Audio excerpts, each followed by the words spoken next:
Okay, good to go. Good, thank you. Good morning, everyone. This is a committee meeting of the Criminal Justice and Public Safety Joint Standing Committee. And today is Tuesday, May 25th. We begin today a little different. This is the governor's budget that we are going to be reviewing and voting on today that pertains to the criminal justice, public safety, and the Department of Corrections. I would like to turn this over to my co-chair, if she's available and willing, to begin the process. And our policy analysts will be bringing up in screen shares some of the matters we'll have to be reviewing and discussing and voting on. So Representative Warren, if you would, please. Thank you, Madam Chair. Can you hear me? Faintly almost. Maybe Okay, I'll put let it me just louder. Turn my microphone up a little. I just wanted to make sure. Okay. Great. Okay, so did you already do introductions and all of that? Oh, No. excuse me. Yes. Okay, so let's Because- start there. Yes. Yes, I will introduce myself. I am Senator Susan DeChambeau. I represent District 32 of Dayton, Lyman, Alfred, Arundel, Kennebunk-Port, and Biddeford. And again, my co-chair, House co-chair is Representative Warren. Good morning, everyone. My name is Charlotte Warren, and I represent the city of Hollowell and the towns of Manchester and West Gardner. Thank you. I will recognize Senator Seaway. Thank you, Madam Chair. Good morning. Seaway and represent District 16, which covers Waterville, Winslow, Fairfield, Benton, Albion, and Clinton, and Unity Township. Thank you. Representative Reckett. Yes, good morning. My name is Lois Reckett and I represent District 31, which is the ocean end of South Portland. Representative Costain. Thank you, Madam Chair. Dan Costain, District 100, which is part of Etna, Dixmont, Newport, Plymouth, and Corunna. Thank you. And Representative Pluker. Thank you, Madam Chair. My name is Bill Pluker. I represent House District 95, which is Warren, Hope, Appleton, and part of Union.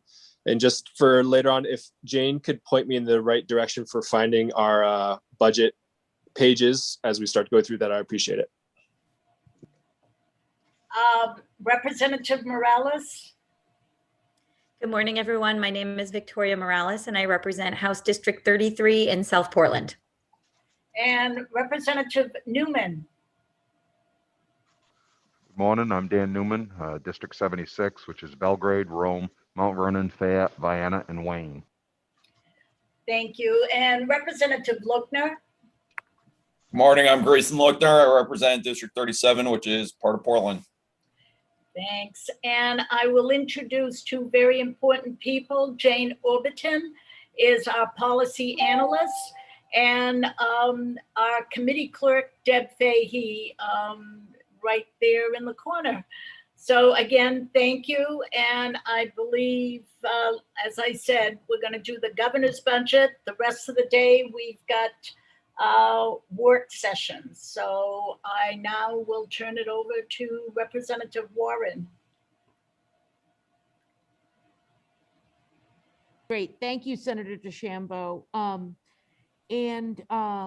What we'd like, Jane, if you could, as we're walking through, and we've certainly all spent a lot of time talking about the budget. We've talked about it in many different ways. So now is the time when we actually do our votes on the budget. So what would be helpful is if, as we are preparing to vote the pieces of the budget we need to vote, if Deb or you could share that information on the screen so that everybody knows exactly what they're voting on, we'll just walk right through the votes that we need to take this morning. I wasn't expecting to do this, so I'll need a couple minutes to dig it up. That's fine. Thank you. Yes, Representative Pluker. Thank you, Madam Chair. If it could also just be emailed back to us, because I'm on my phone and it's easier for me if it's on my computer as I look at it. Sure. Thank you. Jane, are you going to email that out to everybody, what you sent? Yes. Okay, great.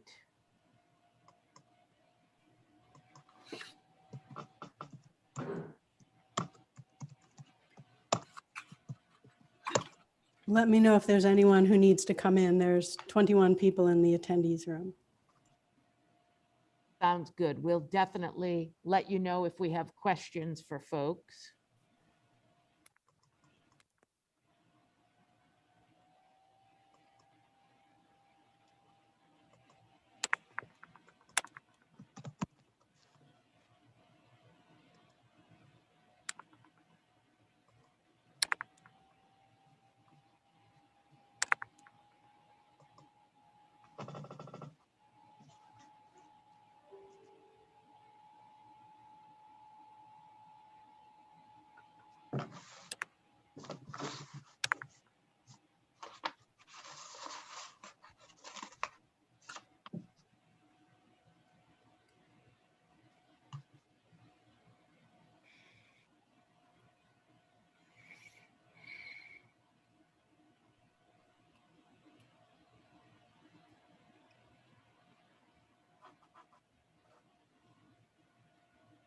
I have a document. Do you want me to screen share it now? That would be great. Thank you.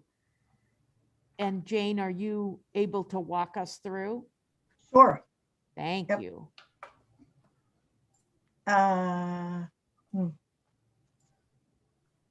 Is that the first page, Deb? There was a cover letter, but Is Yeah, it hang a on. cover? I moved it and it stopped. You want the cover letter? I think, yeah, Okay. if you could, I think the best thing to do would be to have the whole thing and then, yep, okay. So I'll just give you a quick overview of what's in the packet and then we'll back up, okay?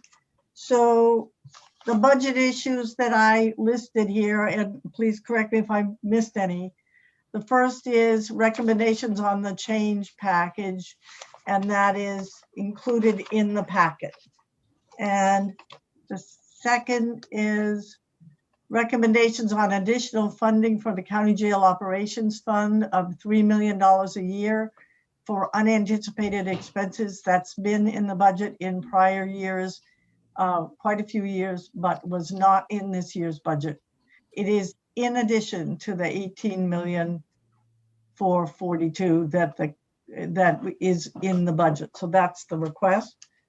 The next item with regard to the jails is whether the community corrections funding, which has been in the budget in prior years, it's in the law that 30% of the county jail operations funding has to go to community corrections, whether that should be changed to a flat amount, 1.7 million to be spent on community corrections. I believe there's strong feeling from the jails that change needs to happen, and it's been before you but we just didn't get to it in prior years. That same question. There are some substance use disorder initiatives in the budget and the behavioral health plan for Maine. I didn't know if you wanted to specifically discuss those or make a recommendation on them. And then there is the remaining Department of Corrections budget items from the initial biennial budget, which you reviewed back in March, but did not make a comment on to the Appropriations Committee. And then there are, as I understand it, two more things that you might make a note of. One was the CARA money that has been in the budget in prior years of $240,000 that pays for, I think it's the Veterans Court, the Veterans. It's the CARA program, but let's CARA talk program. about that, yeah, when we get to it. So that's, I just want to make sure that that's on the list there Great. for 240,000. That was not in the budget, in the regular budget. And then there was an inquiry about perhaps including the LD 1491 funding for domestic violence intervention, whether to recommend to appropriations that be included in the budget. Great. So that's the sort of cover list. Deb, can we just sort of screen share through the documents, and we won't stop at everyone other than just show you where they are. Well, let's stop at the ones we need to vote on, because this Okay. is the time. As everybody probably knows, it is our plan, and I think it's all of our shared plan, that today is the last day of committee. So it's go time on everything. So I'm ready wherever you want to go. Okay, so could you take us to the first place that needs a vote of the Criminal Justice Committee? In the governor's change package, the first one is LLL. The old language, it's at the top of the page. If you could scroll down a little bit, Deb, that's the new language, which is it adds to the I think it's a special retirement plan, the state fire marshal senior investigator, the state fire marshal sergeant, or an assistant state fire marshal for investigations. And then in a separate section, LLL2 at the bottom of the page, those same named positions. Okay, anybody have any issues with this decision? Everybody in support? And if not, let us know. We're going to kind of do it a straw vote, and then we'll take a vote on everything at the end. And if you're raising your hand, I can't see you because we're doing screen sharing. Oh, let me see if I can do the list as well.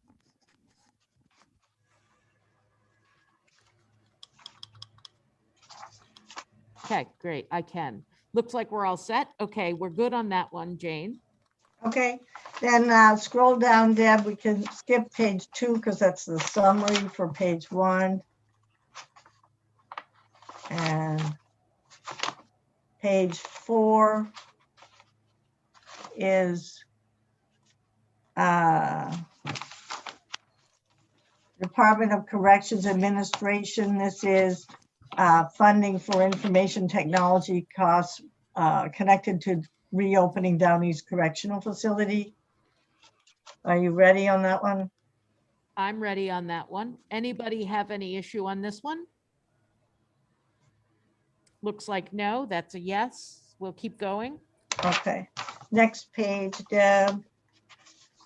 This is Correctional Medical Services Funds for healthcare costs. 6,400,000 in the first year, 7,400,000 in the second. Are Yes, you okay on this? Representative Pickett. Sorry, Jane. Yeah. Oops, you're muted, Representative. Yes, thank you, Madam Chair. By any chance, do we have the commissioner here? I'd just like to have just an overall explanation of that, that's all. Yes, we do. Deb, could you bring in Commissioner Liberty? Doing it now. Thank you.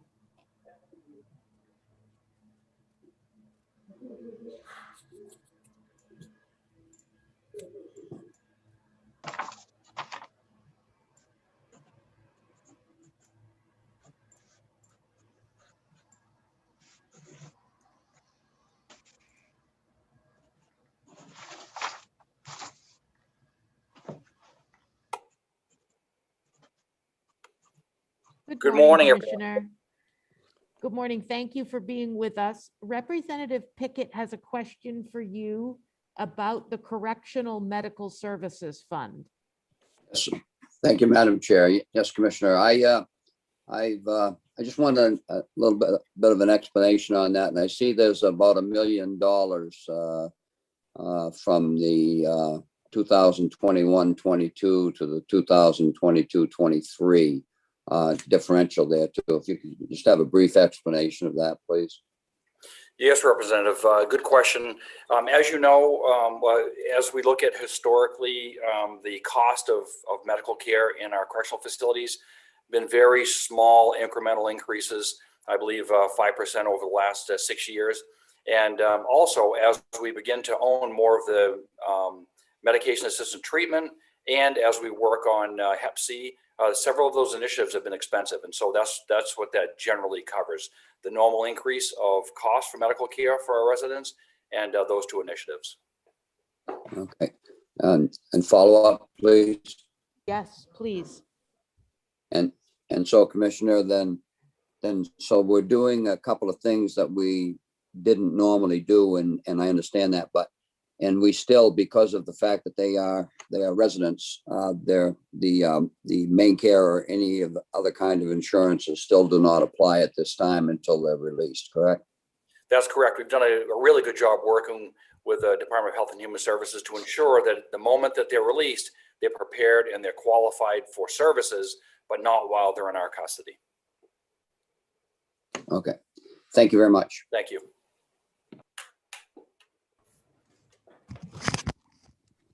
Great. I also have a question from Representative Morales. Thank you, Madam Chair. Good morning, Commissioner. Question about this increase is an increase of the overall budget, which is, and correct me if I'm wrong, but for some reason 35 million is in my head for a 2-year budget, or is it 26 million for a 2-year budget with WellPath? And then this is on top of that 26 million. Is that right? That's correct. That's an increase from the previous budget. Okay. And this this increase is based on the results of the RFP that was recently put out and the bidder that was chosen. Is that right? That's correct. Okay. And can you tell us, was this the lowest cost bidder that you went with, or how many bidders were there? And was this the lowest cost bidder? If I may, could I bring Dr. Ryan Thornell in? He managed that whole bidding process, the RFP process, and he has intimate knowledge about how that process went and where they fell in line with the bid process. Okay, great. Thanks. Ryan Thornell's coming over.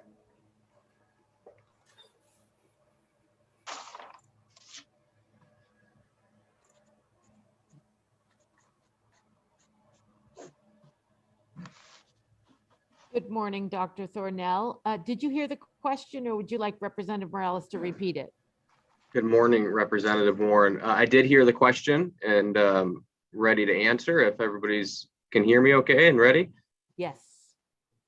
So I can share the question regarding the bidding process and the selection of the vendor. So overall, we had 5 responses to the RFP. Of the selection committee was made up of both departmental staff, state government staff, as well as outside stakeholders. And part of the scoring process is the bidding cost, the overall RFP submission cost, which is roughly, I might have to go back to my notes, but roughly 15 to 20% of the overall score total, with the lowest bidder getting the most points automatically.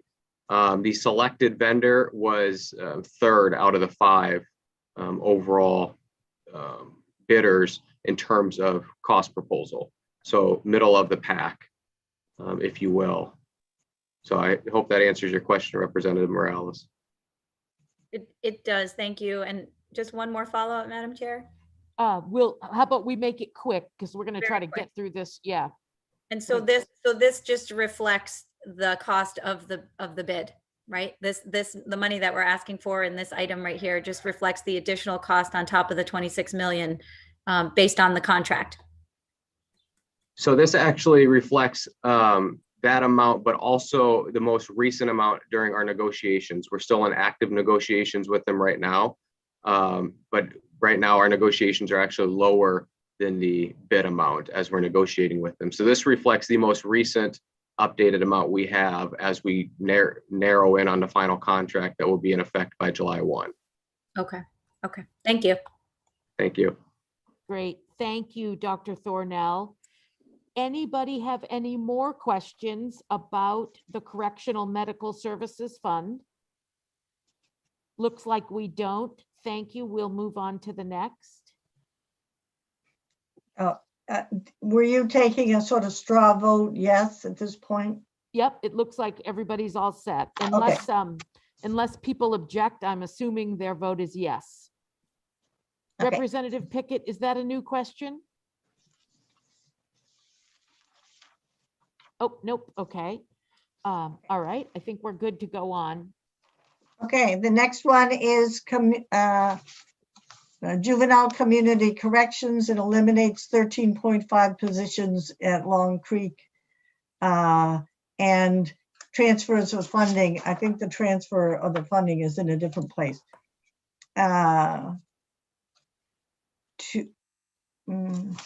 Great. No, this is where the funding comes in.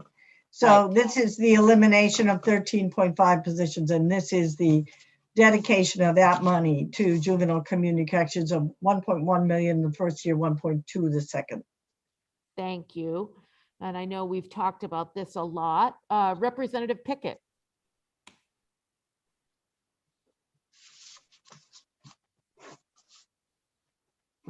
Oh, Representative Pickett, you're on mute. Sorry. Thank you, Madam Chair. If the commissioner is still there, just like to ask one quick question if I could. Sure. Yes, he's still here. Okay, Commissioner, I just wanted to, those 13.5 positions, so that's the part, those are the positions we discussed when you brought your plan before us of working with juveniles moving forward. Is that correct? That's correct, Representative. Thank you. Great. Any other questions about this one? Representative Lookner. Thank you, Madam Chair. Commissioner Liberty, is this a new allocation of money? Why, if we're eliminating 13 positions, is this extra money required? This is required as part of the change package because we're converting those positions that are legislatively approved into money to finance programs in the community. So this is not, okay, gotcha. All right, thanks. Correct, not new money. Yeah, if I might, on the next page, you'll see the source for this money. Thank you, Jane. Okay. So are we yes on the straw vote on the community corrections investment? Yep, looks like Yep. we are. Okay, so on the next page, here's where the money comes out of Long Creek in the first initiative, and then in the second initiative is money coming out of Long Creek that's going to go into Department of Education for restorative justice. So you will not see the spending of this money, that the spending of this second initiative is in the Department of Education. Great, thank you. Any questions about this one or everyone okay? Great, looks like we're okay on this as well, Okay. Jane. The next one is Computer Crimes Unit, and this is, keep going, Deb, you're doing great. Oh, back up, look, back. There you go. Great. This is 3 police, state police detective positions, 3 computer forensic analyst positions. And this is a new investment and new positions.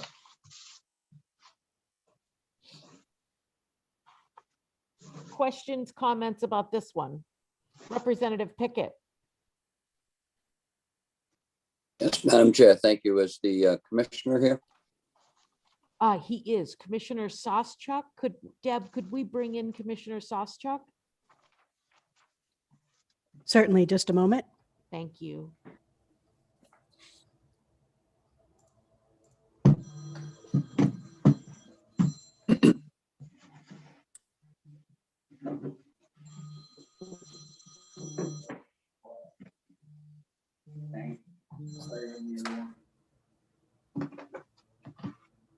Good morning, Commissioner. Thank you for being here. Good morning, everybody. Representative Pickett has a question for you. Morning, Commissioner. Just on this initiative with the 3 state police detectives and 3 computer forensic analyst positions in the computer crimes program. I know that there was a bill in that Senator Bill Diamond had, and we had worked on that, and then he pulled the bill or asked it to be ought not to pass before we did our last workshop on it, a work session on it, I should say. So the question I have for you, sir, is I know right now that that there are a number of different situations within the Department of Public Safety, and that need help. But I am aware that there are, and I believe you have spoken to us several times about this over the last year or so, that the overall state police themselves, the coverage that they do, the 24-hour protection, they do not have the manpower to be able to do that, which is problematic, obviously. So my question is, these positions, as much needed as I'm sure they are, but it's a specialty rather than the provided coverage for the state. I wondered why we see this increase here rather than possibly seeing an increase in patrol officers that would be actually providing the 24-hour protection for the entire state, which the taxpayer out here is paying for. So I wonder if you could speak to that, please. Yeah, sure thing, sir. It's a great question. You'll remember for sure that we've had this conversation in front of the committee in past sessions where we asked for positions to cover the road, really, right? So that to expand our coverage overall.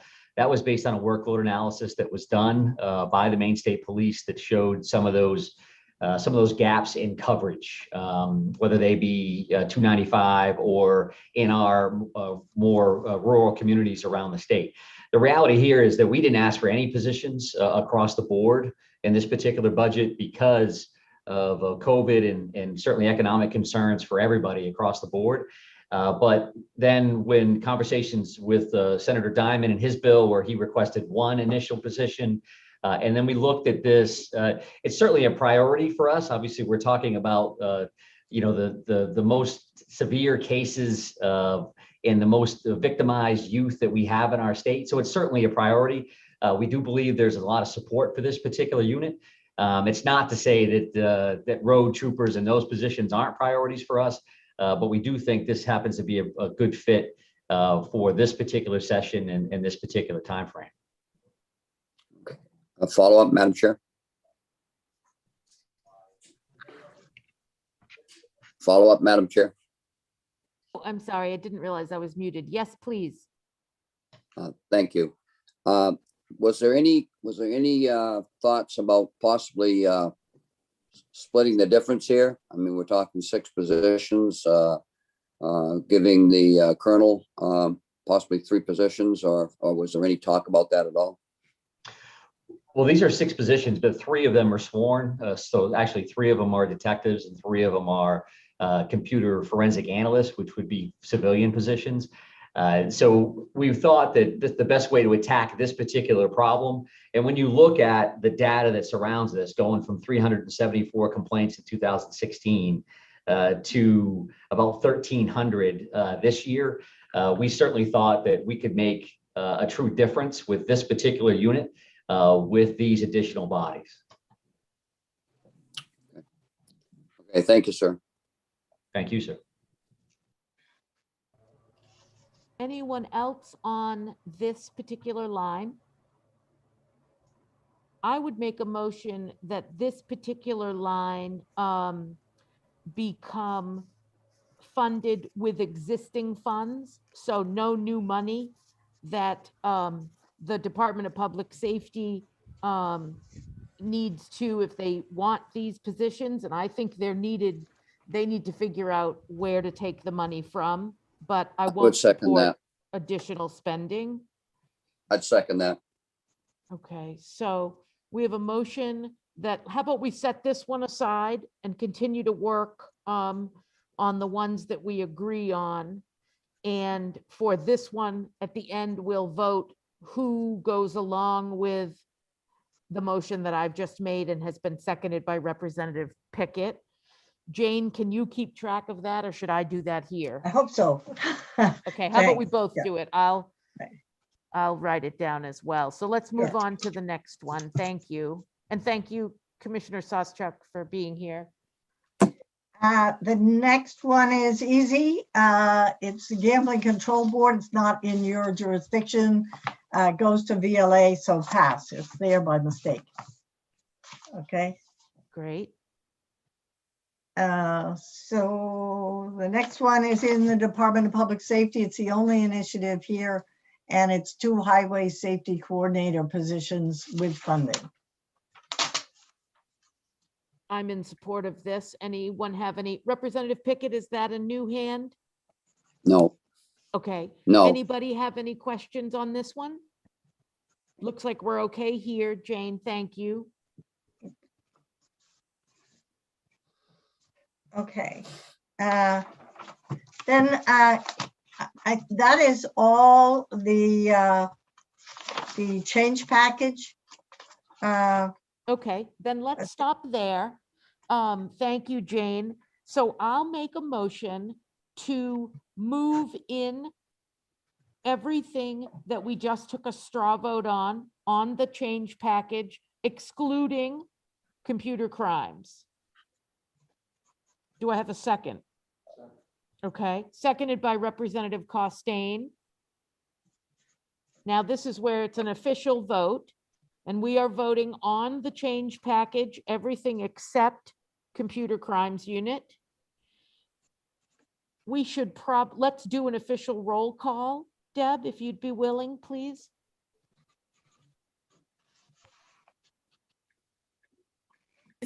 May I ask a question? Oh, of course, yes. I just want to be sure. So we're voting on everything we somewhat agreed to straw vote except the computer crime one, right? Yes, we'll do I that know I'm one repeating next. you, but I'm okay. Thank you. Yeah, you're welcome. And we'll come right back and do that one next. Ready? Yes. Representative Warren, Yes. Representative Morales, Yes.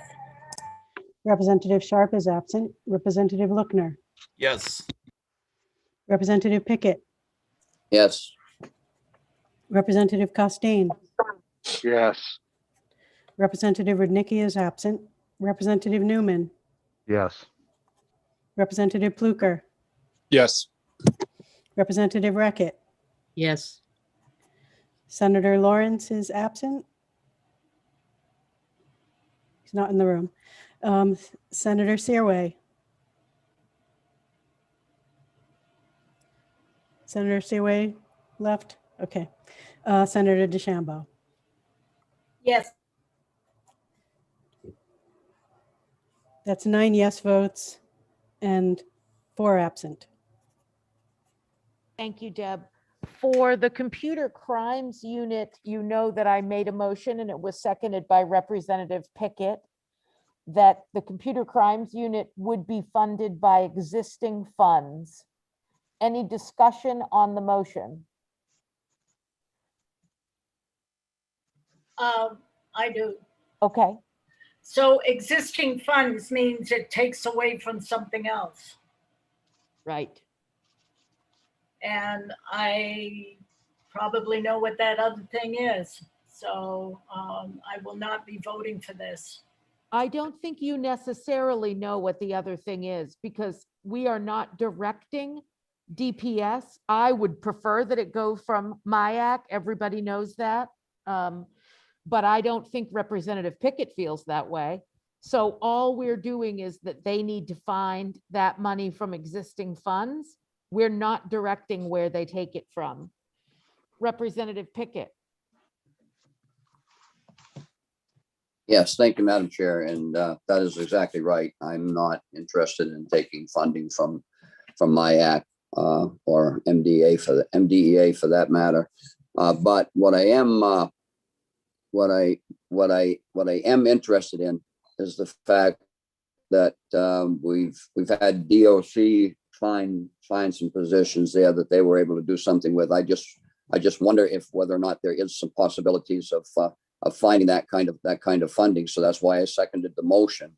I don't know if it would be appropriate or not to ask the commissioner whether or not he feels that it's possible for them to be able to come up with that funding within. I don't know if that's possible right at this point, but I think it would be helpful for all of us to be able to make an informed decision on what we vote on the motion.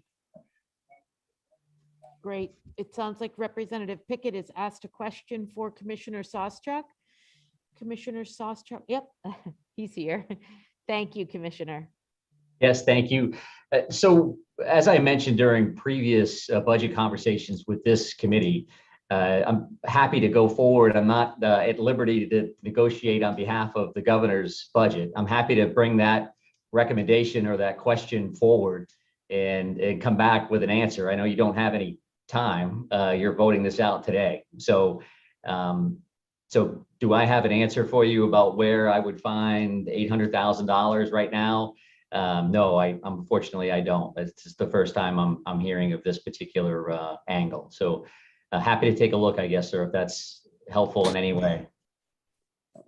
I'll follow up, Madam Chair. Yes, please. I know that we did mention before, Commissioner, that before we even started thinking about bills that came in taking money away from MIAC and that kind of whole thing we went through with that, and then MDEA and all of that stuff. We did talk about, I know I've mentioned on several occasions about whether or not the positions could be funded within, and we talked about funded unfilled positions. And I know what that does to your agency. We've had that information, and I certainly understand that. I just wanted, I seconded the motion because I wanted to just see if there was any inkling on your part as to whether or not you could come up with those funds, because I'm all for the computer crimes task force. I really am, but I'm also all for getting the state police themselves up to complete funding. And I just I'm having a hard time balancing which is the better way to go. But so that's why I asked the question. And if there's just no way that you feel you can do that, then I guess we'll just have to vote accordingly on that. Thank you, sir. Well, I appreciate that, Representative. I would say that from conversations with Senator Diamond, as you may remember, we came in neither for nor against for one position because we had economic concerns before the change package occurred. The change package conversation is where these positions came to light at all. We weren't asking for new positions because we didn't think it was responsible in part one. But part two, a lot of these positions were brought back in with additional funding. So if the conversation is we want to take monies from other locations at DPS to fund these, I don't know that that's possible. We came in with our initial budget package, all gives. We made cut across the board in a multitude of locations to save money for the state of Maine. And we cut it very, very tight. So I don't think I've got an additional $800,000 to fund these positions. So I apologize for that, but I do appreciate your concern. Those are concerns that we've mentioned in the past. And again, we didn't feel it was responsible in this particular budget session. That doesn't mean that getting our Maine State Police fully staffed from a 24/7 perspective isn't still a priority for us, because it is. We just don't think that now's the time to make that push. Okay, and could I just have one quick statement first before we move on, Madam Chair? And Commissioner, I certainly understand and I agree with what you're saying, but I just think we got put in a bad situation regarding the budget when we had the minority budget that went through earlier, because there's a lot of spending and stuff that is coming in. We have no idea what that spending is going to be. It really put us, as far as I'm concerned, myself as a fiscal responsible person, I just have a real hard time, because I don't know how much more spending there's going to be. And I know how our small businesses in our state, I know how taxpayers are just are going to be receiving new taxes as taxes are going up. We know that. both federally, and we're going to see it here in the state with this budget. So that's my concern as well when I look at the overall spending. Thank you, Representative Pickett. Senator DeChambeau. Thank you. Commissioner Sarchuk pretty much started what I was gonna follow up my previous question. And he spoke well about this began with a bill from Senator Diamond. And this is the governor's package. I do know that Senator Diamond did, for lack of a better word, lobby the governor for more positions. And this is the result of that. And we all heard the backlog of the computer crime division with over 200 backlog cases. And we were all in agreement then to come to some resolve. When someone uses the term with existing funding, something else has got to hurt within the department. And I'm not talking MIAC or MDA.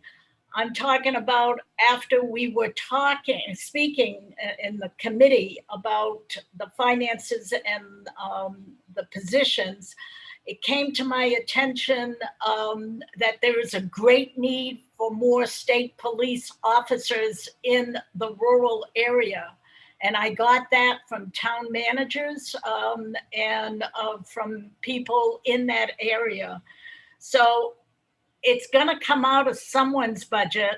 And at the same time, and the commissioner can correct me if I'm wrong, but that's what I heard. There's a great need at some point for more state police in rural areas.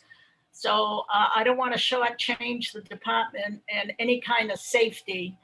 And as far as taxes, I don't know, but in my area, we're going to make out pretty well. But so Commissioner Sarchuk, you may correct me if I'm incorrect, but I heard that about the shortage of state police officers.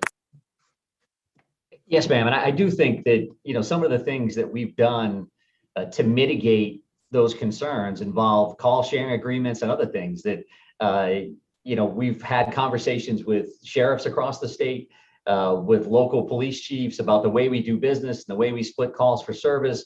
And in some cases, that's been well received. And in other cases, that's been a tough conversation to have, because at this point, we've cut that agency as low as they can go. And we're just trying to be honest about what we can and can't do. We are routinely asked to be heavily involved and to lead various initiatives across the state that just aren't feasible for us because we don't have staffing. Somebody to call and say, geez, we wish we'd like you to be the lead on a human trafficking task force and take charge of that and do this and do that. And we'd love to be able to say yes. But the reality is we're not part of any task forces across the entire state with Maine State Troopers because we don't have the bodies to do that. So, if we were asked at this point to try to come up with $800,000 to support, then the answer is going to be we just won't add positions to computer crimes, and we'll hang on and we'll continue to do the best we can to keep all of our victims safe, to include these children that we're discussing right now. But for us, we've got some other options there that would include trying to do some kind of an affiliate or contract positions to enhance that investigative body. That's certainly not the preferred method, but that's something that we can continue to pursue and probably would pursue anyway, even if you added these positions to the roles, to the organizational chart. So I do appreciate the question. I mean, we get it all the time from police chiefs all over the state. Thank you, Commissioner. I'm going to encourage folks that this is vote day. We've had a lot of these discussions and we've got a lot of stuff to vote on today. So Representative Reckitt. Thank you. Commissioner, my question is, if we decide to make these 3 positions contingent on finding the money, within the department, and I understand your concerns about that. Were we to do that, and as time went on, 6 months from now, and you figured out enough for one position, would you then be able to fill that part of it if you could figure out some subsection that you could find out of current resources? Would you then be able to proceed with one of these, or by some miracle, two of them? So my question is, does that block you forever from adding these positions, or does it just create the position count so that if a miracle occurred and money flew from the sky, you would be able to hire? I think that, for us, if we had the positions, we had the availability or the available resources, we would have, looked at this as a priority as amongst these other priorities and made a decision one way or the other, right? Do we put that position on the road? Do we put that position in computer crimes? We don't have the bandwidth right now to move those widgets around to put another body in computer crimes. That's just the reality. I think for state budgeting purposes, positions need to exist in order to fill them. So touching on what you just mentioned, Lois, if we wanted to fill a body, mid-session and we didn't have, then we'd have to try to figure out whether that's a temporary position and go through a different process. I'm not expecting that we're going to be able to do that. So. Thank you. We have a motion on the floor and we have a second, and we've had discussion. Deb, could you call the roll?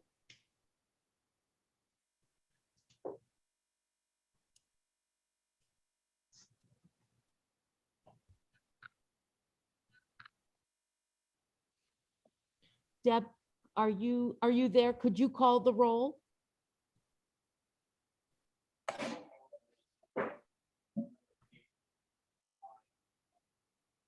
Deb, I'm did you not- hear? We're ready Yeah. to call the roll on the computer crimes unit.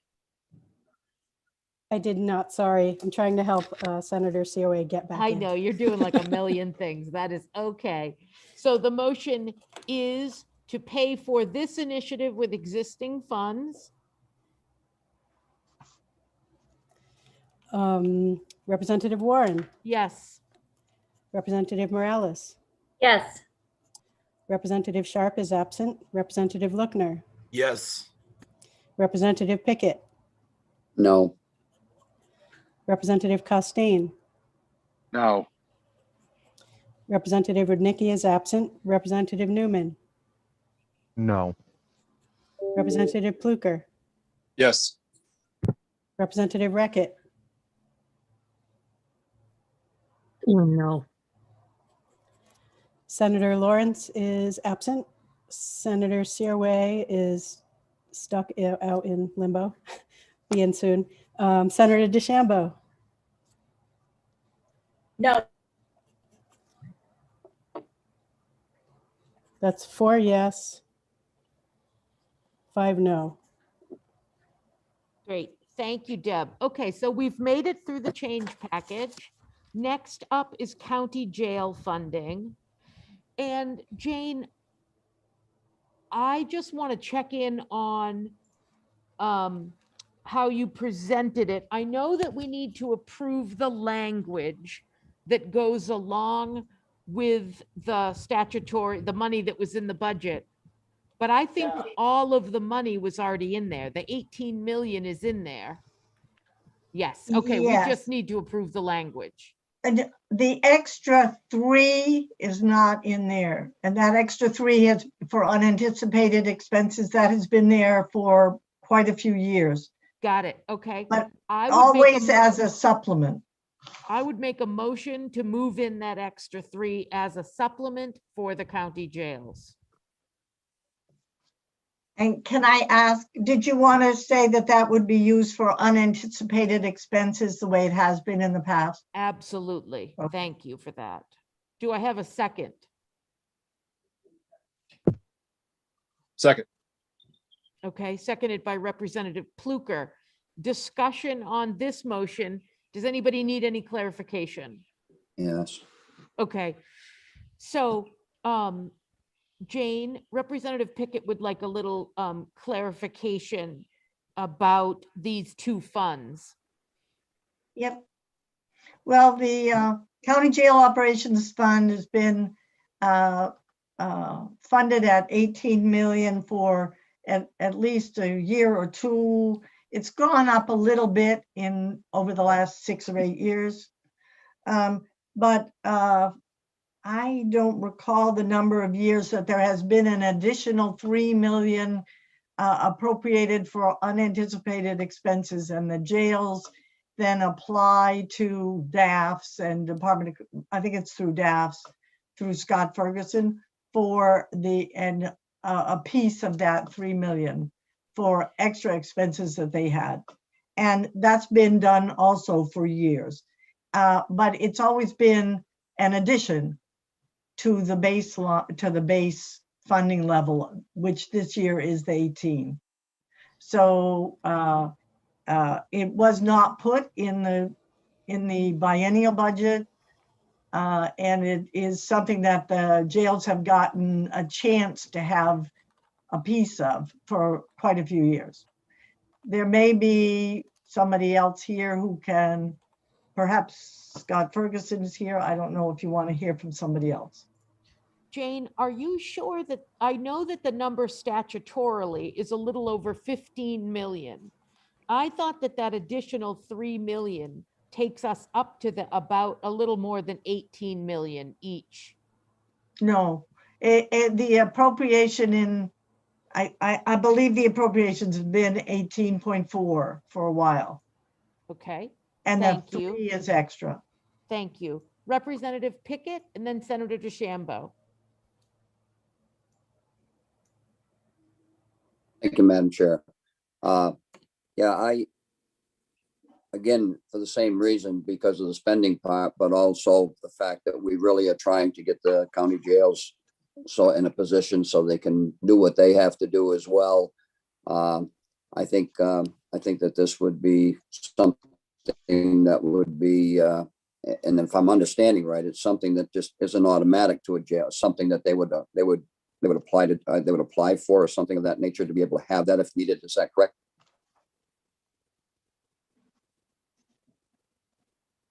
I'm sorry, was that a question to me? I think he's asking you a question, yes. It sounded like when you were explaining it, Jane, that it was not automatic. It was something jail would either apply for or have to justify why they need it or something. Is that correct? That's correct, because it is for unanticipated expenditures. Okay. And we all know in business, unanticipated expenses do occur. And so, yeah, thank you very much. I appreciate that. Senator DeChambeau. Thank you, Madam Chair. I am quite familiar with this, and I'm sure so is Representative Warren. Jane Overton is correct. It's based on the previous years when I can't remember the name of the board, but the corrections board, that was a big part of their job and probably their demise at the same time. Last year, I believe only one county did not request or need money for the cost overruns. So I just wanted to explain that, but this is needed, and that's the financing of it. So I'll support that. Thank you. Thank you, Senator DeChambeau. So we have a motion on the floor to move this in. Seeing no more discussion. And definitely no more, there's nobody's hands up. So Deb, could you call the roll on this one? Certainly. Representative Warren. Yes. Representative Morales. Yes. Representative Sharp is absent. Representative Lookner. Yes. Representative Pickett. Yes. Representative Costain. Yes. Representative Rudnicki is absent. Representative Newman. Yes. Representative Pluker. Yes. Representative Reckett. Yes. Senator Lawrence is absent. Senator Searway is not here yet. Senator DeChambeau. Yes. That's 9 yes. Thank you, Deb. Great. Okay, so the next thing on our list is the language that we need to make sure goes along with the budget.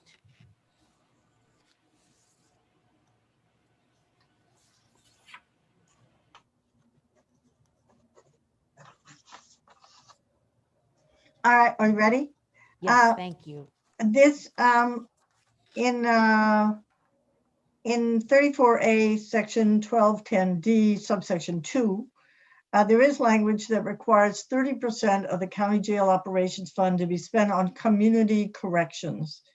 There has been discussion in prior years, and frankly, it really, I believe it didn't really capture as much attention as it should have, because we really didn't talk about it, about whether that 30% should be changed to 1.7 million, a flat amount to be used for community corrections. And I believe that this proposal is an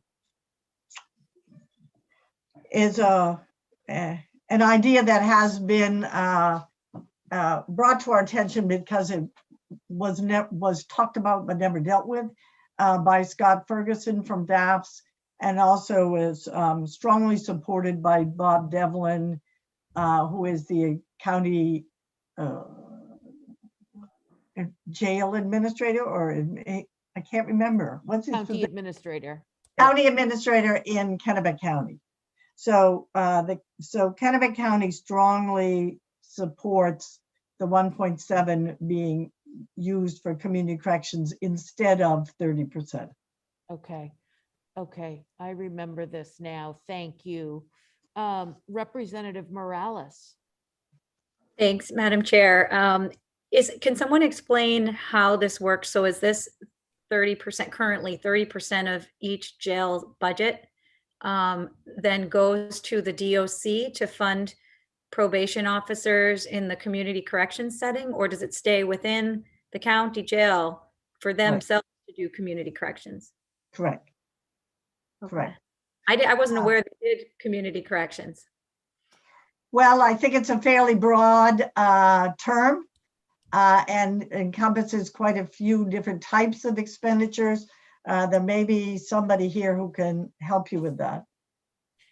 And the issue is that as the money got larger, that percentage obviously traveled along with it. And in some cases, they can't use that amount and they need to have, and that really is restrictive to them. So it's better for them to have this flat amount.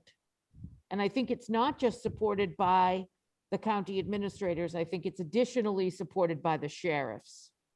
Right. That we make this change. Does that answer the question for you, Representative Morales? It does, and I don't need any more additional information to make this decision. I just would follow up, I think, with Jane on my own to learn more about it. Thank you. Great. Okay. I do see that Administrator Devlin has his hand up. So I would like, Deb, if we could bring him in just to make sure. Thank you.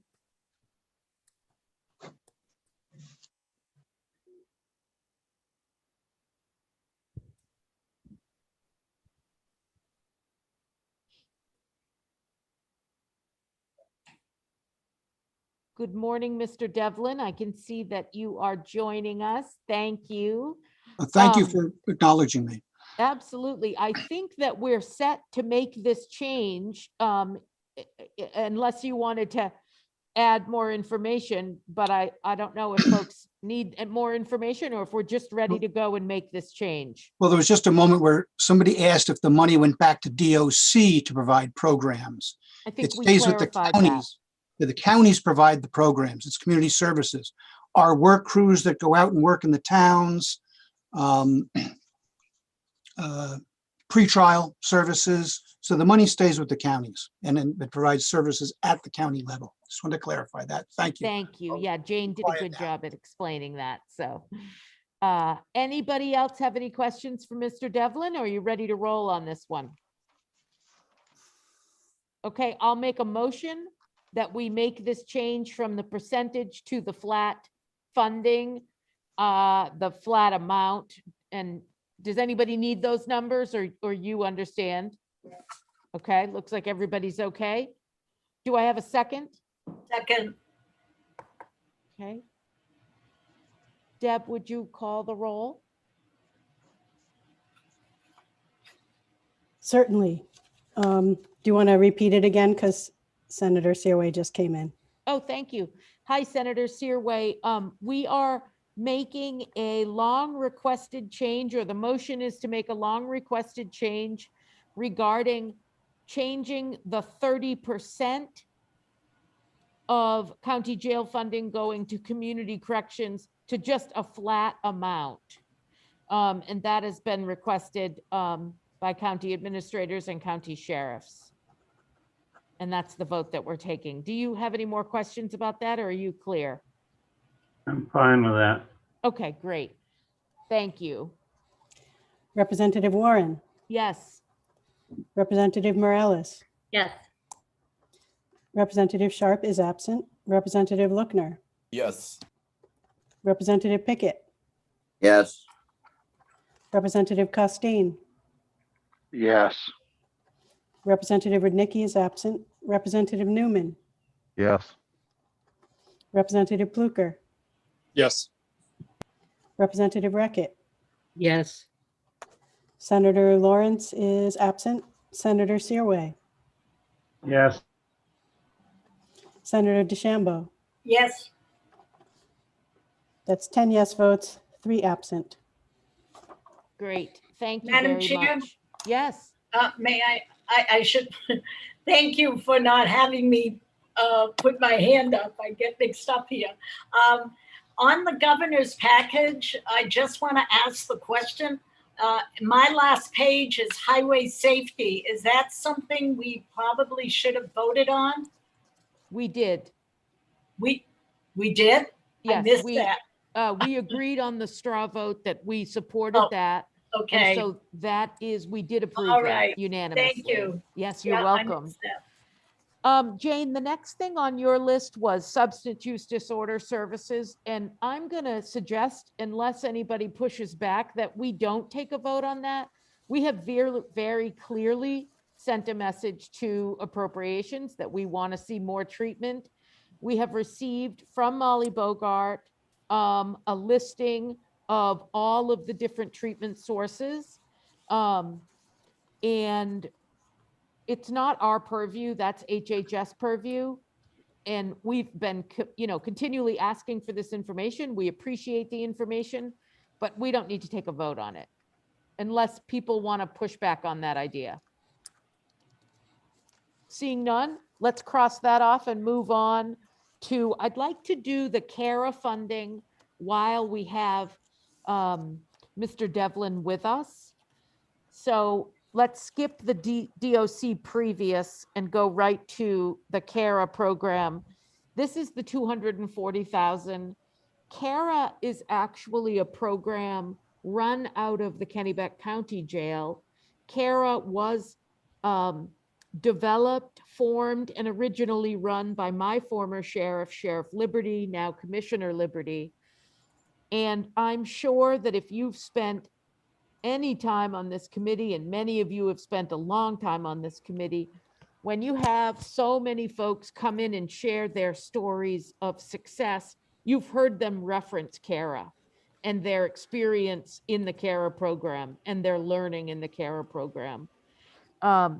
It is one of a kind. It is a place where other residents of other jails can come to Kennebec County and participate in that program. And I'd like to see us support the CARA program.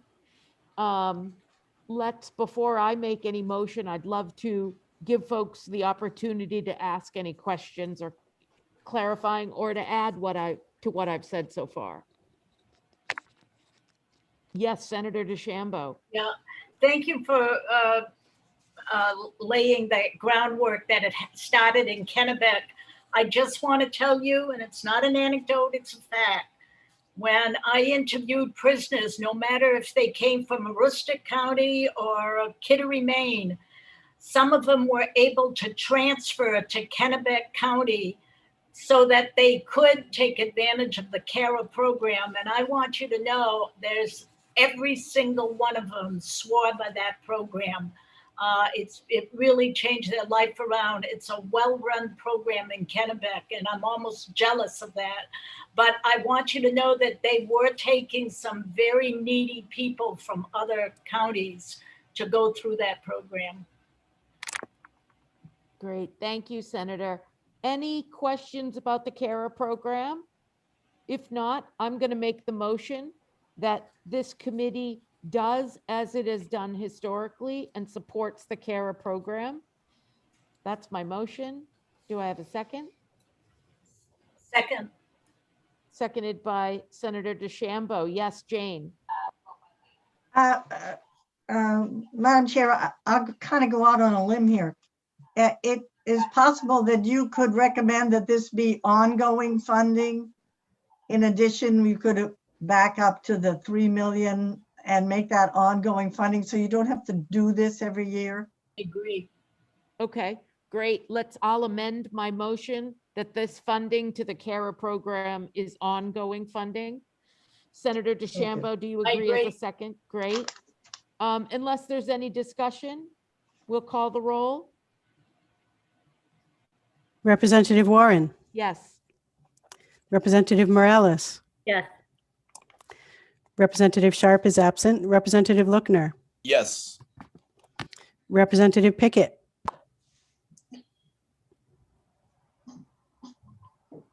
Yes. Representative Costain, Yes. Representative Rudnicki is absent. Representative Newman, Yes. Representative Pluker, Yes. Representative Reckitt, Yes. Senator Lawrence is absent. Senator Searway, Yes. Senator DeChambeau. Yes. That's 10 yes, 3 absent. Great, thank you, committee. Let's do that. Let's also back up for a second, unless people disagree, to our previous vote of the 3 million. And can we make that, are people okay with making that also ongoing funding? I believe I made that motion, so I'm okay with changing it. If you're all in agreement, I'll take that. Okay, is everybody in agreement? Anybody need more information about that? Okay, looks like we're all in agreement, so we could write it that way to appropriations. Thank you, Jane. Thank you. Committee, okay, that takes care of CARA. What do we have left to do in DOC, Jane? Within the, Well, whether you wanted to include support for the domestic violence intervention funding I'd like from to do LD. that one last so that we Okay. can talk about it. While we're Sure. still on these two, I'd like to figure out what's going on with DOC. What do we have left? And we'll come back to the domestic violence. Well, what you have left in DOC, if you wanted to make recommendations on the initial budget package from March, is all of the initiatives from DOC. Okay, but we did a bunch of straw votes, right? I mean, we walked through. I don't recall that you did any straw votes on DOC. I think you straw voted through the Department of Public Safety and Okay, MEMA, but and not. we're done DPS and MEMA, right? Yes, Okay, how many votes are there in DOC?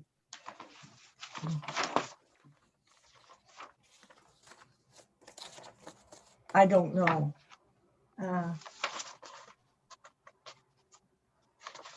Maybe the commissioner can.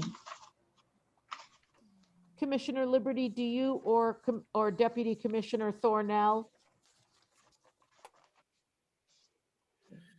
We had just 3 initiatives beyond our normal budget. Great. Let's do it.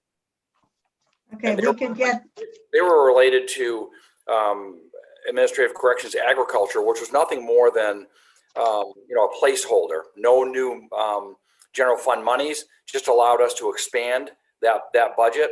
And what we're doing is it allows us to expand that and allows us to purchase internally. And so we're feeding ourselves in some way. So it allows us to shuffle money from the food service line to the agricultural line to support the agricultural initiatives that we're doing. Thank you, Commissioner. And I second one is certainly related. do remember us talking about each one of these.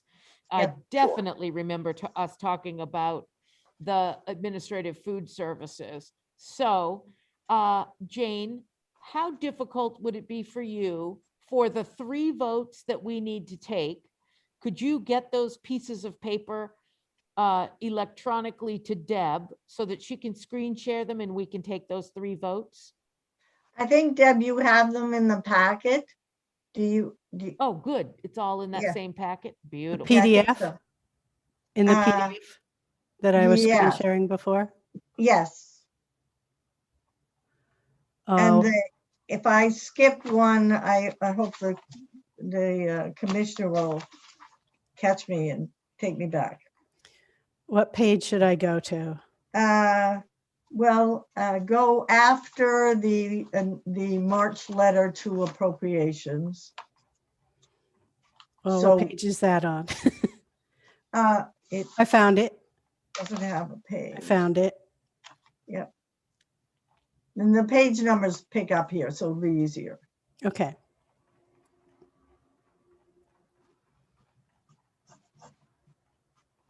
All right, I'm going to screen share it now and you can walk me through.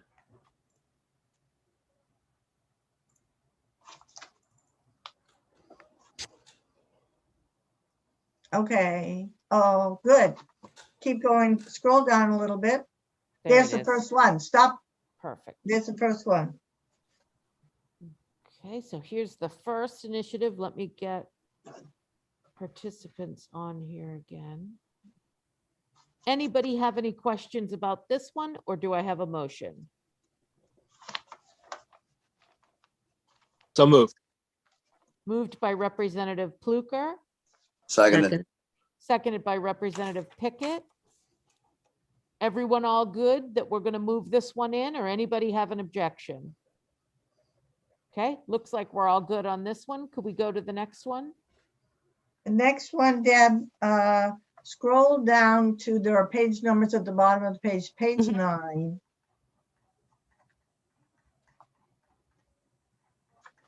And keep going. Okay,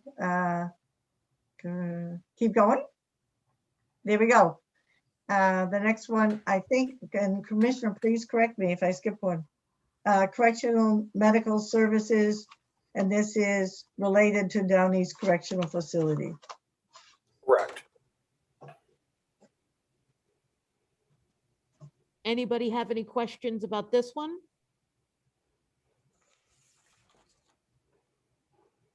Okay. Okay, great. and Let's move on okay. to the next one. Next one is on page 11, Deb. And this is correctional, there we go. Correctional food for Down East.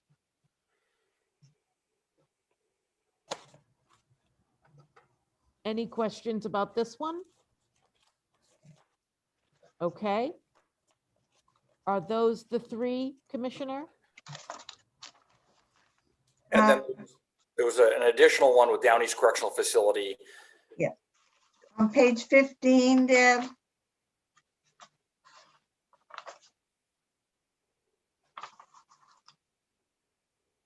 There we go.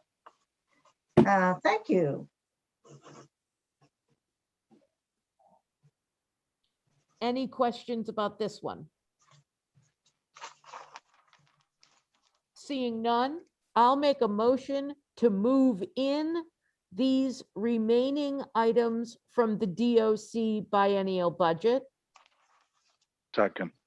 seconded by Representative Costain. Any discussion on the motion? Seeing none, Deb, would you call the roll? Certainly. I'm going to stop the share. Thank you. Thank you both. That you did a great job of getting us through that. Thank you. Representative Warren, Yes. Representative Morales, Yes. Representative Sharp is absent, Representative Lookner, Yes. Representative Pickett, Yes. Representative Costain, Yes.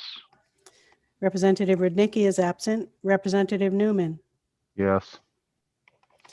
Representative Pluker, Yes. Representative Reckett, Yes. Senator Lawrence is absent, Senator Searway, Yes. Senator DeChambeau. Yes.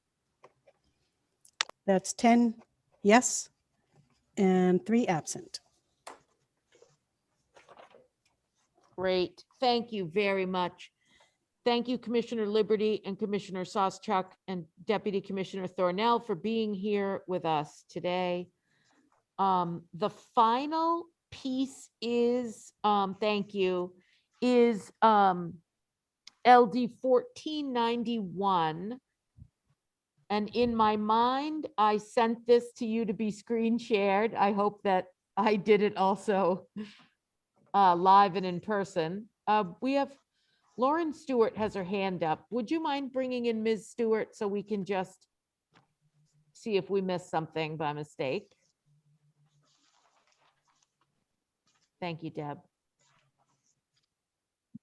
Hi, good morning. I did not intend to have my hand up. I apologize. Oh, okay, that was easy.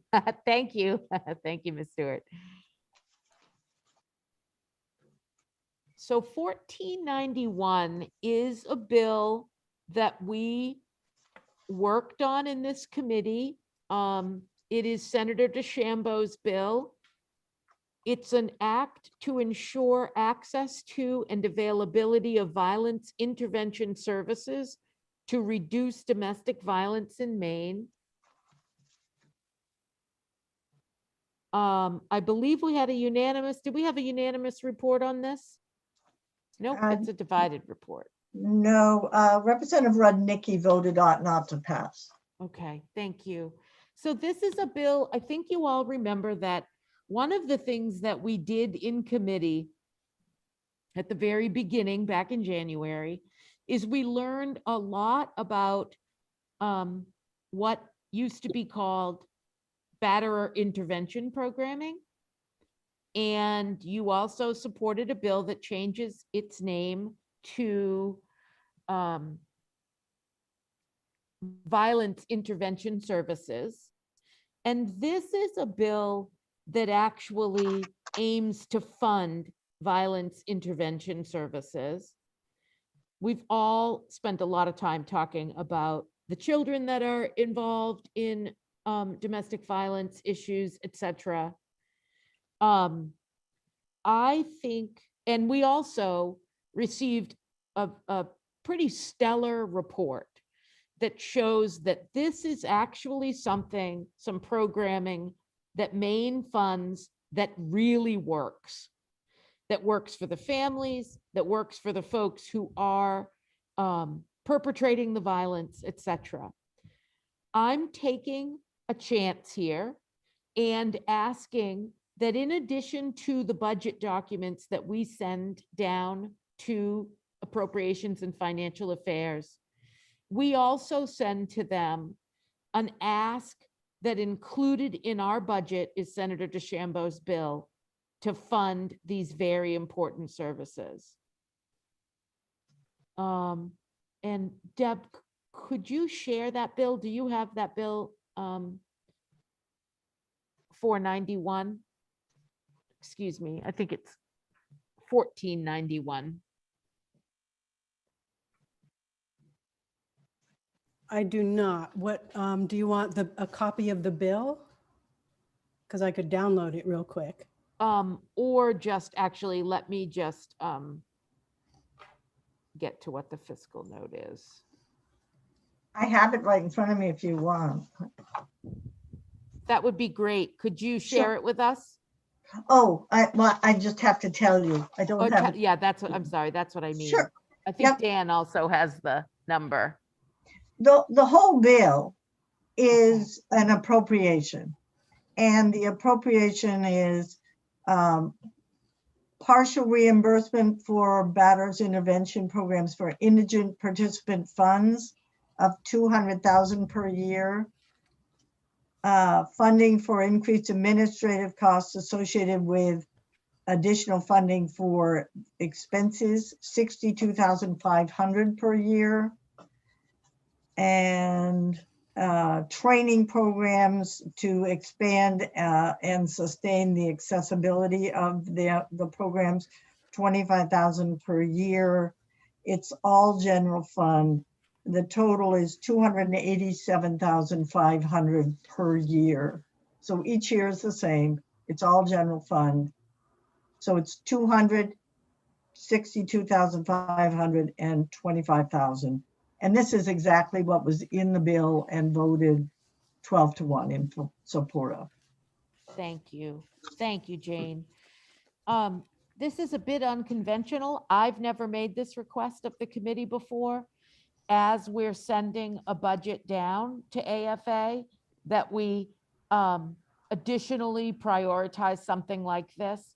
And I know it's been quite a few months since we talked about the report and shared all together, but if you don't remember, I'll remind you all that you were all really impressed with the work that they're doing in this program and with just the results that we're seeing from this programming. So that's what I'd like to ask for. But before I make a motion, I'd like to make sure that people are clear on what we're talking about, or if anybody has any questions.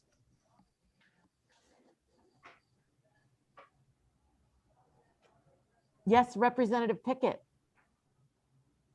Yes, Madam Chair, where we've, this is not something that's normally done. Could you just once again explain the need to do that in this forum, just so I can be 100% sure on it?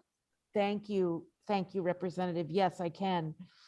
I really want, so we all know that the AFA members won't have a chance to hear the great presentation that we heard from the folks who are doing this work.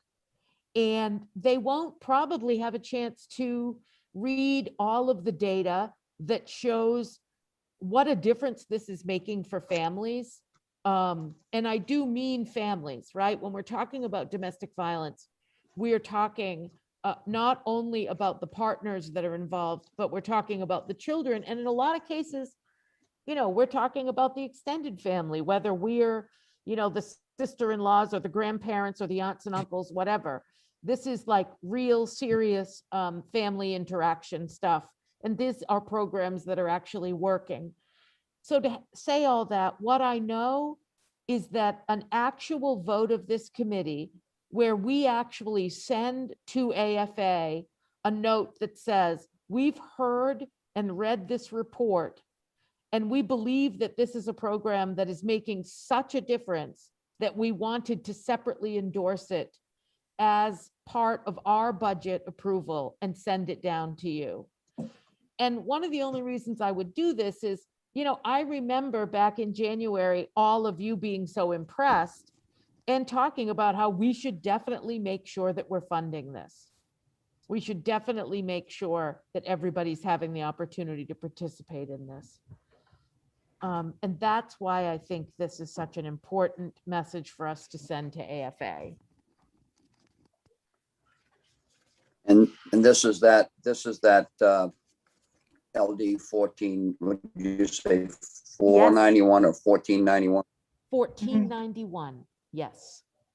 Yeah, and are we going to get a chance to see the bill before we, to just see the bill before we vote on it? I think Deb might be able to share it now. Sorry, I thought we were not going to do that. Okay. Hang on. Thank you. Yeah, Jane. This is one of your bills on the Batterers Intervention Program, or now Domestic Violence Intervention, that you voted on May 3rd. ought to pass and with one ought not to pass. Okay, no need for the bill then. I think I remember the bill now. We're all set. Okay. You sure? I've got it. I think he's good. Okay, great. Anybody have any questions? Are folks comfortable with Deb adding this to our budget report back to AFA? Yes, I had to step out for a second. So what you're talking about is adding that bill yeah, hold to, on 1 second, you guys. oh,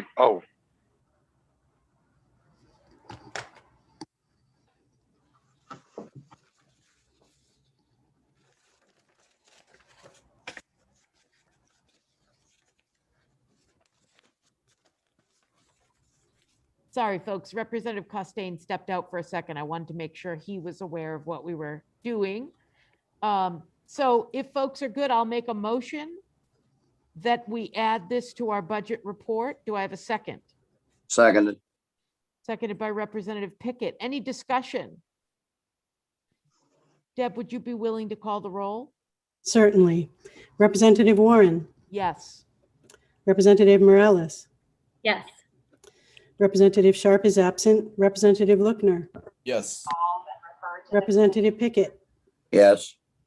Representative Costain, yes, Representative Rudnicki is absent. Representative Newman, Yes.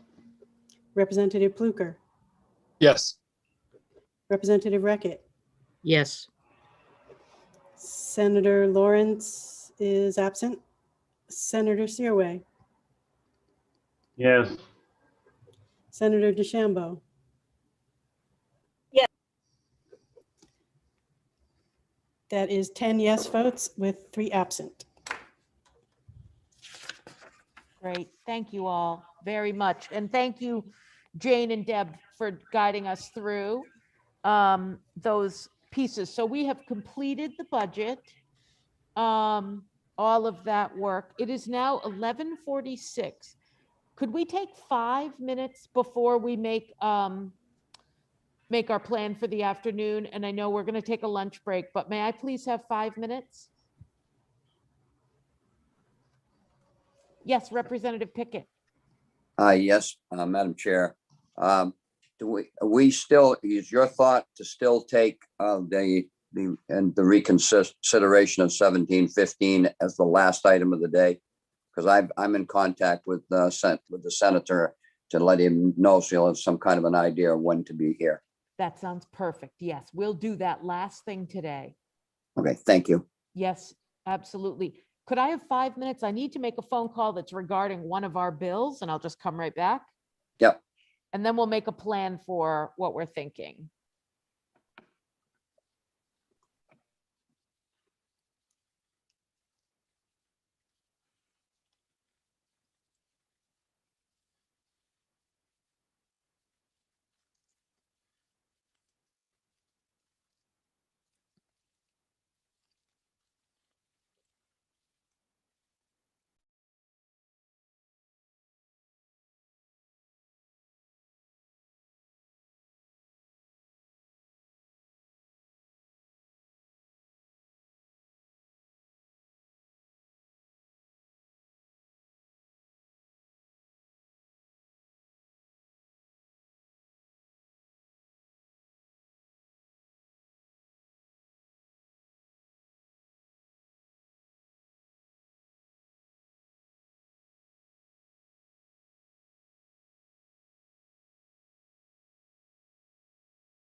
All right, thank you, everyone, for giving me that minute to just return a quick call.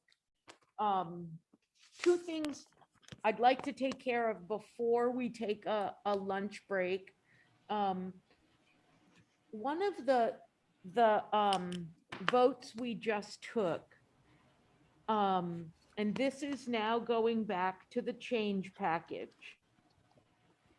I think when I made the motion on use existing funds to fund the computer crimes unit, my motion actually failed.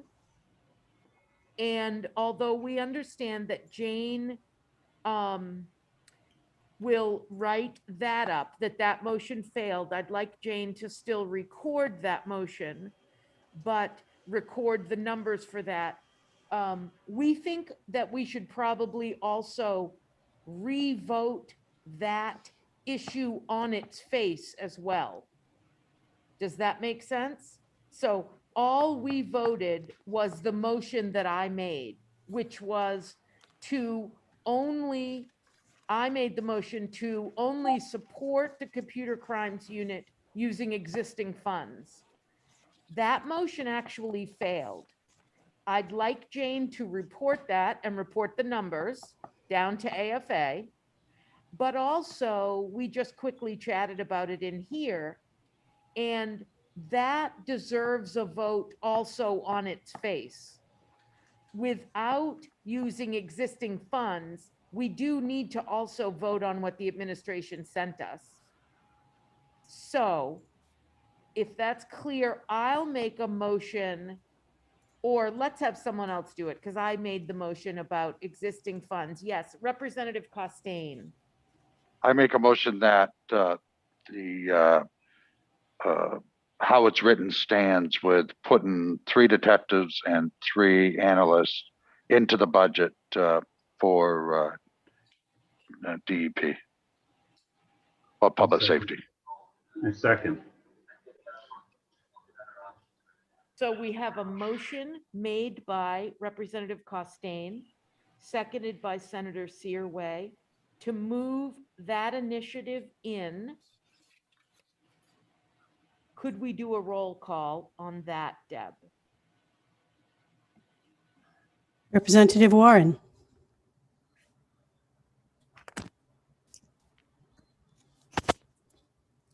Sorry about that. I didn't have my headphones in. Can you ask me again? Representative Warren, your vote? No.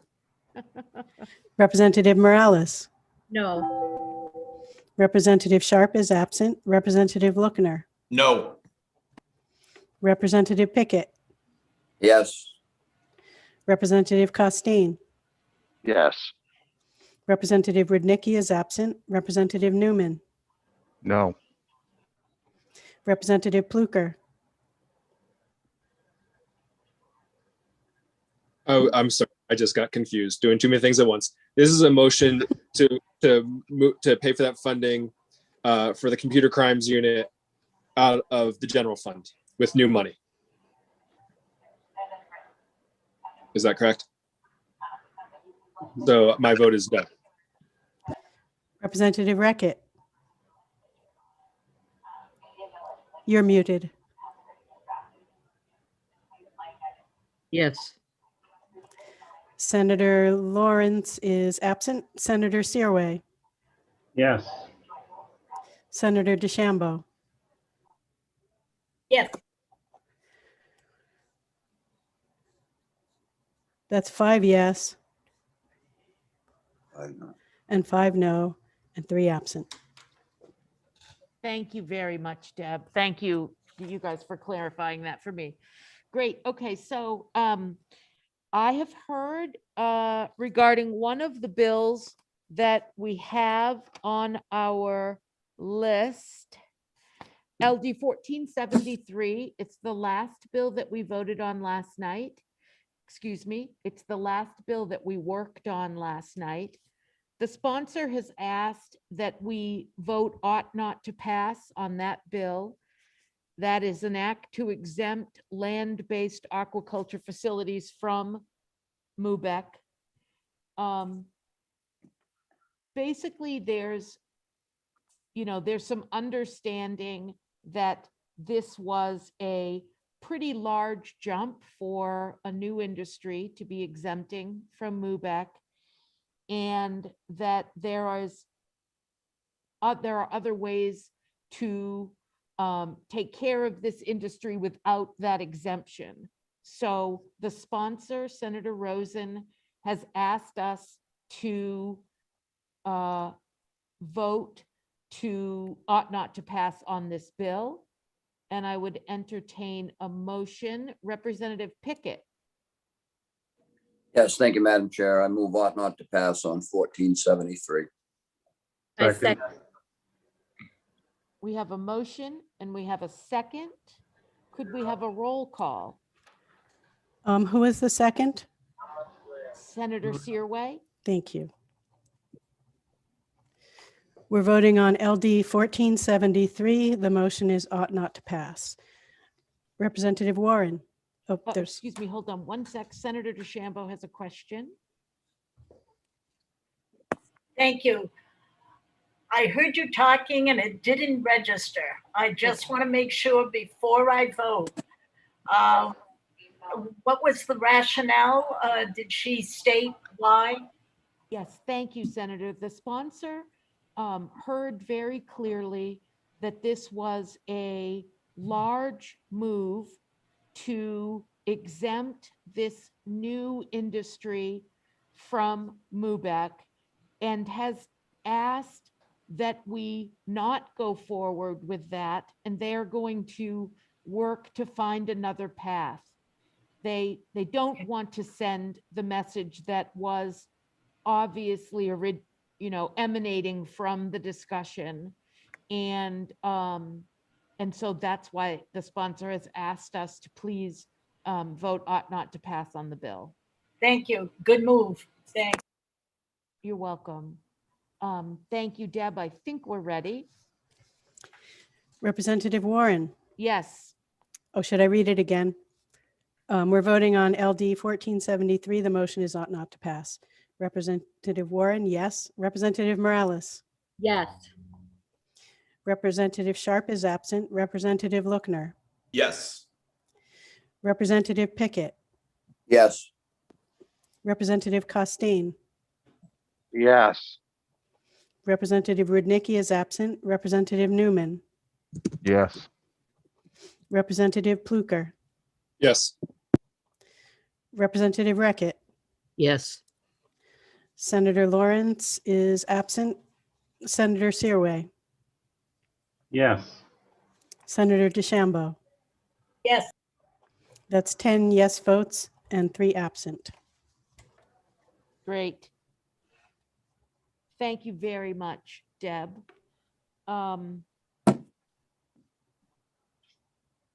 So we'll start our work sessions at 1. If we had Senator Lawrence, we could do one reconsideration before we take a lunch break, unless folks are into the idea of taking an hour lunch break.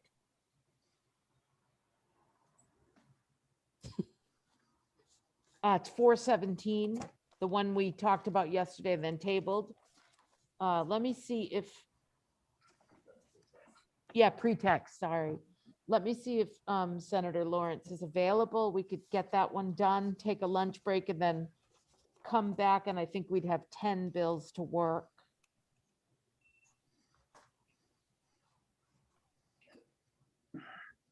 Sorry, I have to leave, so I will see you all when I can. Okay, thank you, Lois. Talk to you soon. Let me just give Senator Lawrence a quick call.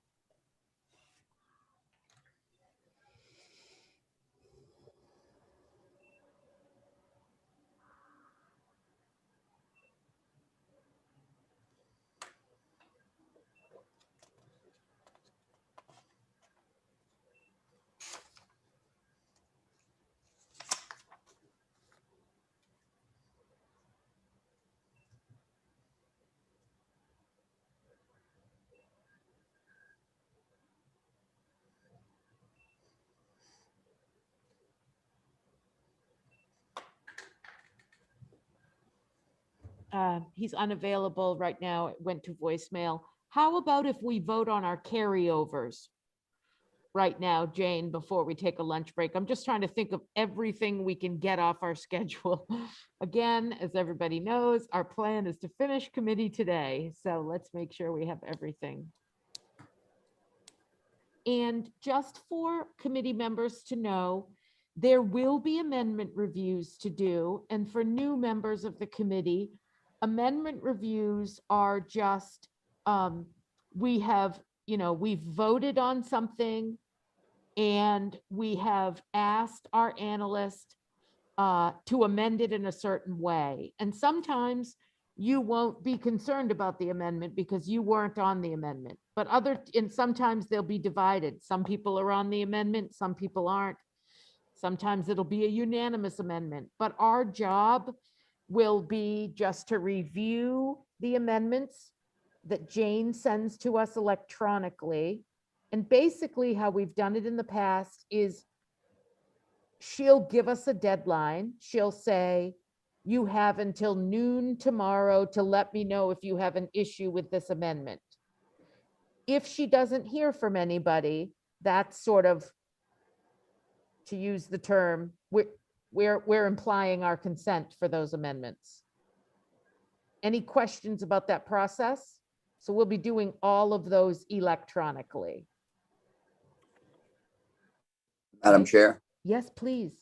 I don't have a question on that, but while I'm thinking of it, can someone tell me about what time and who sent the amendment to 417? Because I still don't have that. I want to be able to review that. Really? It was sent yesterday. And who sent it to me, I should say. Deborah Fay at 12:32. Okay, thank you. I'm sure I can find it. Thank you. Great. If you can't, let us know and we'll resend it. Okay, thank you. Okay. And Jane, yes, please. Oh, whoops, you're on mute.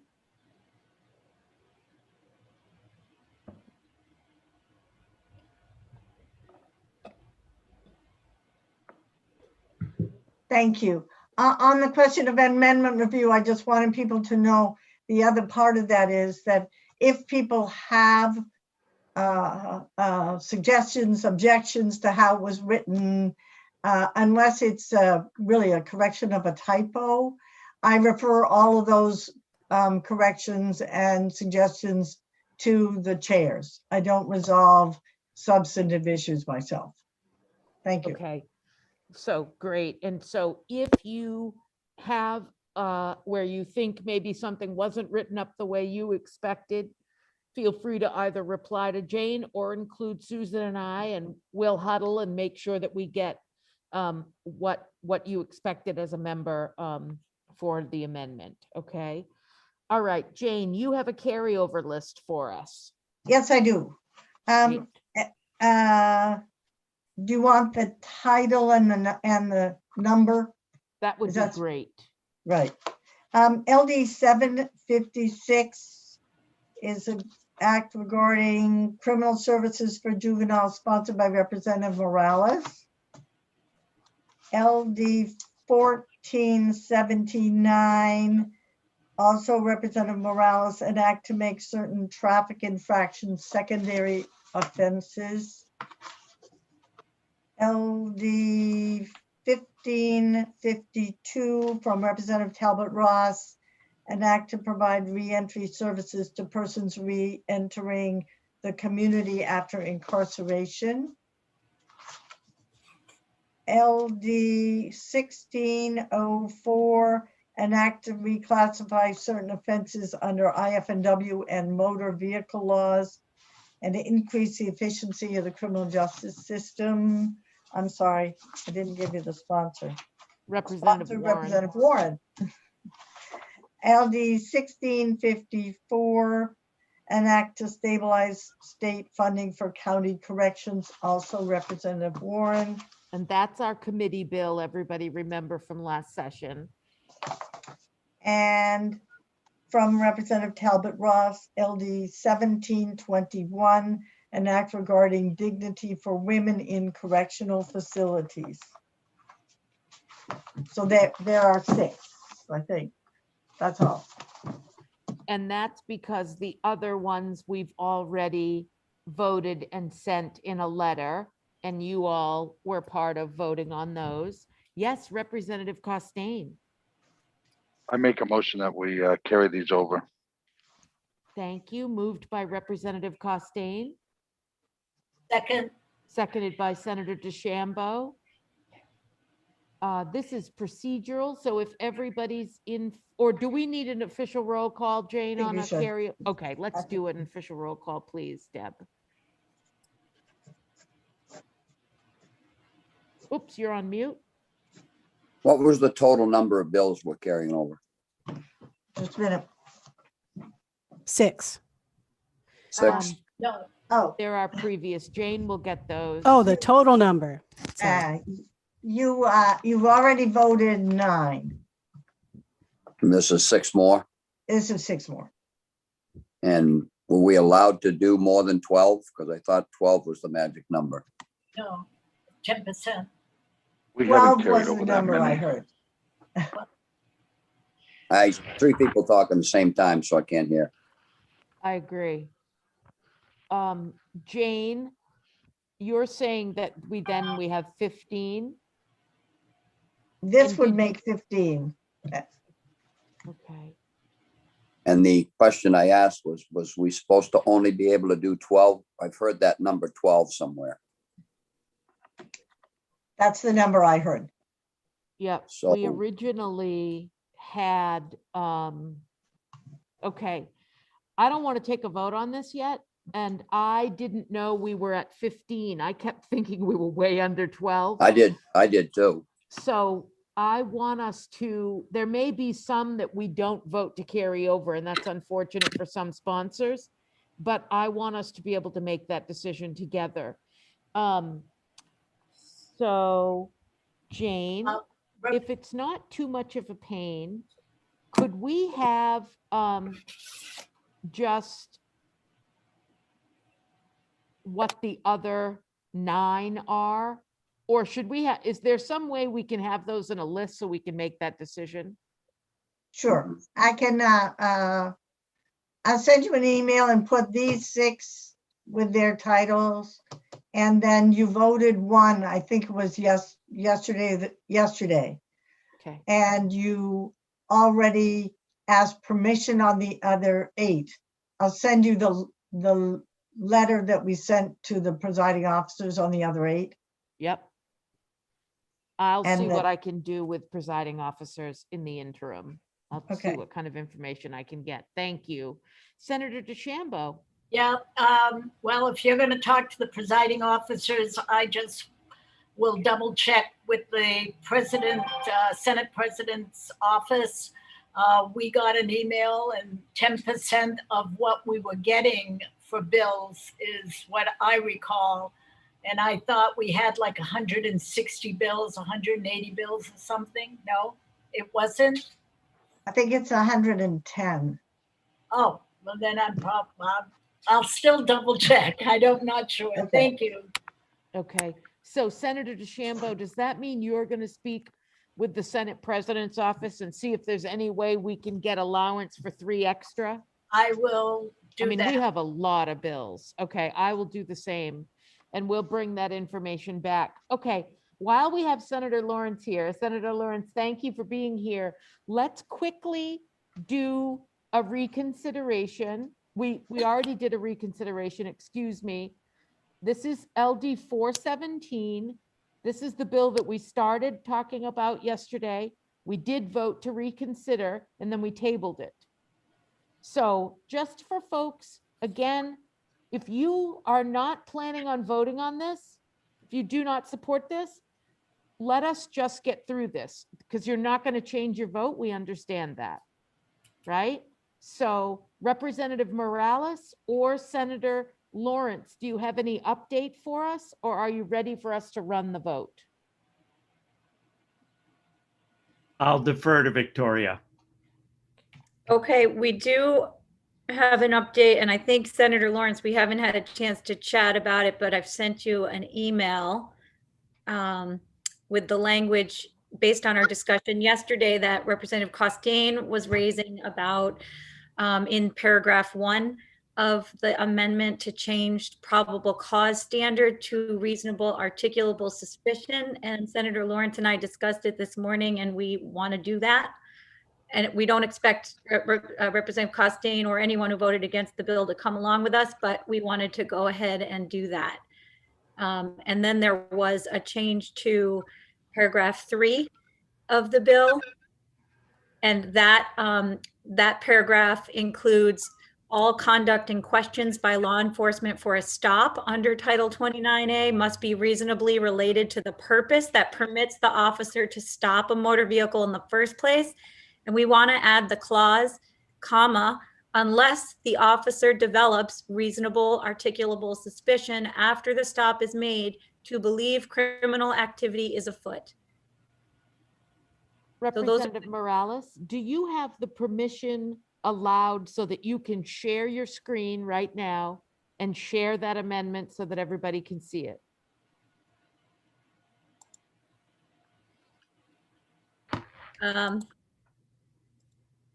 Yes. Beautiful. Okay. Okay. Can you all see that?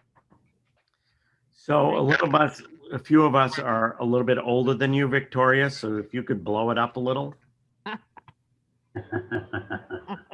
Let me, how do I do that?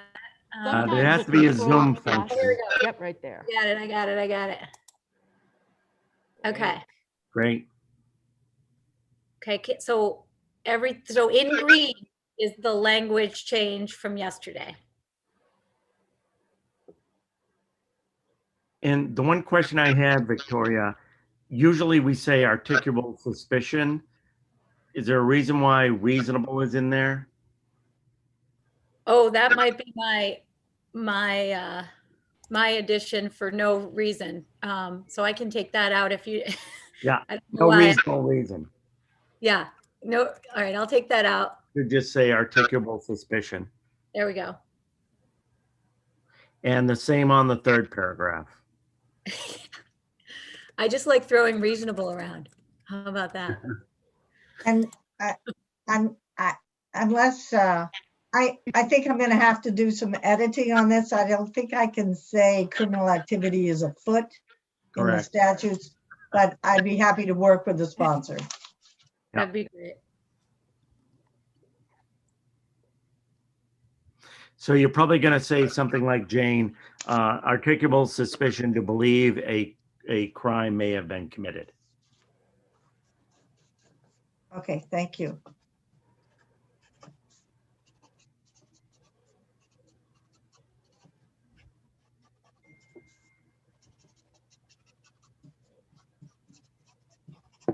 Though I do like the use of a foot. I think, adding some, it would certainly make a lot of officers laugh when they read it. On the farm, my father used his foot too. Yeah. Great. Okay, so that is the new amendment. And just a reminder, this is a reconsideration of those who were on the other amendment. Do we have a motion? Senator Searway. Before we make a motion, could I have Major Scott just take a look at this since he was working with them on this? Senator Searway, we're not going to do that today, and let me tell you why. The two sponsors, Representative Morales and Senator Lawrence, have been on the phone with Major Scott all morning. They've worked on this. You are voting against this. I'm pretty sure you voted against the original bill. Chair, I may vote for this. I want to see it too. I'd like to just speak to Major Scott to find out with that change if it's okay with them. That's all I'm asking. If they work together, I'm fine. I just want to make sure I talk to, since this is a major change. So I just want to So Representative Warren, with due respect, I'll make the request that we. If I may, Madam Chair. Yes, Representative Morales. Yes, and I'll just relay, I have worked with I think you're frozen. Okay. Mr. Well, Scott let's, extensively, and, you know, he can't this, yeah. We What, can't hear you, Victoria. what Representative Morales said is she has worked with Major Scott. He is not supporting this. We all know that he's not supporting this. He hasn't supported this from the beginning. We can bring him in. We can do this all over again, or we can just vote the bill. I'd like to speak to. Major, could we bring in Major Scott?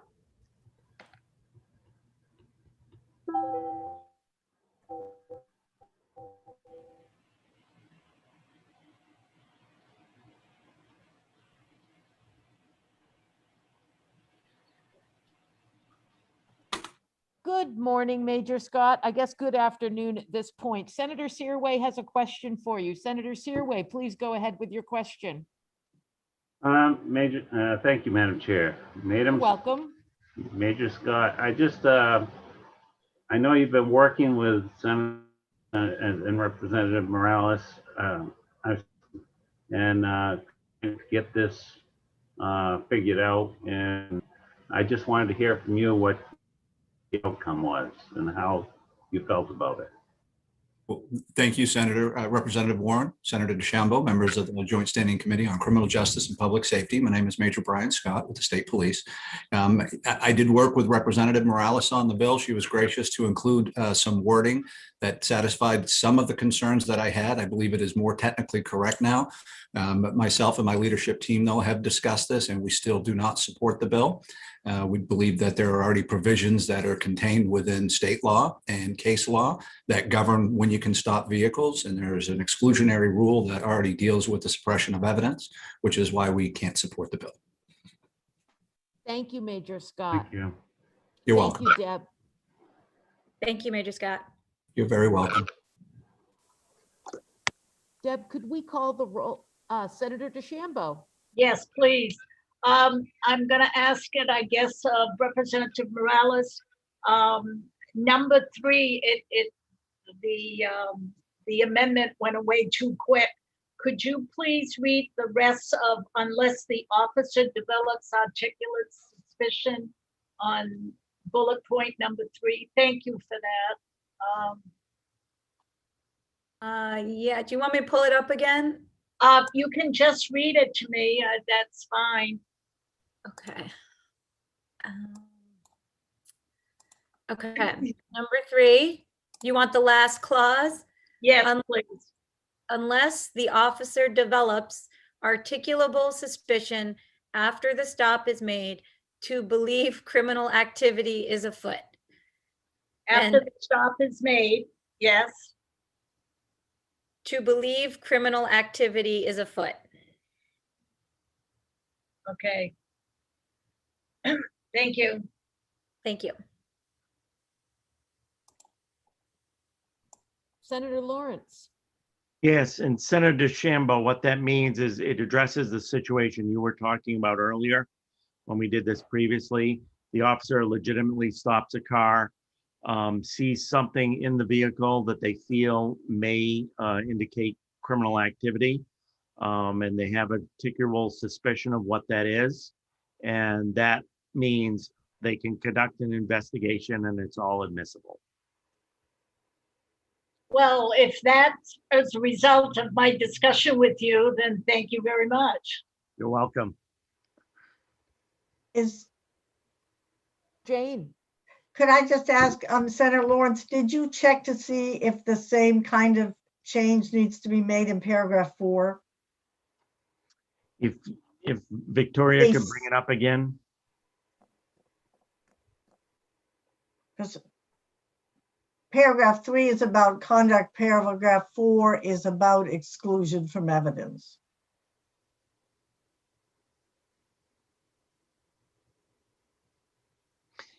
Evidence of criminal activity obtained.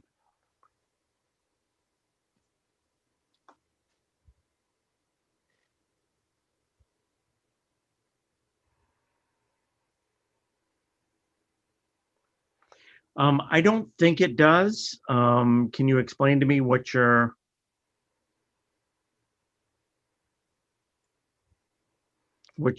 concerns are in the drafting? Are you thinking that we should make it clear in paragraph 4 that the evidence after articulable suspicion is developed after the stop is admissible?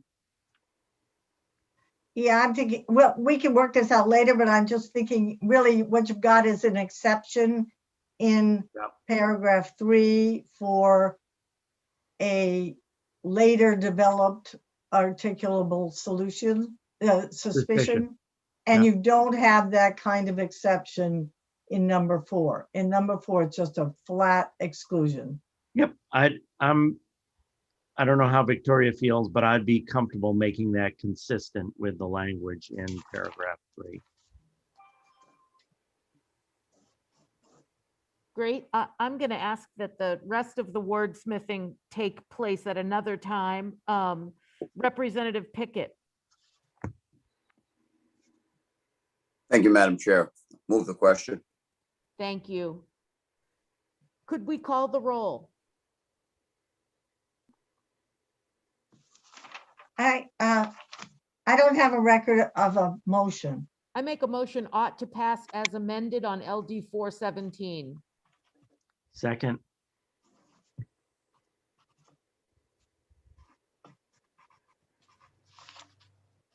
Ready? Was that a ought to pass amended? Yes. Was that the motion? Yes. Yeah, thank you.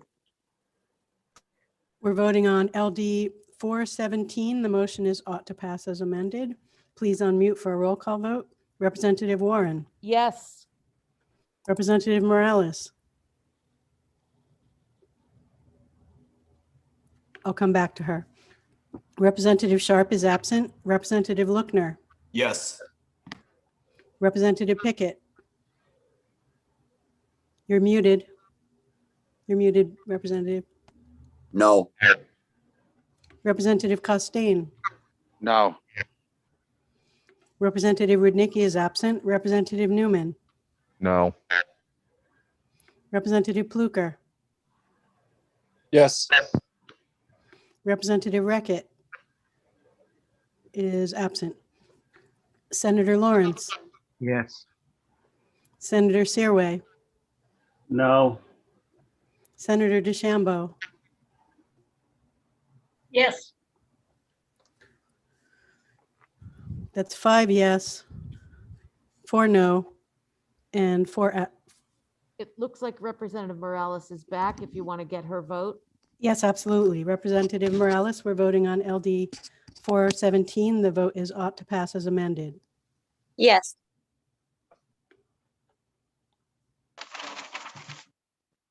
That's 6 yes,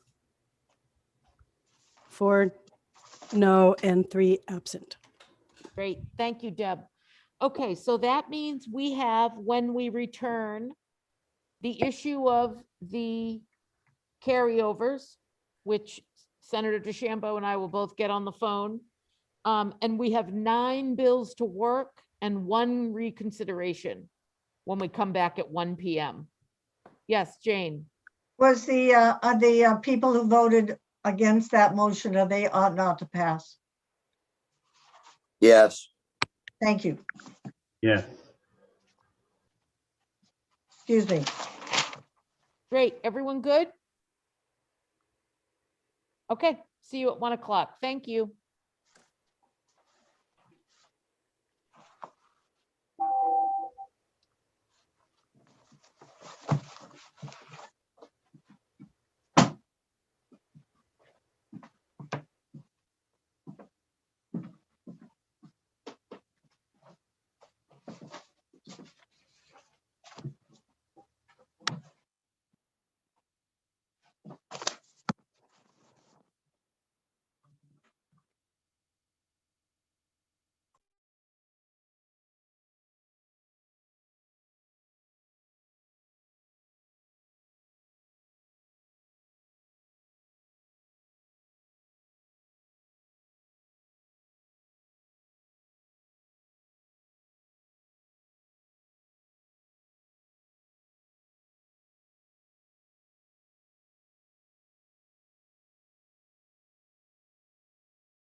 Senator DeChambeau.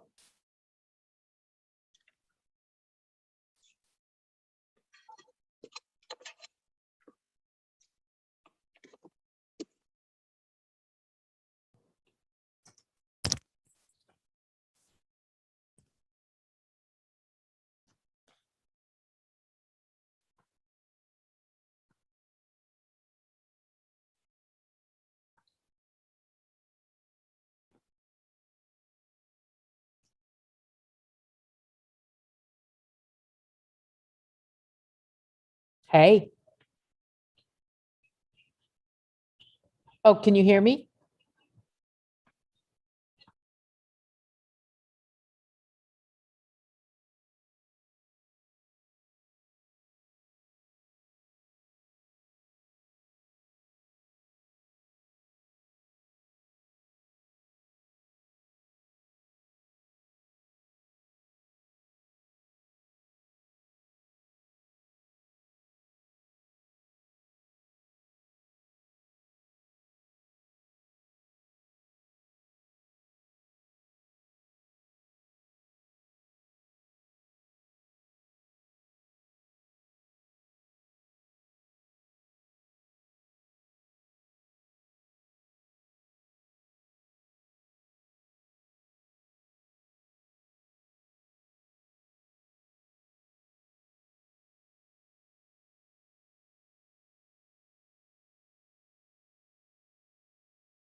Hello.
All right, it looks like we have folks back to get started. Thank you.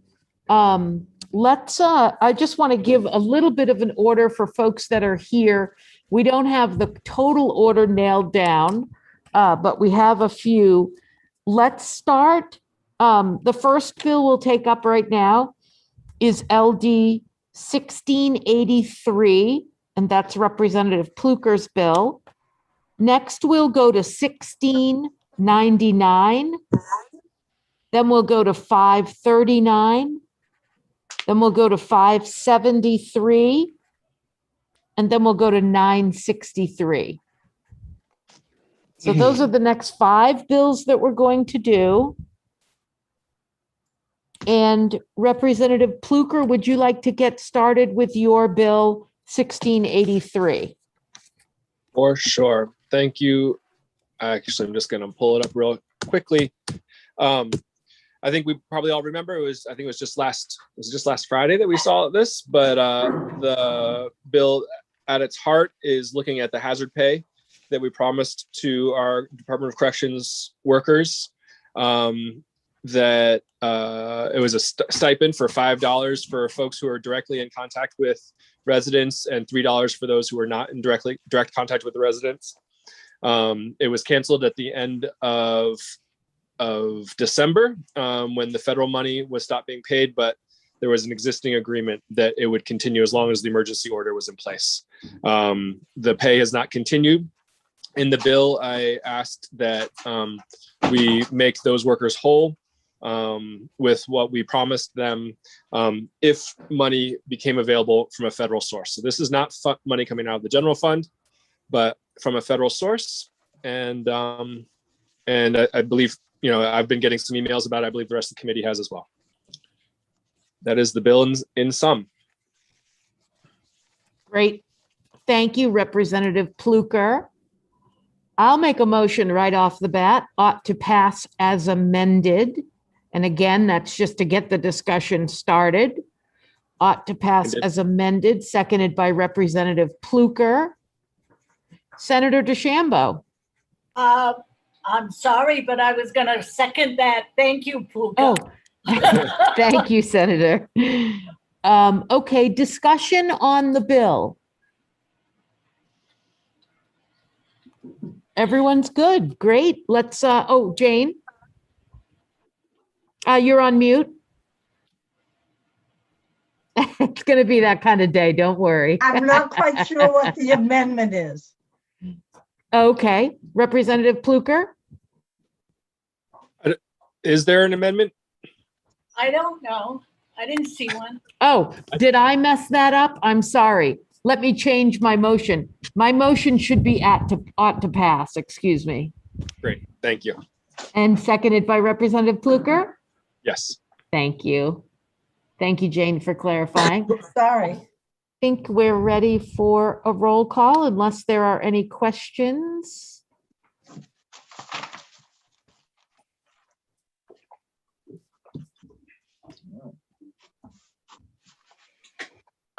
Yeah, well, I guess we just got a text here. This is for the Department of Corrections State, right? For the Department of Corrections, yes. For the Department, and I'm sorry, I'm just remembering now that there was a small amendment. Yeah, the county jail. We wanted to include the healthcare workers who are representing the who work in direct contact at Dorothea Dix and Riverview, who do similar work as the CEOs at the prisons. Yes, thank you for that. I'll change my motion back to ought to pass as amended. Representative Pluker, would you amend your second? Thank you. Yes, Jane, and then Representative Costain. As I recall, there was also a note that there were some DAFS employees also. Oh, I didn't remember that part. DAFS. I'm not recalling DAF's employee. I do not recall that. Okay. Whose testimony was that? if you recall. Let Jane look for that, and I'm going to go to Representative Costain. Representative Costain. Thank you, Madam Chair. I think this question would be for Representative Pluker. I think I brought up in the hearing or the work session about if there's any way that we can do anything for the county jails included in this bill. If you recall, the county jails were the ones that were taking the prisoners in the state stopped taking prisoners for many months, and the county jails were really the ones that was exposed. I mean, I think if we're going to do something, and it's not budgetary money, it's one-time federal money, that we may want to look at them as well. And I know it might be too late in the game to do that, but I did bring that up during the hearing. I'm happy to do that. I know that the state employees who are employed directly by the Department of Corrections had this as a pre-existing clause within their agreement with the state. I'm not clear about what the existing agreement was with the workers at the jails. Though in theory, I'm very much in favor of that as well. Yeah, I mean, I feel follow up, ma'am. I feel that we should do something. I mean, even if it isn't a dollar for dollar, I mean, if we made a good faith effort for these guys and gals that were really as well in the trenches at the same time, and I don't even know what the figure would be, but a dollar amount is even a small stipend bonus for them out of this, I think would at least show that, you know, we appreciated what they did at the same time, because I know a lot of county jails didn't get extra money. I mean, it wasn't budgeted, and therefore they didn't get it, and they were there. Anyway, my 2 cents. Madam Chair, a question for Jane.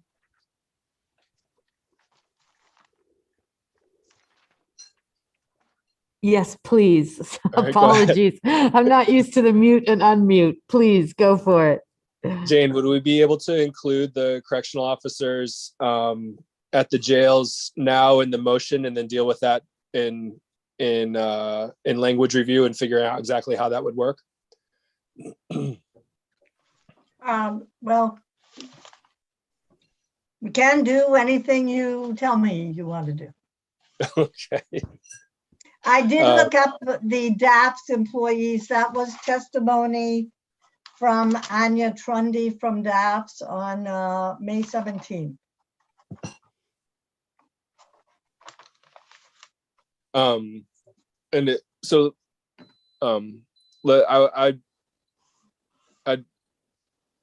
don't know how we would. I don't know anything about the job descriptions or how the different officers are described in the different jails, or how we would describe that in language. Representative Costain, do you have a sense of that?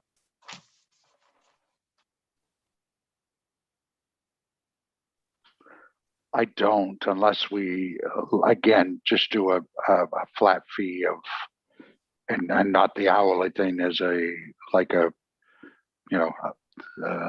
just a thank you type bonus for that.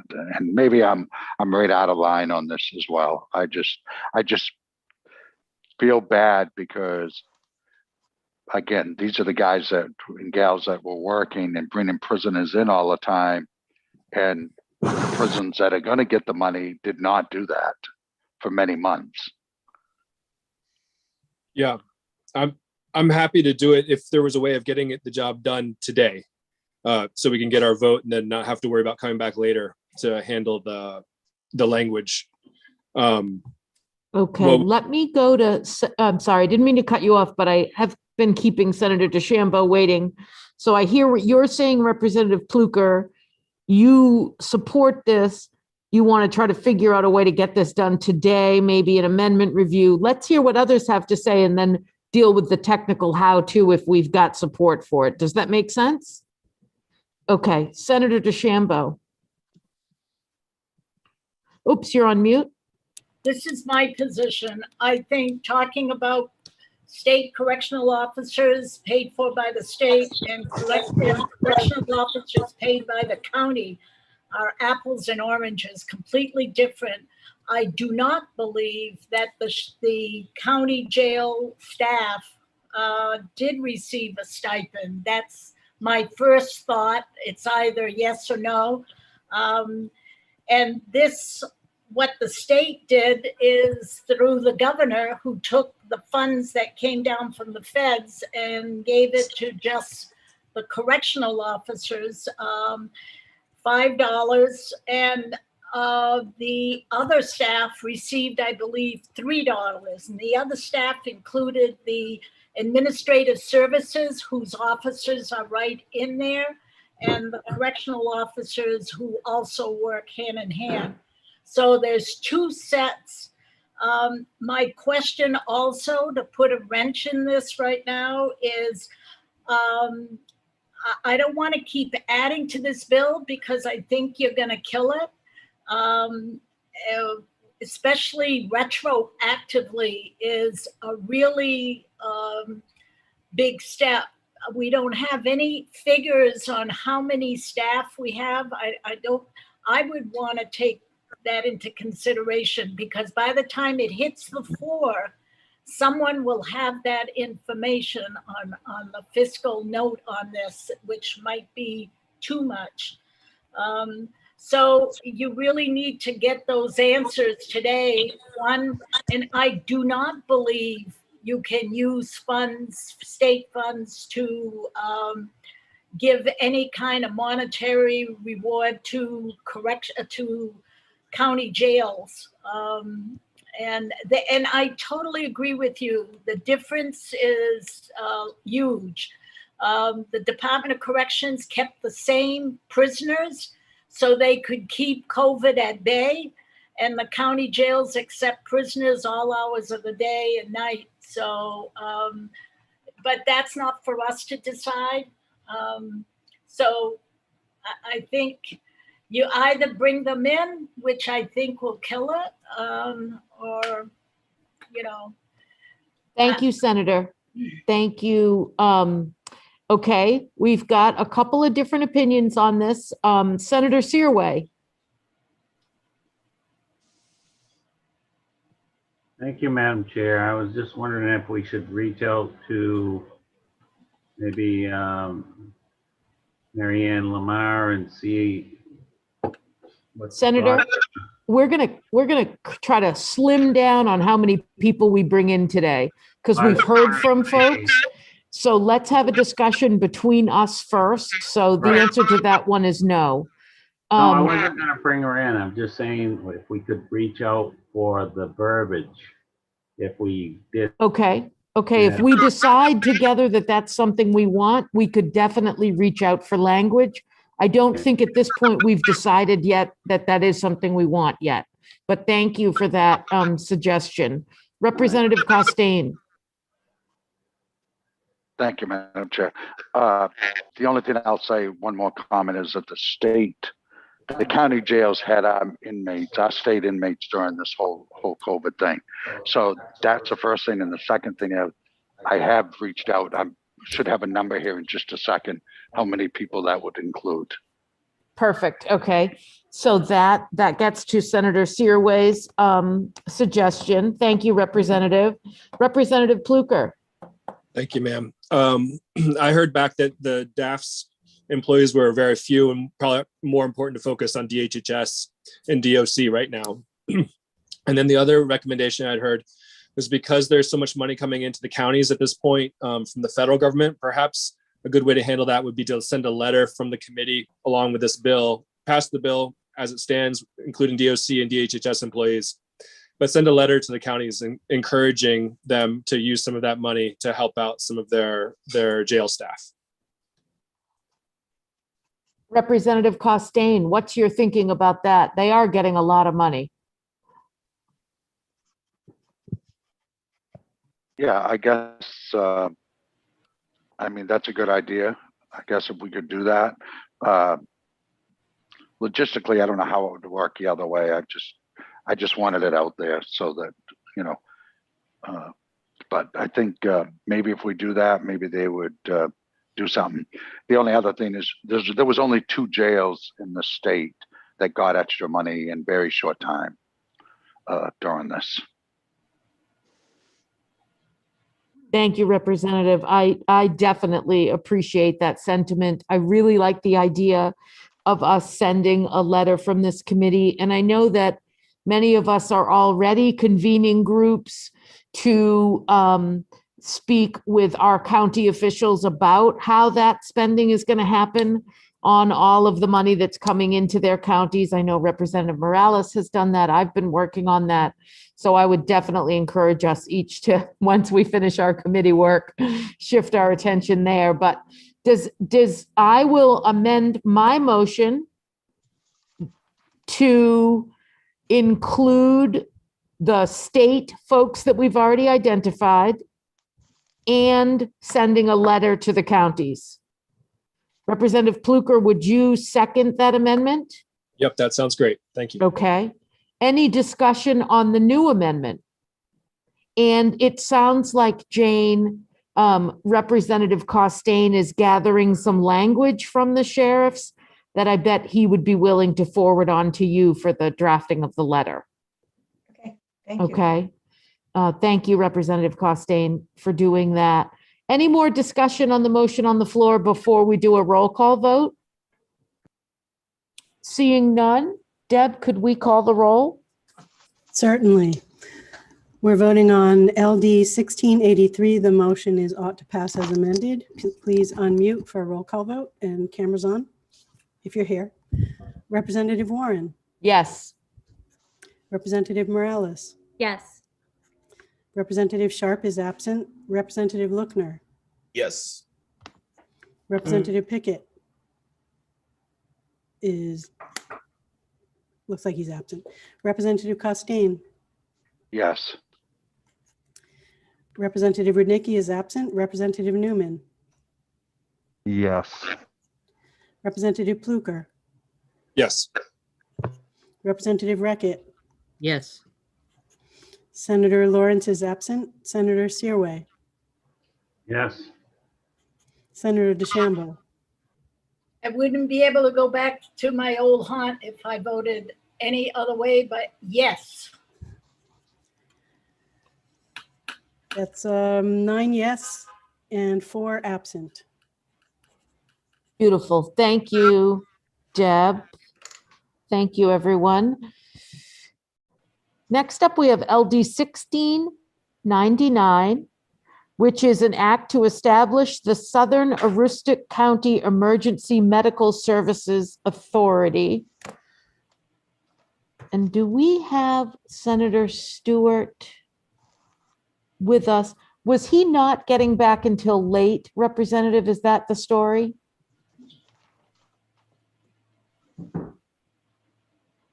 He's back. I thought we were going to take that bill up later. Do you want me to come on now? We aren't reconsidering right now. We're doing another bill that he has on our schedule, which is LD 1699. I'll call him real quick. Thank you. Jane, do you have anything for us for this bill? You did ask some questions. Oh, he's here. Great. He's here, Representative Costain. Thank you. Good afternoon, folks. I was in the waiting room. I'm on my way home, but I am able to hear and speak. So happy to answer questions about this bill that the committee might have. I know that at the end of the public hearing, there were some thoughts raised by, I believe, Sam Hurley in regards to the critical mass question about are there simply going to be enough calls in this area to sustain a program like this and at a rate that's reasonable. I feel confident in the work that has been done, at least initially, by the towns themselves who have really stepped up here to try to resolve this problem. Certainly I'm interested in hearing from that. I did try to connect with Mr. Hurley. I called him this morning. I wasn't able to get through to him, unfortunately, but I'm hesitant to say that any other sort of inaction this year is going to be a good idea, given that I know we're in the waning moments of the legislature at this point, and particularly your committee. But without action, it means that the towns are going to be forced to go into an arrangement that is going to cost them all substantially, and really is going to be a big issue for Southern Aroostook County. And I hope that we can come to some sort of agreement today to move some effort forward on this, so that we don't have to see that unfortunate scenario play out over the next year. So with that, I'm happy to answer questions folks might have, and go from there. Thank you, Senator Stewart. Thank you for being here and for that discussion of the committee. Yes, Jane. Thank you, Madam Chair. There was some question about the board of directors. I believe, in fact, Senator Stewart asked what to do about what towns and how many directors from each town. And he was wondering how to put that into the bill. Thank you. Senator Stewart, does that question make sense to you?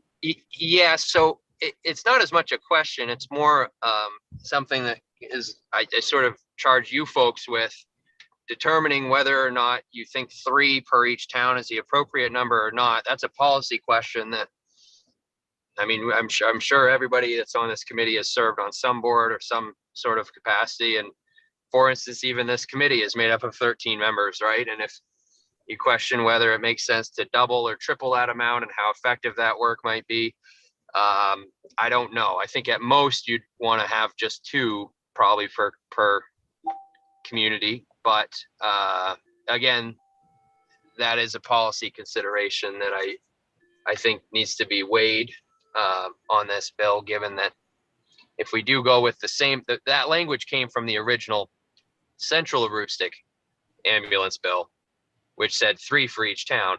Not a big deal there, where they only have 3 towns.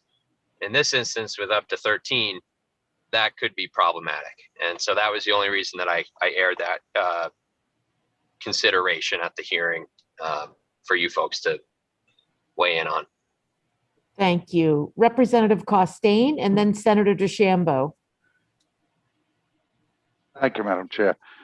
The only thing I'll comment on that is that I've sat on many boards over the years, and if the board's too big, it's just not feasible to work. So, I mean, if it's 13 communities, you're talking 26 if it's 2 people. I'm wondering if 1 person per town would be sufficient for that board. Senator Stewart, thought on, or you want us to weigh in on that? Okay, I heard you say that. So I keep deferring back to you because I definitely know that you are the expert on your area more than any of us. So I really want to support what you all know you need, but I will support Representative Costain's suggestion of 1 per town, but let's hear what other folks have to say. Senator DeChambeau. Yes, we'll talk about subject matter expert. In this regard, I find Sam Hurley has really produced good work for us and information. I'm trying to bring up his presentation, his testimony. He had 2 suggestions, and one of them, he says, really an ambulance to be able to be financially feasible to have an ambulance would require like 1,500 calls a year.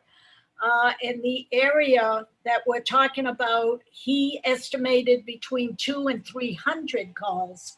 His following statement asks that there should be, first of all, a needs assessment conducted in that area, and we don't have that. I think that's the logical way to go. And when Senator Stewart mentioned it would, a delay would cost a lot of money, we just finished talking about the counties have got money coming in. I'd hate to vote on something like this without a needs assessment. Is it true? It takes, well, Sam Hurley knows it's 1,500 calls to pay off that ambulance and not the 200 or 300 that he estimates is from that area. So I just wanted to throw that out. I put a lot of weight on his testimony. Thank you, Senator DeChambeau. Representative Reckett.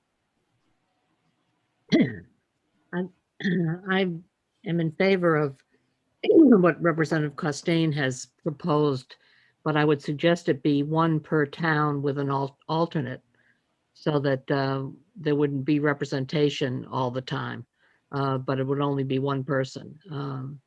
I think I've served on a lot of committees where that was the case. You were either the person or you're the alternate. So that would be my suggestion around that. In terms of the needs assessment, I think Senator DeChambeau raises good points, and I don't know quite what to do about that.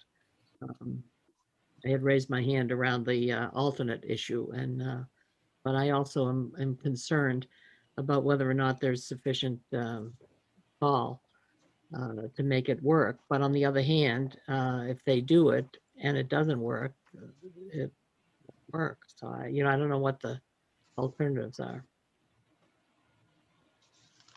Thank you, Representative Reckett. Representative Costain. Thank you, Madam Chair. My feelings is, and I agree with Senator DeChambeau, there probably should have been a study done long before now, but this bill's in front of us and they're asking for our help. And no one knows any more than Senator Stewart, Senator Stewart, what the need is in Aroostook County. I don't feel we can sit in Augusta, Maine and try to second guess what their need is. They're asking for us to do this. I feel that we should support it. And if it fails, it fails. They're out going back to finding another solution. But if this is what they want, my vote would be to pass it.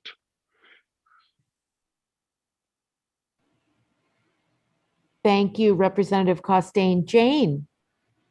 We just have a reminder from Senator Stewart on the number of towns that have voted to do this. As I recall, there are 9 towns listed, but all of them had not voted in. And so I'm feeling a little unsettled about establishing an authority in which the towns are members, but some of the towns have not voted in favor. I don't know what to do about that. Senator Stewart, can you answer that? Thank you, Madam Chair. Yes, and thank you for the question. And as I mentioned at the hearing on this bill, it's developing in real time because of the nature of and the challenge right now or that we've had at least in coordinating some of these public meetings in smaller towns with the COVID restrictions and whatnot, and the fact that they just don't meet all that regularly as communities to begin with. But it's my understanding there are 9 towns now that have expressed an interest in this program moving forward.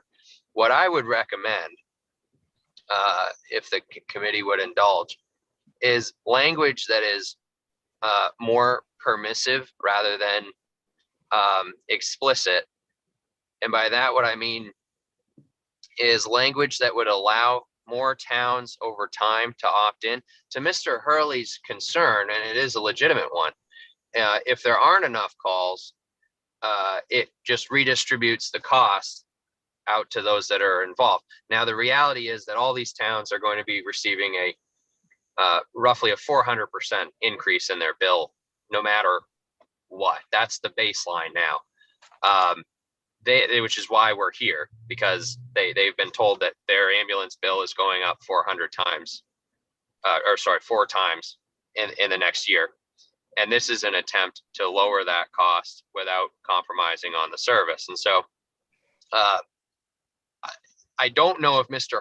Hurley's figures, this would be a question for him, if his figures encompass all 13 towns or just the towns that are listed in the bill text as it reads right now, because those are two different things with two different numbers.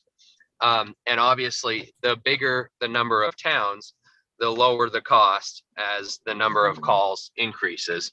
So that's something to consider. If you could word it in such a way that would say something like, there shall be an ambulance service in Southern Aroostook County that would service the towns that have opted in, and made some sort of affirmative step, whether it's a vote of their, the town government or municipal government, that I think would accomplish what we're trying to accomplish and allow those towns in the interim of the legislature to elect to opt in. And that would, I think, address all of those concerns. I think too, your desire to have a needs assessment, I think makes sense to do regardless. But I can tell you that the need is real. I could tell you that I would not be here in front of you today if the need were not substantial and urgent. So if the committee feels that some sort of assessment needs to be done in the interim as well, I'm fine with that. And then, come back and continue to work on the program in the interim. No matter what we choose, though, the cost to these towns is going up. And so that's the thing, even if it is slightly more expensive than it is right now to service these towns with the fewer call volume, because that's really what we're talking about, right? Is that if the call volume is low, the cost to the towns will be more. It's likely still going to be less than the 400% increase all these towns are going to be receiving from the current service, which is the only one that's available to them. So hopefully that makes sense. Hopefully I answered your question, Jane, and provide a little bit more context there for the committee members to chew on. Jane, did that answer your question? Well, I think he's suggesting that when you make a motion, whoever makes one, the motion not name the member towns, but name the possible member towns with subject to a municipal vote. Great. Yes. Yes, that is correct. Something like that would be great. That sounds great. Thoughts of the committee? Anyone ready to make a motion of a similar sort that Senator Stewart just suggested?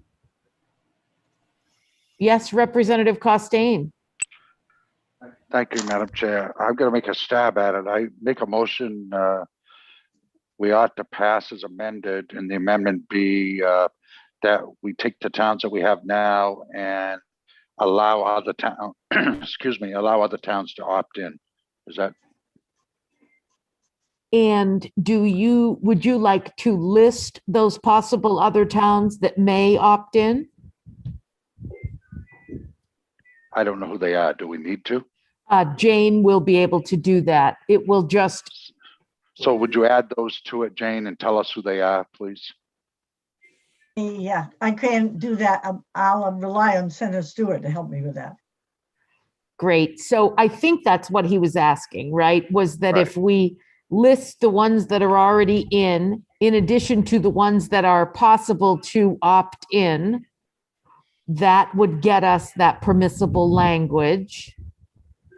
And I'll second that amendment of Representative Costains. And yes, Jane. And did you want to speak to the question of how many people on the board of directors, whether it's one and an alternate from every town? Okay, it sounded like Representative Reckitt and Representative Costain agreed 1 per town plus an alternate. Let's see how other people feel. Do folks think that's a good idea, or do we have a suggested change? Looks like people think that's a good idea. I think that's a good idea. But if anybody disagrees, yes, Senator Stewart. Thank you, Madam Chair. And this is something I meant to say earlier. As we're talking about this, if an emergency preamble could be added to the bill as well, that would be key so that the group can get organized and get to work as soon as possible, rather than the typical waiting period that's associated with language passed with simple majorities. Thank you. Thank you. Yes, Representative Newman. Thank you, Madam Chair. As far as the members, you also got some language at the bottom there. It talks about the terms and initial terms for the one that's appointed and the second one that's appointed and everything else. We're going to have to change that. Okay, thank you. Great catch, Representative Newman. It looks like Jane got that. Yes, Representative Costain. Does the emergency have to be in the motion? Yes. Yes, we'll need to make sure that we amend that motion. And it sounds like before you do that, Representative Costain, it sounds like you also need to amend the motion to include the change of membership. So before we change the motion, let's make sure we've got everything in there. Anybody having heartburn about what we've suggested so far? So I would like to add to my amendment or one person and an alternate so that one person on the board can't be there, with a total of number of what there is for towns, 1 per town, and also put an emergency preamble on it. Okay. And I was the second, so I also will agree to that, seconding that. Discussion on the motion on the floor. 2 or 3 year terms. 3. Sounds like 3 is offered by Senator DeChambeau. Representative Costain? The only thing I would suggest is stagger those terms so everybody's not changing out at once. And I believe that's in there anyway, right? Stagger the 3-year term. Okay.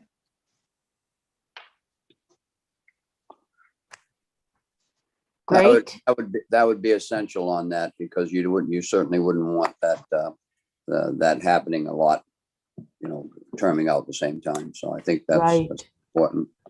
Good point. And is that existing? So we don't need to add that to the amendment? Can somebody check that? I'll put it in. Okay, all good. Okay. Yep. Ready to roll on this one, or need a little more discussion? Looks like folks. Okay, looks like folks are ready to go. Deb, would you call the roll, please? Certainly. We're voting on LD 1699. The motion is ought to pass as amended. Representative Warren. Yes. Representative Morales. Yes. Representative Sharp is absent. Representative Lookner. Yes. Representative Pickett. Yes. Representative Costain. Yes. Representative Rudnicki is absent. Representative Newman. Yes. Representative Pluker. Yes. Representative Reckitt. Yes. Senator Lawrence is absent. Senator Searway. Yes. Senator DeChambeau. Yes. That's 10 yes votes and 3 absent. Thank you, everyone. Thank you, Senator Stewart. Now, while we have you here, Senator Stewart, did you want us to do that reconsideration? I don't want to step on anybody's toes, but if you wanted us to do that, we could get that taken care of now. It's up to you, Madam Chair. I've Let's got do some it. windshield time ahead of me, so if you folks have other business, I don't want to, interrupt anything, but I'm also ready to, present on that one whenever works for you is what I'll leave it at. If my co-chair agrees, I'm in favor. I am too. Yep. Okay, great. And it looks like we are in favor. Okay, let's do that now. Senator, excuse me. So let's see. Could somebody remind us of the vote of 1715? I think it was 9, I think it was 9-1 only, Senator Seaway against, so almost anybody else is on the prevailing side. And that was Great. not to pass. Correct. Okay. Representative Costain. I would like to make a motion to reconsider 1715. I'll second. Can we do, are all those in favor of a reconsideration? Senator DeChambeau? Okay, the vote's unanimous, so we are reconsidering. Representative Costain, or did you want Senator Stewart to go? Yeah, I think Senator Stewart should talk about the bill. Thank you. Great, thank you. Please go ahead, Senator Stewart. All right. Well, thank you very much, Madam Chair, for indulging in that motion. I certainly appreciate it a lot. And again, I know we're at the very end of the legislative session, and so timelines are very, very quick. And unfortunately, what happened on this bill, I had to go to an NCSL executive board meeting over the weekend, and so I had to fly out on Friday, which was when the bill was being heard, and then return home to Maine yesterday, which is when the bill was being worked. And so I didn't have an opportunity to weigh in and answer questions and whatnot on the bill before the vote occurred, and I think that might have been helpful, and particularly given the testimony that I saw that was submitted on the bill. And you'll note that the folks that are opposed to it are the defense attorneys that represent, folks who have been charged with some of these crimes. And the reality is that what we're talking about here is a issue that the law court explicitly said the only way to change this is through the legislature. And they essentially said that the legislative intent must have been that substitute teachers are not held to the same standard with regard to sexual assault of these students that other employees of the school would be. And the issue is that they then go on to list who those folks are. So they list folks that are, the support staff, even the administration, as well as the teachers. But they don't say substitute teachers. And because of that, it's essentially a loophole that allowed an individual up in my neck of the woods to have their sentence reduced to not even a felony level crime. Even though there's an acknowledgement that, yes, they did sexually assault a minor, and that it was well beyond the age limitations that are, within the sort of legal gray area in Maine. And yet this individual was sentenced to just a couple of months, which he had already served, and is out on well, he's been released, and is no longer required to register as a sex offender. And so these sort of instances, while few and far between, I'm sure, I hope they are few and far between,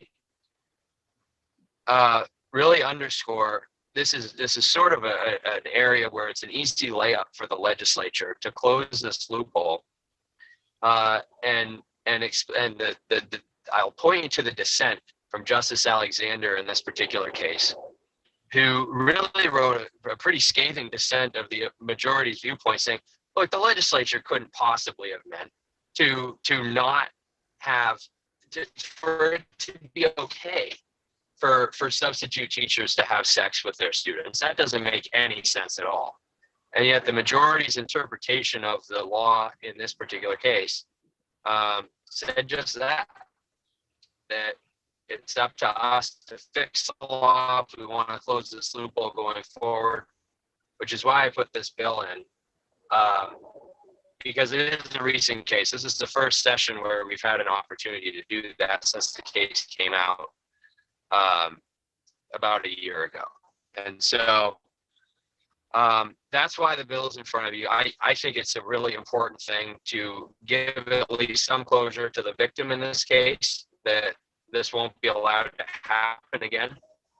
Certainly their families and the community. And I think that's why you'll see that the representatives of the schools are in favor of this bill, because there shouldn't be a loophole that exists like this. But unfortunately there is. And I hope that today we can fix that and right the ship here with an affirmative vote out of this committee. So with that, I'm happy to answer questions that folks have. And again, thank you for indulging me today under the strange timing circumstances of the end of the session. Thank you, Senator. Thank you for that. Representative Pickett. Yes, thank you, Madam Chair. Thank you, Senator Stewart for being here this afternoon. I was reading the bill summary a moment ago, and I know that at your original testimony on the bill, you also had a copy of a decision that had happened that you related to again today, I think, regarding that. So there was some question around the fact of if a substitute teacher would be teaching and taught one class, and then that was all they taught. There was some question about whether or not if they were involved with a student after that time, if this was a bill that fit that, and if the substitute should be considered on that. There's quite a bit of discussion on that as I recall in hearing. I don't know about the work session because I was not able to be there on the work session. But my question to you is, at the very end of the summary, it says the actor at the time of the offense, the actor has instructional, supervisory, or disciplinary authority over the student. And in that decision, law court decision, was that the case at that time? Did that person that was charged, did they have that supervisory, disciplinary, or instructional authority over the student at the time? Right. Thank you for the question, Representative. So essentially, that is where the rub is here. The challenge is that it's clear that the teacher, the substitute teacher, engaged in pretty textbook predatory behavior, preying on a young student, which they did have supervisory authority over, that then transpired into events that took place outside of school a couple of days later. You may want it as rostered as a substitute, because typically the way that this works is that there's a roster of potential substitute teachers throughout the community, that when, let's say, somebody calls in sick, the administrative side will kick in and then start calling through that roster to fill folks in.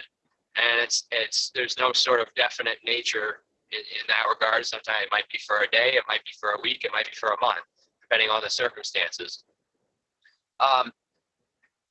But I do think that there is certainly a way that if you are on that roster, the fact that anybody would engage in sexual behavior with one of those students really, I think, flies in the face of what the legislature was trying to do with the original statute, which is to provide explicit protections for those students. And so I think, you know, if there is a concern that, well, we're not sure when this relationship might end or something to that effect, simply stating if the student is a student and the individual is a rostered substitute, then they shouldn't be having sex and or engaging in any sort of sexual activity. That I think would cover all of the concerns that were raised, because then, of course, if the student graduates from school, that would or is no longer a student there, then that would no longer be a protected instance. Or if the substitute decides to de-roster themselves, or for whatever other reason, is no longer on the roster, then that would no longer apply. But I think this sort of carte blanche, either, you know, they have to be a full-time teacher, or they have to not be, not be registered at all.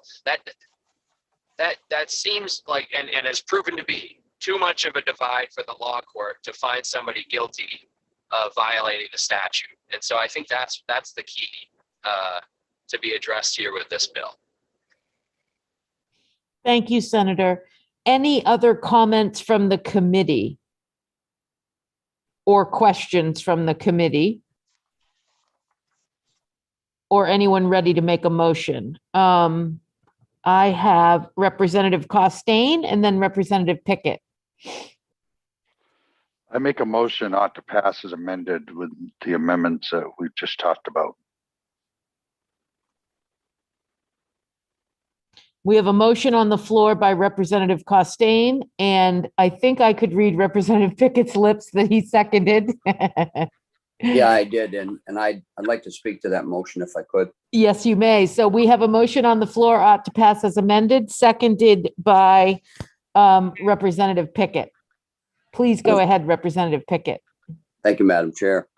The reason I see such importance to this particular bill is the fact that, having done a number of, more than I like to remember, cases regarding sexual abuse and those kind of things, and oftentimes I've had several occasions to deal with people within the educational system as well.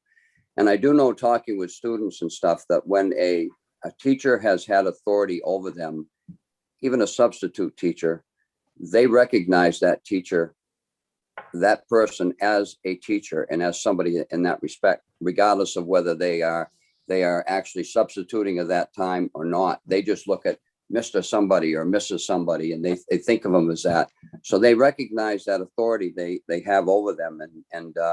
And I think it's really important that these people that are on a roster, just like the good senator said, these people that are on a roster and they are in the schools teaching, that gets involved in something like this with a student, whether they were substituting at the time or not, that is extremely, extremely wrong, in my opinion. And I really think there should be the ability to be able to deal with that and deal with it in the right manner. So that is why I would be supporting this motion. Thank you. Thank you, Representative Pickett. Representative Costain, did you want to speak to your motion also? You're all good. Oh, that's okay. Okay, Representative Pluker. Thank you, Madam Chair. I very much agree that a substitute teacher should not be sleeping with any person who they're teaching, and probably even for some period of time they shouldn't be sleeping with anybody who they've taught.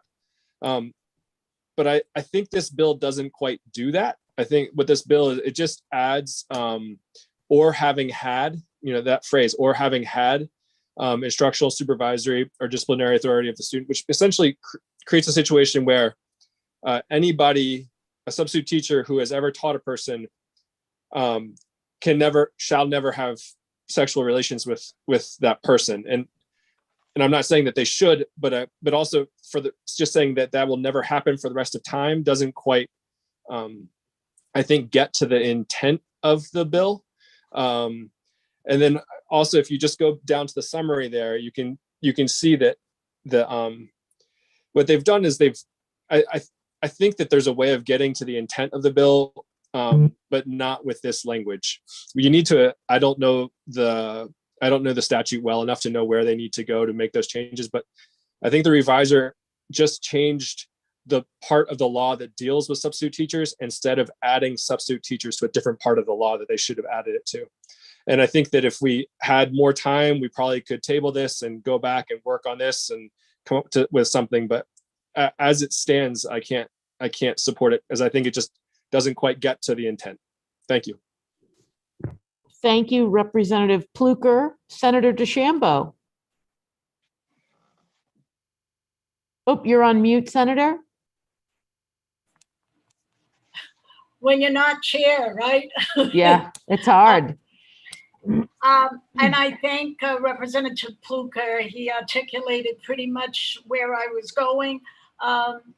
Number one, this individual was initially charged with, and this happens all the time, gross sexual assault, Class C, unlawful sexual contact, sexual abuse of a minor, and unlawful sexual touching. He was found guilty of sexual abuse of a minor, Class D. I know if you don't see a lot of these, and anybody who's in law enforcement or corrections, there's more than you would ever imagine. And frankly, this is par for the course. I think he got a few months. I know it sounds like he should have gotten a few years, but there are so many of them. It's pretty much par for the course. The other thing I think needs more tweaking in that bill. I keep going. The only thing that changed in that whole bill of current statute is changing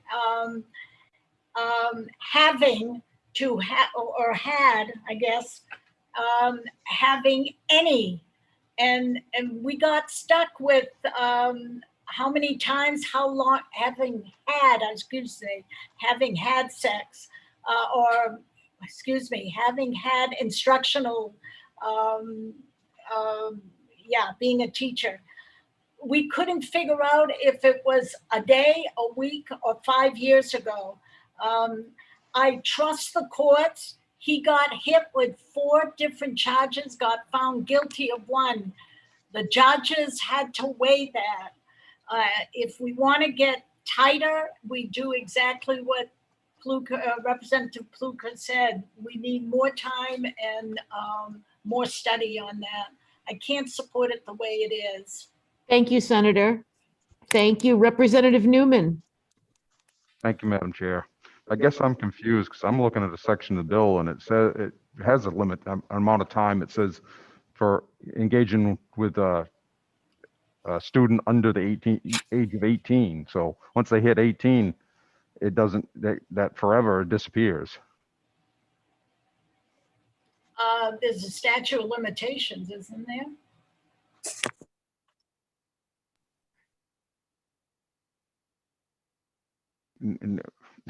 No, what I'm getting at is if a teacher is 30 and ends up getting together with a student who's 25, that's perfectly legal. Once they're 18, it's legal according to this paperwork.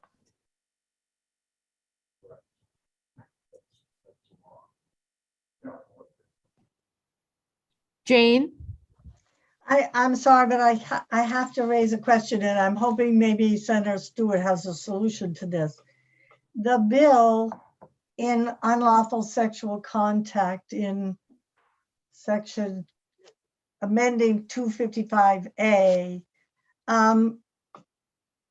criminalizes a teacher, employee, or official having or having had instructional, supervisory, etc. And it inserts the having had, but unlawful sexual contact already has a subsection 6 that says the person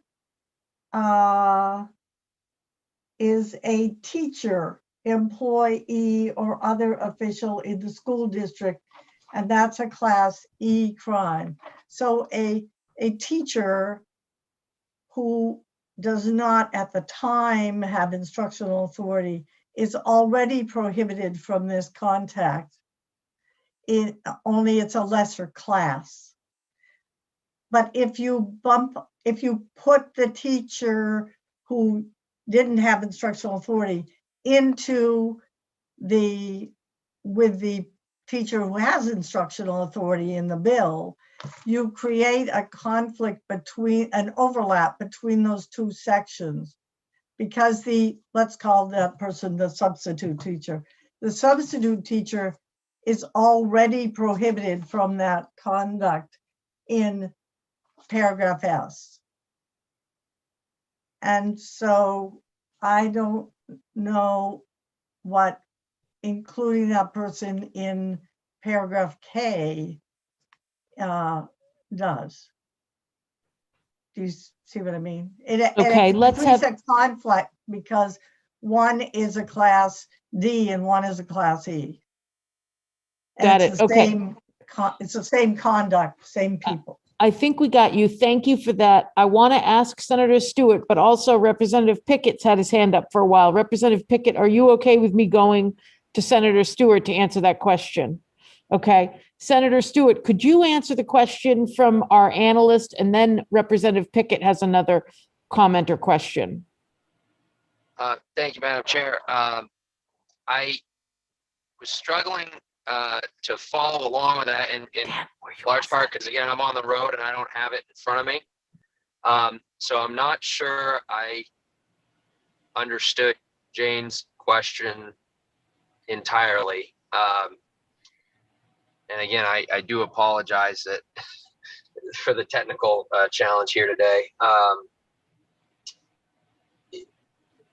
Yeah, I'm not going to be able to, I guess, answer it without it in front of me.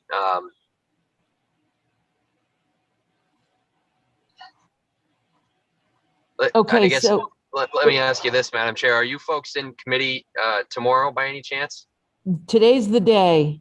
We are Today is done the today. day. Yeah, but Crap. I'm happy to, if the rest of the committee agrees with me, I'm happy to set this aside for a couple of hours. We've got some other bills we're working on, and we could come back and try to do a reconsideration a little bit later. But let's hear what Representative Pickett has to add for us. Thank you, Madam Chair. I was just going to respond to, it may seem like it's just the way it is and just the way when you're dealing with these cases, and I understand that thinking, but at the same time, we have to understand in the court system that if there is such a thing called plea bargaining, and that plea bargaining happens all the time, but that doesn't excuse the fact that if you commit a crime and you commit a crime that there is enough evidence to be indicted for, then that crime is what you're charged with. You might end up getting something less by a plea bargain, but that doesn't mean you haven't committed that crime. So I think that's something we have to keep in mind too. And in regards to what Jane had to say, I understand what she's saying there. I can see the difference in there, but also Representative Newman made a very good point, because when the student has to be under 18 years old, so that means that if you're substituting a student and they're 17 years old, fine. But if that same student turns 19 and you're still engaged with them in this, and you've never had any problem or anything, there's never been any charge or whatever, then that person at 18 years old, that whole thing goes away. Just to explain what I think he was trying to say. Thank you.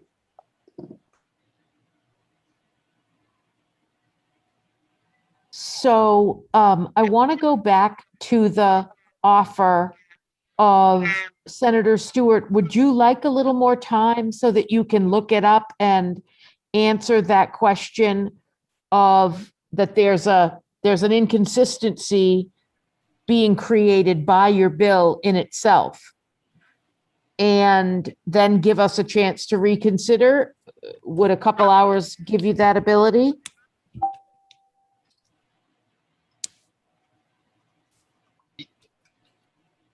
Yes, Madam Chair, that would be great. Either way in the interim, and we'll try to get this sorted out here for you.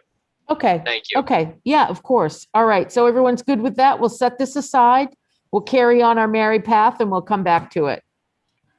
Thank you, Senator. Drive safely. Thank you. Okay, so let's move on to LD 539, which is an act to require law enforcement agencies to do a thorough background check of applicant officers and to require the release of records, including sealed records, to the requesting agency. Let me see if Senator Miramont.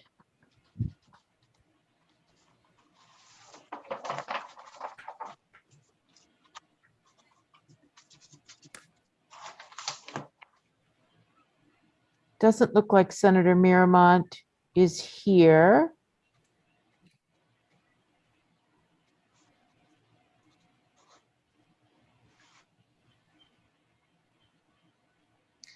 Jane, could you give us a reminder of what this bill does? I know it's close to Representative Corey's bill, and I know Representative Corey is here, so I don't want to take too long on this. But just a reminder, I think, would be helpful, at least for my brain. Okay. This bill requires candidates for employment as a law enforcement officer who have previous law enforcement experience to sign a waiver allowing the release of their employment records. And the waiver authorizes the agency that previously employed the person to release those to the new agency that's interviewing the person. And the waiver covers files or information related to conduct or job performance, performance review, administrative files, disciplinary actions, early warnings, a lot of things. It doesn't cover data or any other information on the candidate's employment not related to conduct or performance, including medical records, pay, and benefit information. Thank you. I think that was at least enough for me. I don't know if that's enough for other. I just needed a thank you, a quick refresh. And to be honest, I was trying to make sure we gave the senator a little time. I'd make a motion ought not to pass. Second. Discussion on the motion on LD 539 of ought not to pass. Seeing none, Deb, would you call the roll? Sure. Can I confirm who got the second first? I think it was Senator DeChambeau. Okay.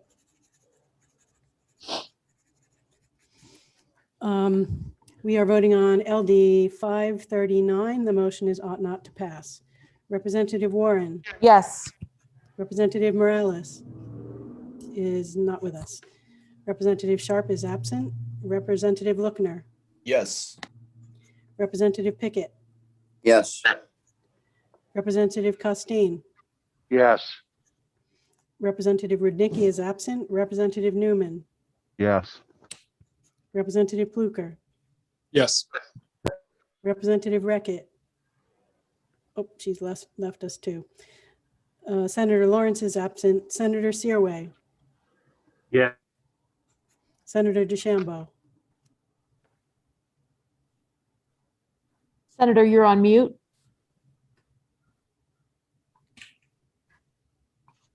Oh, you're still on mute. Senator, your vote? I could read her lips too. doesn't That was count. definitely a yes. Yes.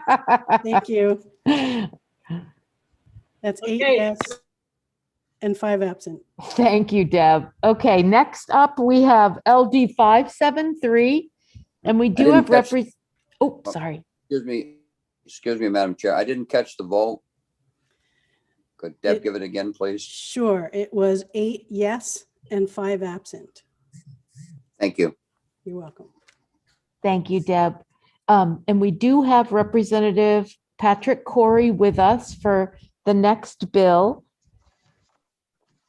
which is LD 573, an act concerning records of the employment of law enforcement officers and corrections officers.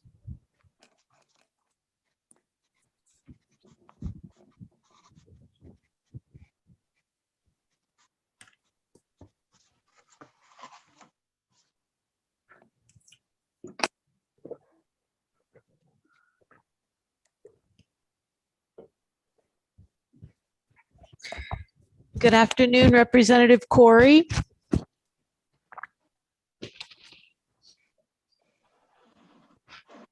Let me also send him a text.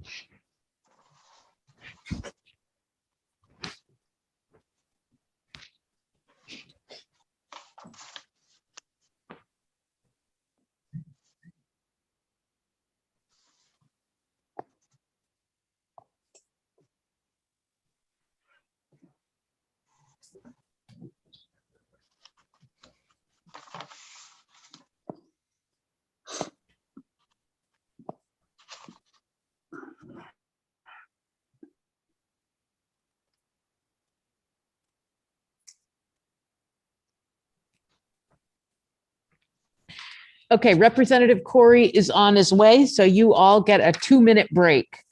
I'd move us on, but I think we should stick to this one. So let's just take a quick break until he joins us. It'll be like 2 minutes.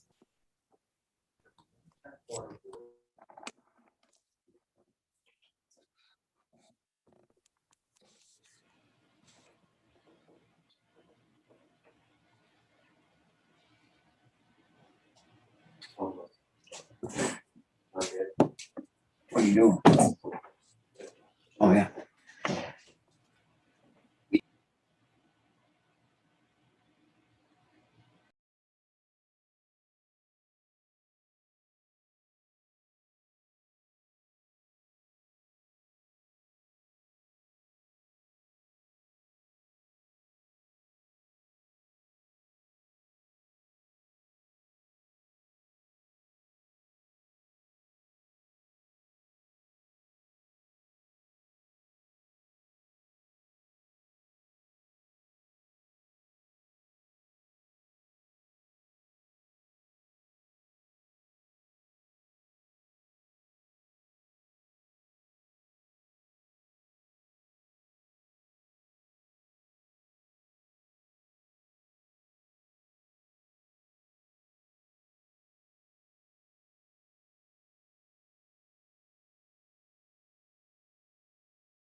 All right, it looks like we've been joined by Representative Corey. Thank you, Representative. Hi. Hello. We are up to your bill. Do you have anything to add from the last time we had a work session on this bill? I don't really believe so. I've talked to Sheriff Joyce a little bit about the bill, and like, I've said in committee, the overarching concern was always, the if he sees something, he needs to say something, piece of the bill, which was, the lie detector piece, or the that's not what we call them anymore. What do we call these things? Polygraph. Polygraphs. It's like I watched too many old movies or something like that.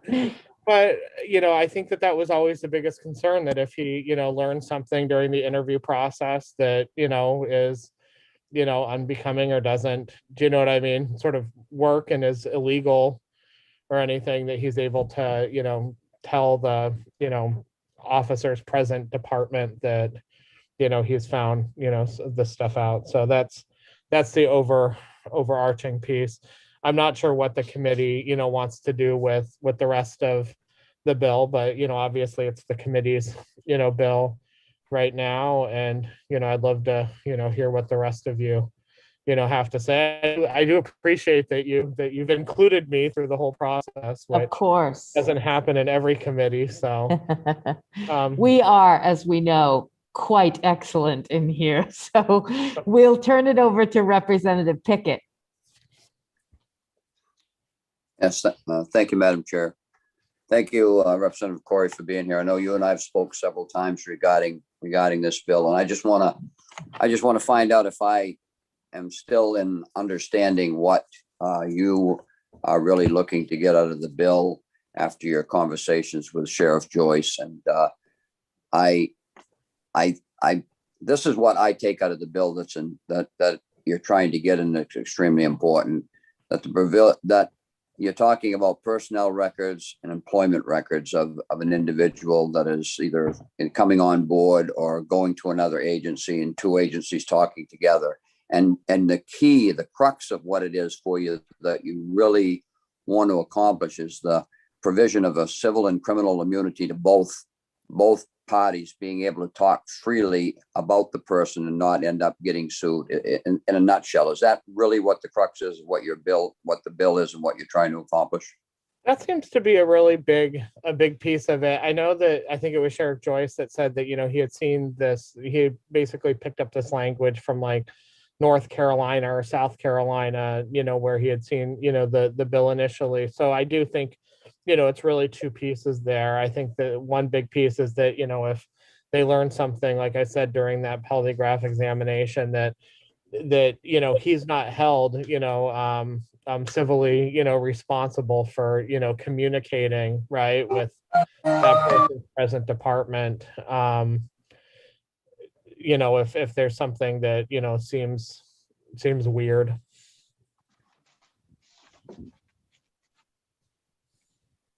I do believe, I'm not positive, but is he sitting in your attendee room right now?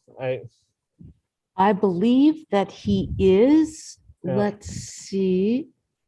Yes, I see him there. Yes. Deb, could you bring in Sheriff Joyce?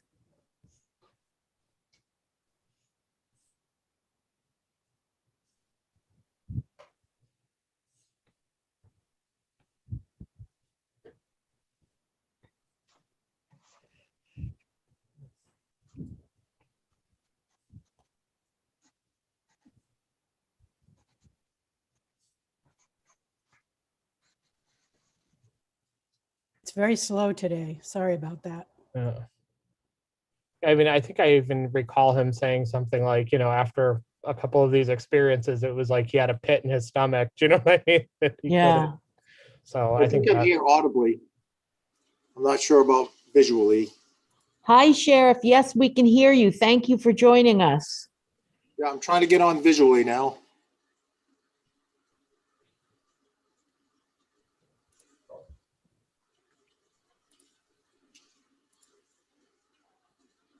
That's okay. We're okay with you. If you can't get the video on, let's go with audio.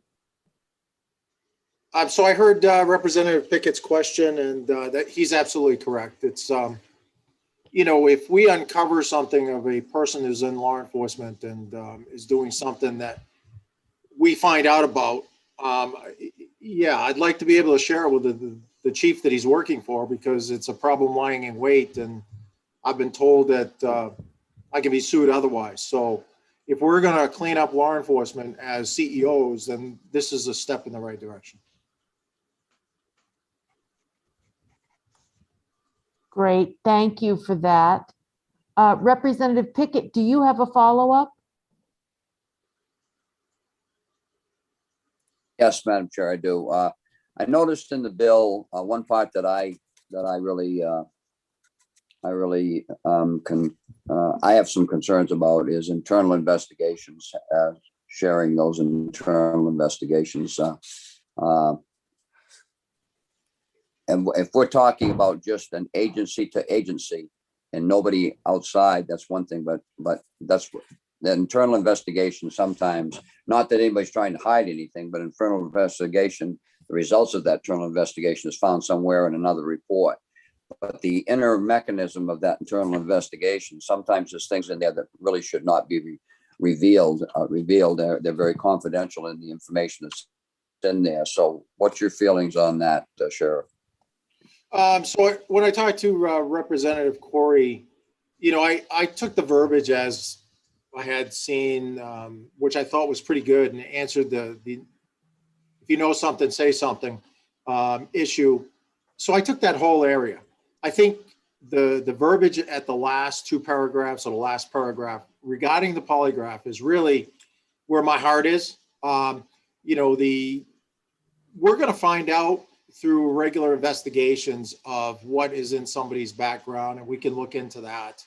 It's the new information that nobody knows about that comes up during a polygraph that is a bit concerning. And like I said, there have been a couple of times where I, to this day, haven't been able to say anything, and it's bothered me, you know. And if God forbid one of these individuals had done something, you know, I'd have to live with, was it really worth doing what I was told I should do? Does that make sense, Representative Pickett? So I'm not hung up on the first part of it where it talks about backgrounds and stuff, because if we do our background checks, we're going to probably uncover that as well. It's new information that comes out during a polygraph that's concerning. Thank you.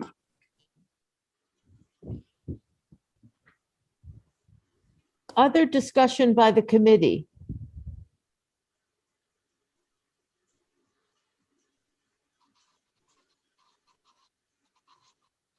I'd entertain a motion.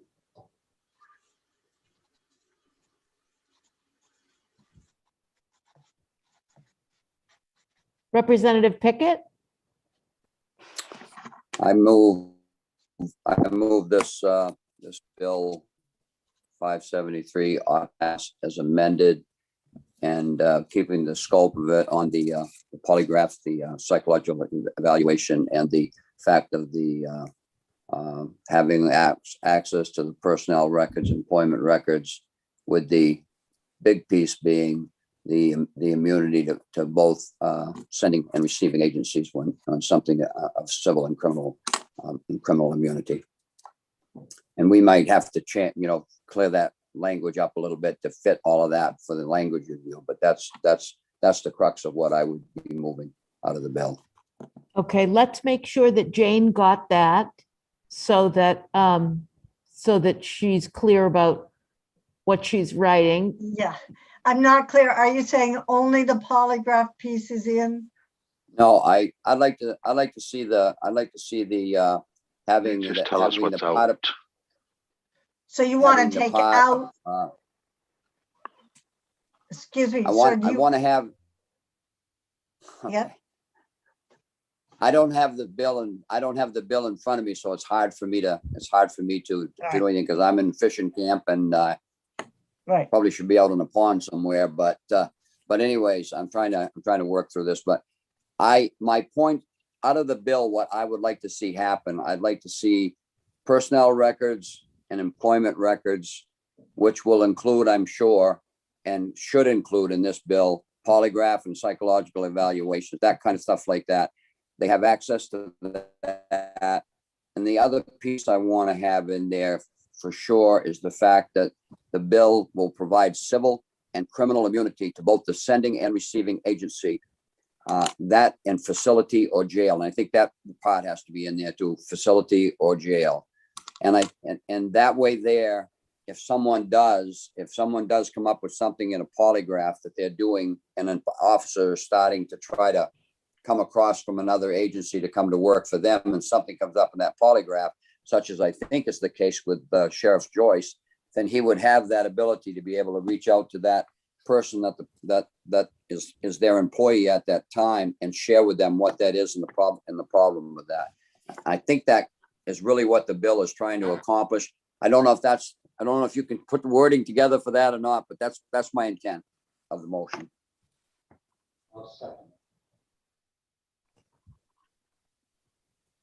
So we have a motion by Representative Pickett, seconded by Representative Costain. Discussion on the motion on the floor. Yes, Jane.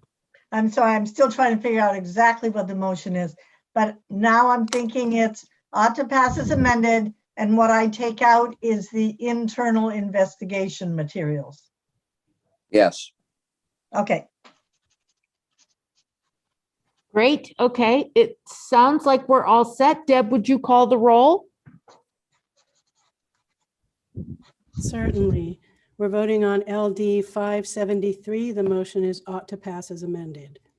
Representative Warren. Yes. Representative Morales. Yes. Representative Sharp is absent. Representative Lookner. Yes. Representative Pickett. Yes. Representative Costain. Yes. Representative Rudnicki is absent. Representative Newman. Yes. Representative Pluker. Yes. Representative Reckett is absent. Representative Lawrence is absent. Senator Searway. Yes. Senator DeChambeau. I guess we lost Senator DeChambeau. Yes, she'll be back. 8 yes. And 5 absent. Thank you, Deb. Thank you, Representative Corey. Yes, please go ahead. Thank you for having me. When things get better, I'll bring candy or cookies or something like Okay. that. We'll expect it. I feel like we're all getting skinnier because we're not in committee for real. You haven't looked in my mirror lately. Uh-oh. Yeah, I'm not getting skinnier either. Thank you. Thank you, Representative Corey. Good to see you as well. Good work, Okay. Representative. Great. Okay, so now we're up to LD 963. And I know that we have Representative Brooks with us, and I want to see who else we've got. There's a group working. Sorry, I see 3 Heidi Brooks. Bring them all in. Bring them all in. All right. Why not? I think the Attorney General was asking to be invited today. He may be there. Okay. I picture the waiting room like some giant bus station. Okay, so if Attorney General Fry is here, let's bring him in. Great, okay. That's why.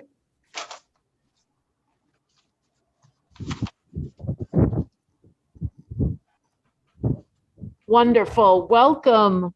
Good afternoon. We'll start with the sponsor. Good afternoon, Representative Brooks. Good afternoon. And good afternoon, other fine folks that are here to work on this bill that also have the name Heidi Brooks.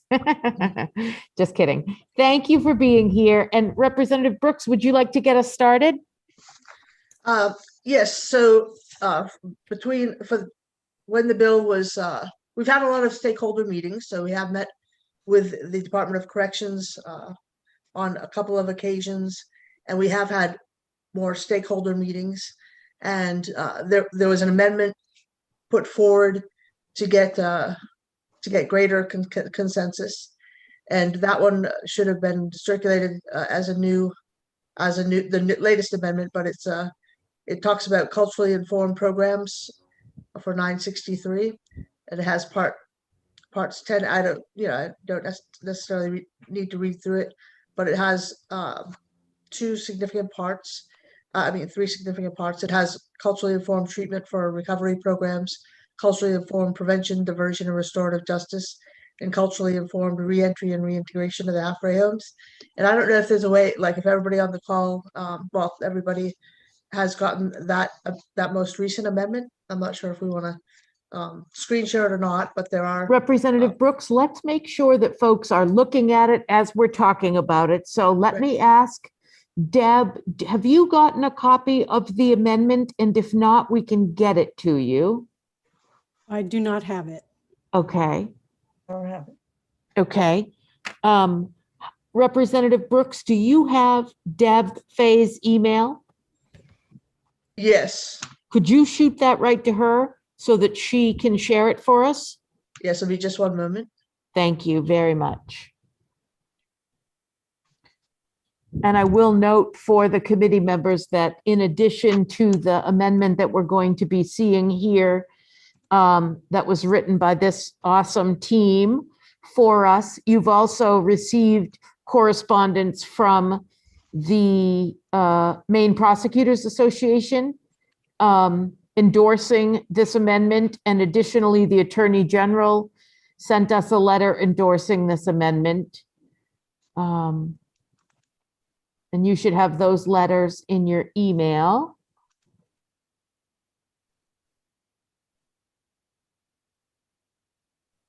Got it. Great, thank you. Thank you, Representative Brooks. Thank you, Deb. Yes, was the letter of support received also? Yes. Okay, great. Let me. And so Representative Brooks, this replaces the entire bill? Yes. Okay, so I'll let you go through it. Thank you. Or share with us whatever you'd like. I guess you don't have to read it to us. Okay, so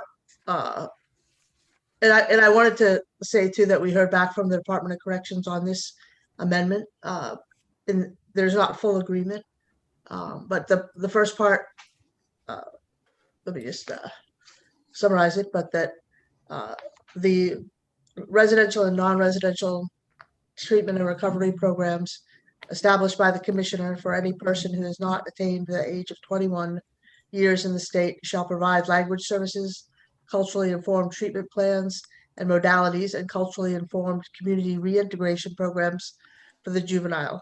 Language services must also be available to the juvenile and the juvenile's family and support system. So sorry, I mostly did read that, but I think that's very important, as is the entire language.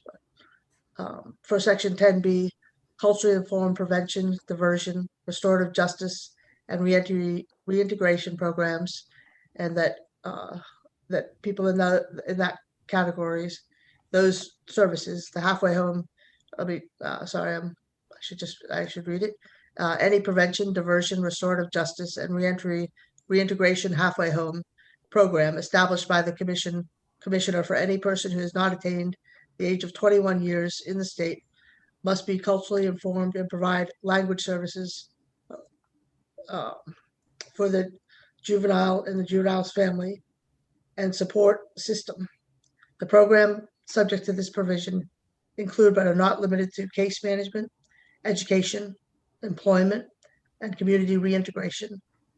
Then part 10C, the culturally informed reintegration halfway homes.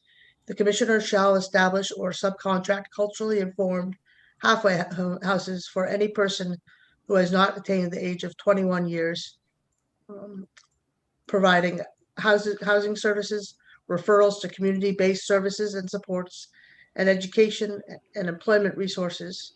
And the halfway houses may be funded with contribution from the department and with any grants, donations, and private funding received for this purpose.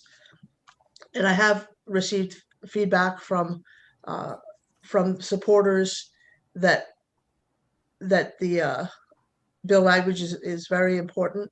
I have heard from the Department of Corrections as well, and I believe they are most likely attending as well, that parts 10A and 10B that they are generally supportive of, and 10C is what they had an issue of, and I don't want to give their testimony for them, but I know that there were a couple of questions, and Attorney General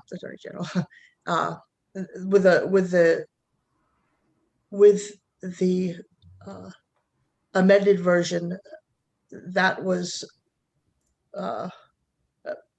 supported by the district attorneys and the Attorney General, and that came today, not today, but that was distributed over the weekend and yesterday and today as well. Thank you, Representative.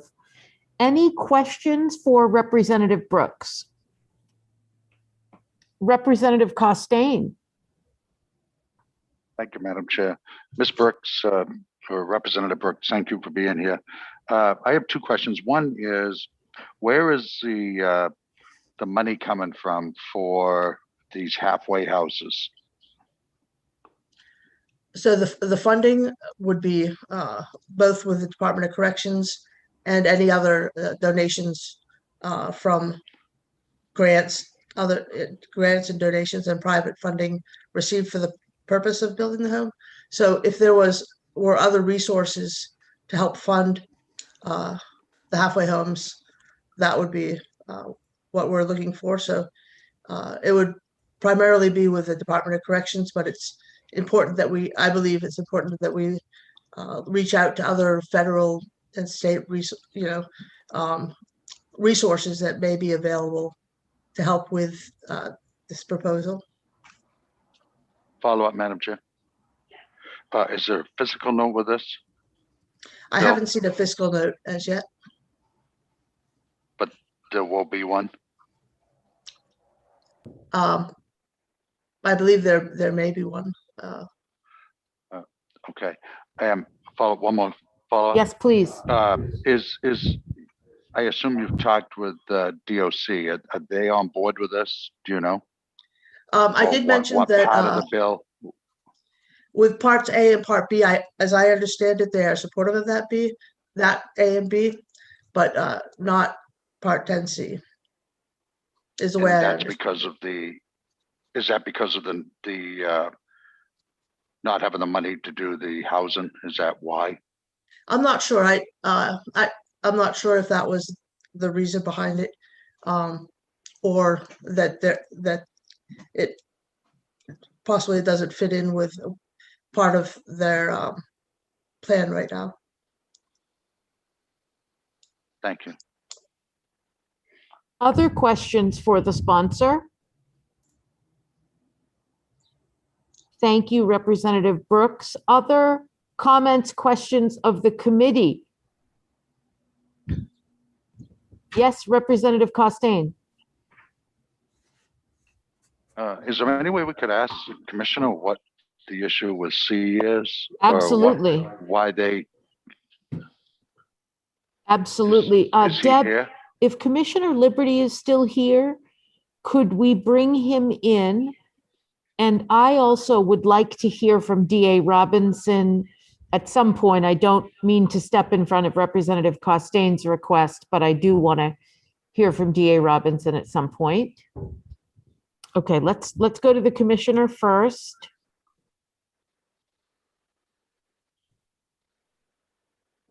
Good afternoon, Commissioner. Thank you for being back to join us. Good afternoon, Madam Chair, members of the committee. We are 100% in alignment when it comes to ensuring culturally informed treatment, diversion, and reentry. The major problem that we have here is, as you're aware of the juvenile services, we've created steps for girls outside of Long Creek. We're in the process now of opening bearings for males in the city of Auburn, and those will be culturally informed with treatment, diversion, and reentry. And this provides us no additional fundings to run this sort of operation. And so could range anywhere from $500,000 to $600,000 to open a facility in addition to what we're already planning to do. And that's our major objection.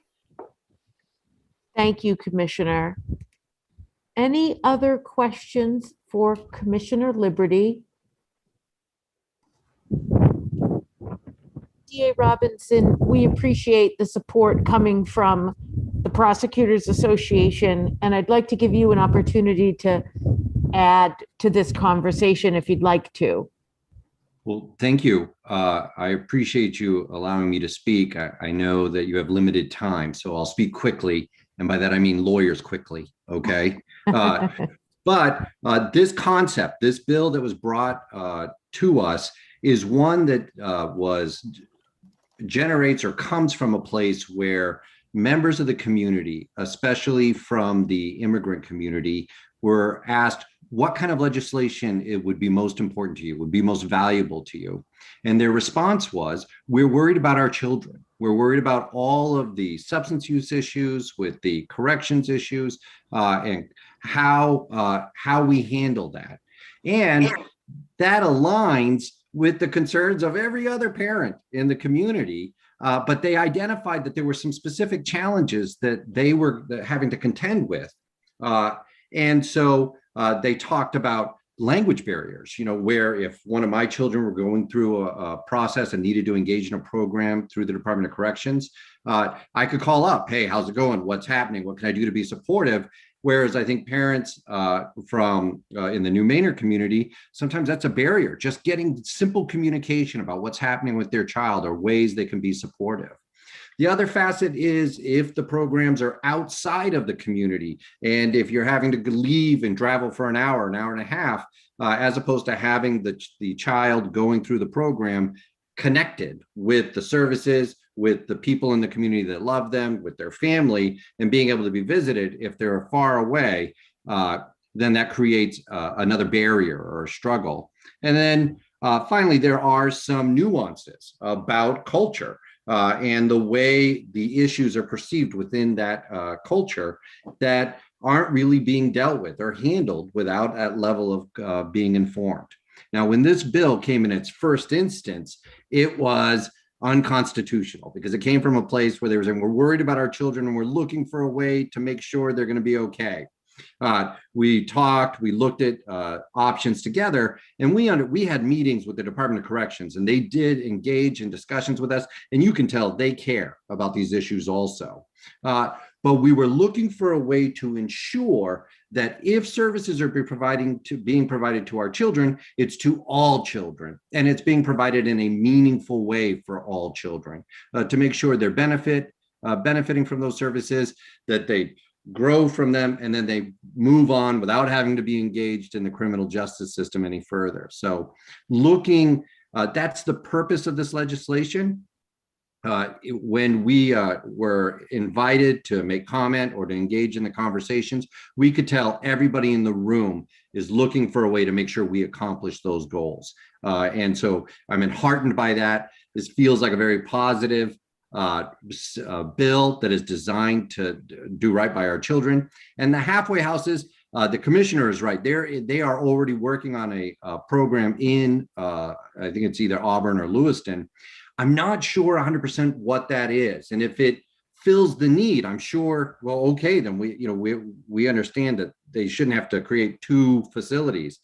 But one of the goals, and we saw this when the law court did the, State v. HR decision, where Chief Justice Softly identified, we don't have a middle ground. When a child runs out of options in their own home, but we don't want them to have to go to Long Creek, we don't have anywhere to put them, any programs that can be in the middle, or at least there certainly aren't enough.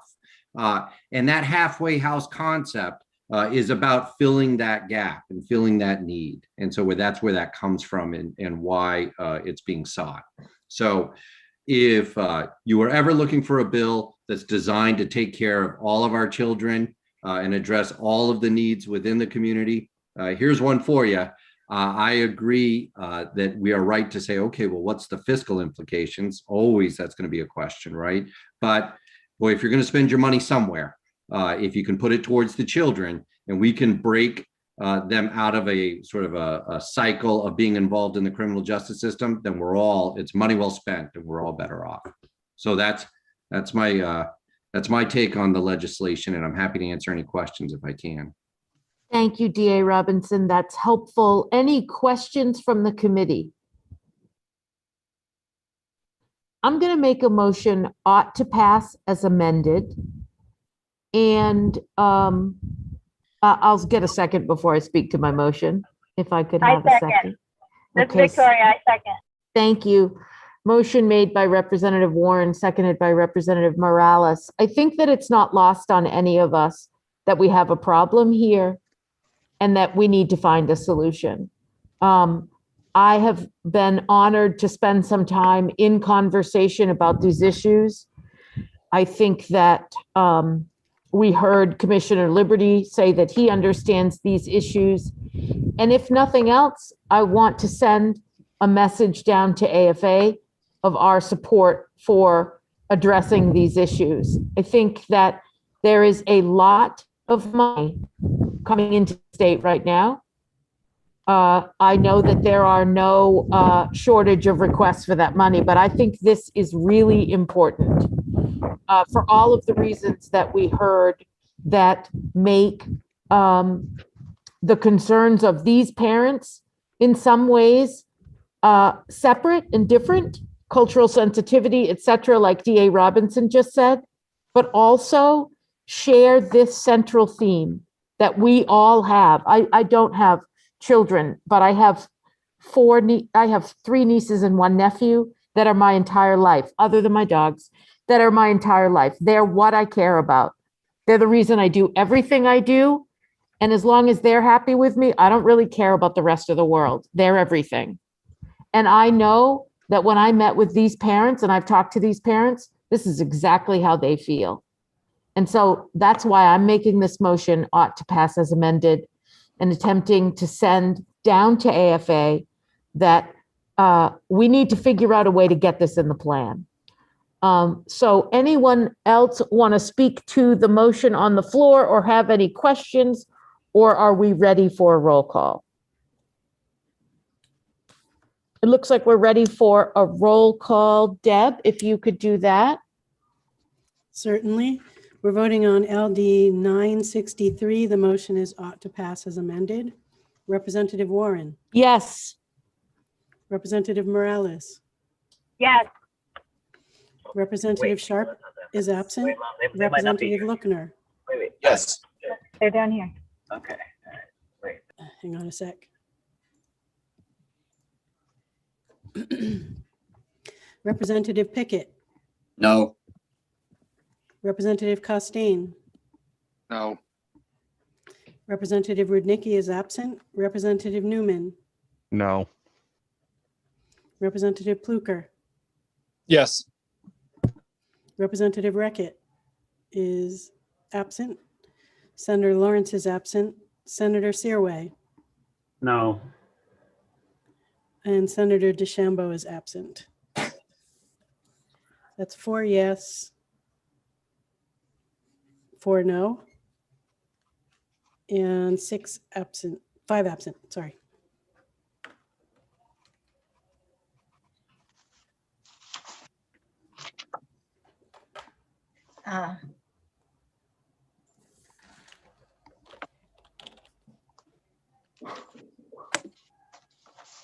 Ought not to pass. Okay, that's what I needed to ask. Right. Thank you. Thank you, Senator Searway. Thank you, Jane.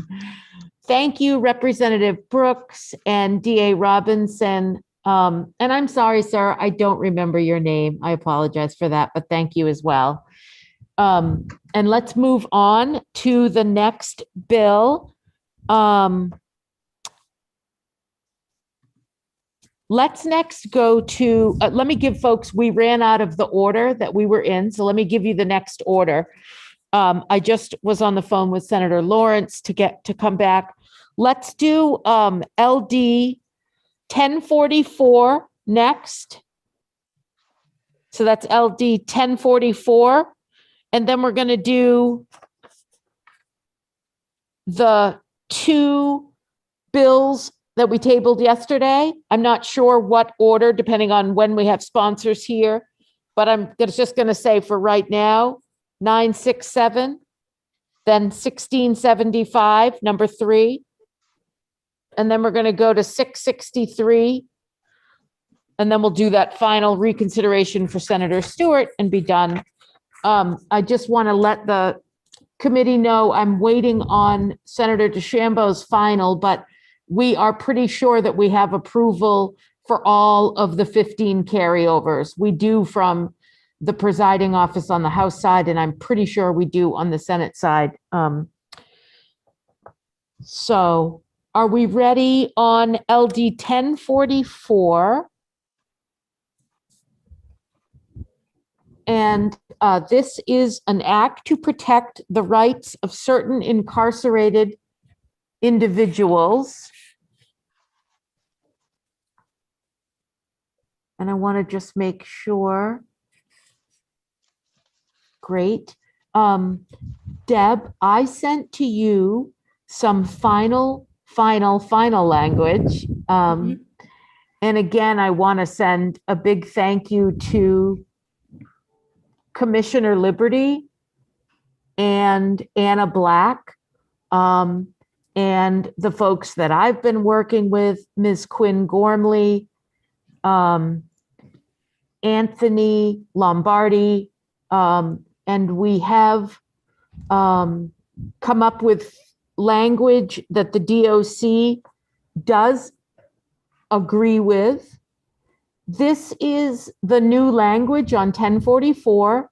This replaces the entire bill that you saw at the public hearing.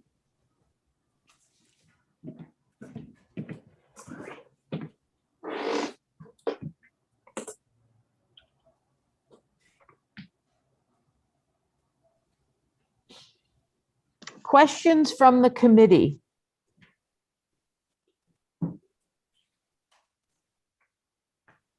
Yes, Representative Costain. Thank you, Madam Chair. I got a message that the county jails would like to be taken out of this bill as an amendment. And I believe there's somebody, one of their representatives here to speak on that. Thank you for that. I'm going to deny that request, but I'm happy to hear from the sheriffs. I've also have sent a few different versions back and forth, but I'm happy to hear from the sheriffs. This is written to protect all folks, whether they are in the county jails or in our state prisons or detention facilities. Which is the sheriff that would like, I see two, Sheriff Joyce or Sheriff Gillen? Gillen. Okay, Sheriff Gillen, Deb, could you please bring in Sheriff Gillen?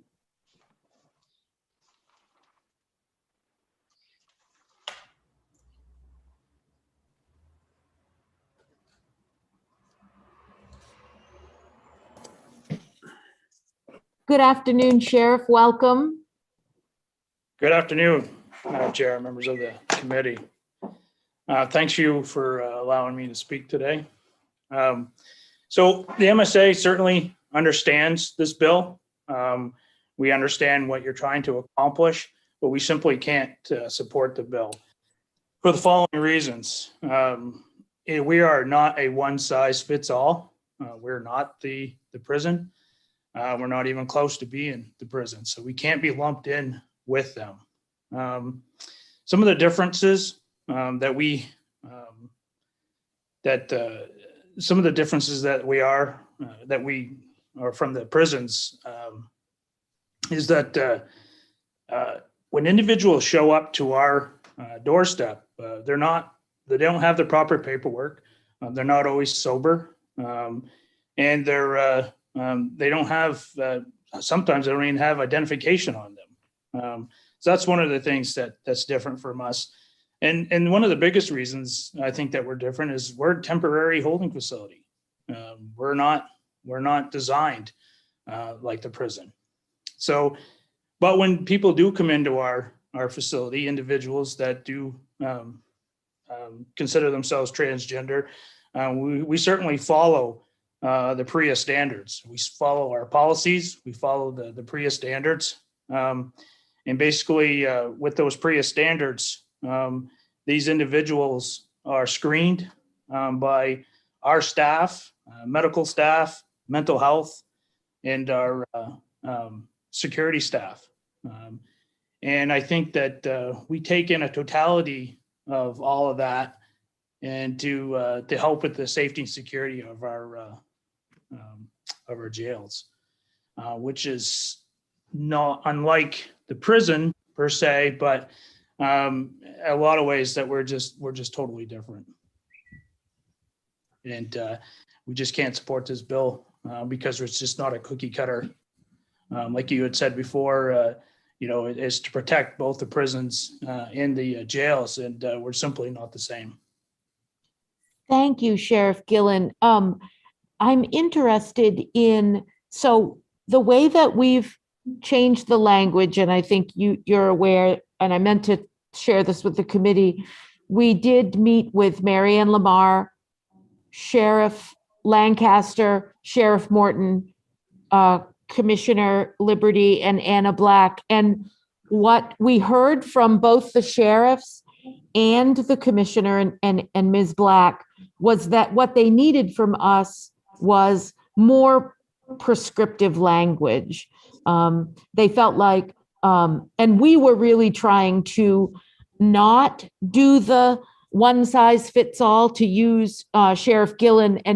And so when we had our conversation, we were surprised, and we said to the commissioner and to the sheriffs, okay, what we hear you saying is that you would like more prescriptive language, and that's what was requested, and that's what we did. And this prescriptive language mirrors 100% PREA. So if you follow PREA, which I know you do, and I don't mean to make, I didn't mean to say it that way, and I apologize. Since you do follow PREA standards, I'm wondering what your opposition is when this bill, have you seen the latest language today? Yes, I mean, as in like an hour ago was the final language, I think. Yeah, yes, Marianne had sent that out, and she's doing a great job in keeping us surprised. But I don't believe that this language, it basically takes away from what we're trying to accomplish here, and that is a totality of what the circumstance is. So you have somebody that comes in, and they're going to basically, we're going to have to, I believe with this language, you have to, take what they are saying. But we have a whole group of people that get together, and we decide what's best, in taking into account what the person that's coming in, that we're booking in, is saying as well. But we have a whole totality of things that have to happen in order for us to make sure that everybody, not only the inmate or the person that's coming in the process, but the individuals, the people that are already housed in the jail, and our staff. Our staff are also something that we need to make sure that, are we keeping them safe? I think it's, we really have to think about corrections officers here as well. Thank you. And that's, I so appreciate that, Sheriff, because that was something we made sure that we did, was build in security exemptions. So again, I'm feeling confused. I'm going to bring in some people that have way more expertise than I do, because I just think that there's maybe some miscommunication or misunderstanding. And Deb, could we please bring in Mr. Anthony Lombardi and Ms. Quinn Gormley? And I would like to, at some point, I know the committee had some questions last time, and Elizabeth Ward Saxel has reached out to folks and has information, but I'm going to hold off on that for a couple of minutes. But also, I'd like to, to talk about the one size doesn't fit all. I mean, there are county jails that may not have female officers. There are county jails that don't have room. We have, Cumberland County that may have all kinds of room, but then Penobscot County has no room. Before COVID, I have a 117 bed facility. I had 130 inmates in here. Those things all take into account. This is what makes us so much different than a prison. Thank you, Sheriff. I appreciate that. I'm going to turn this over to Mr. Lombardi and Ms. Gormley, because you're really the experts on this. And I'm feeling some confusion because we did draft this language so mirrored of the PREA standards, and we do have security exemptions built in. I almost feel like we're talking from two different planets. So I need some help. Would one of you like to weigh in? Sure, Representative, and thank you for inviting me in. And Sheriff, I appreciate your words, and I think we're all coming from the same well-intentioned and good faith place. Just to mirror Representative Warren's point, we built in the PREA exemptions regarding transgender and intersex individuals facility placement, which is based around the one, health or safety of the incarcerated person, and two, management or security problems. So I guess I'm wondering how that language would not be able to be applied with your current practices. That sounds like the application of this law is what you are currently already doing. So for example, you mentioned not having individuals of a certain sex as correction officers. I think you would have a colorable argument of the significant management problems. So I'm just wondering how you wouldn't be able to apply your current practices with the language that's been suggested. Well, I think some jails can. I think it makes it difficult for others jails. I mean, I think the main point that we're really trying to make here is that we are all doing as county jails, 15 jails, I feel are doing a tremendous job with this particular case, among other things. But I don't think that this language meets our needs or meets some of the needs of some of the counties. And therefore, a totality of everybody, all 15 jails that we're talking about, I think that we need to be excluded from this. I really do. I mean, I think a better avenue would be to make sure that all 15 counties are PREA compliant, or making sure that all 15 counties have a up-to-date policy on transgenders, people that are coming into the jail, and not make a law on policy. That's our feeling.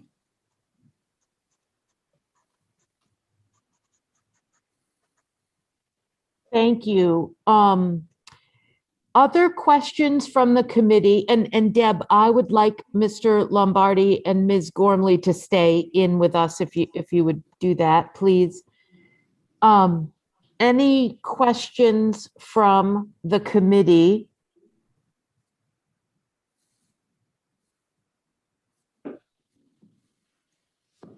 Could we bring in Ms. Ward Saxel, who was asked some questions at the public hearing or work session? It all sort of swims in together. Thank you for being here with us, Ms. Ward Saxel, and thank you for gathering the information that you were asked about at the last meeting regarding this bill. Sure, it was one of the lighter lifts I've ever had to do, so I'm happy to get praised for it. I just sent out an email to the sexual assault support centers across the state and asked whether or not they have provided some victim supports to individuals who are transgender, who also were sexually assaulted within a Maine prison or jail. And I got a quick responses from 3 providers indicating that yes, they had. I did not further ask the question whether or not they were state or county facilities, but I can say that one of the responses I received is in a county where there is no state facility, so indicates there's definitely, at least one that was served by a jail. I also got, frankly, a fairly snippy email from one of my providers who said, of course this is happening, and why are you asking us this question? I politely said, because I have been asked to ask this question, and please be polite. But that was just to indicate that people feel very strongly about this issue among my providers. Thank you. Thank you for that. Questions for Ms. Ward Saxel? Seeing none. Give me 1 second to confer with Representative Costain. I think we have the start of an amendment, but I'm being daft and can't understand. So give me 1. She says, if this moves. Oh.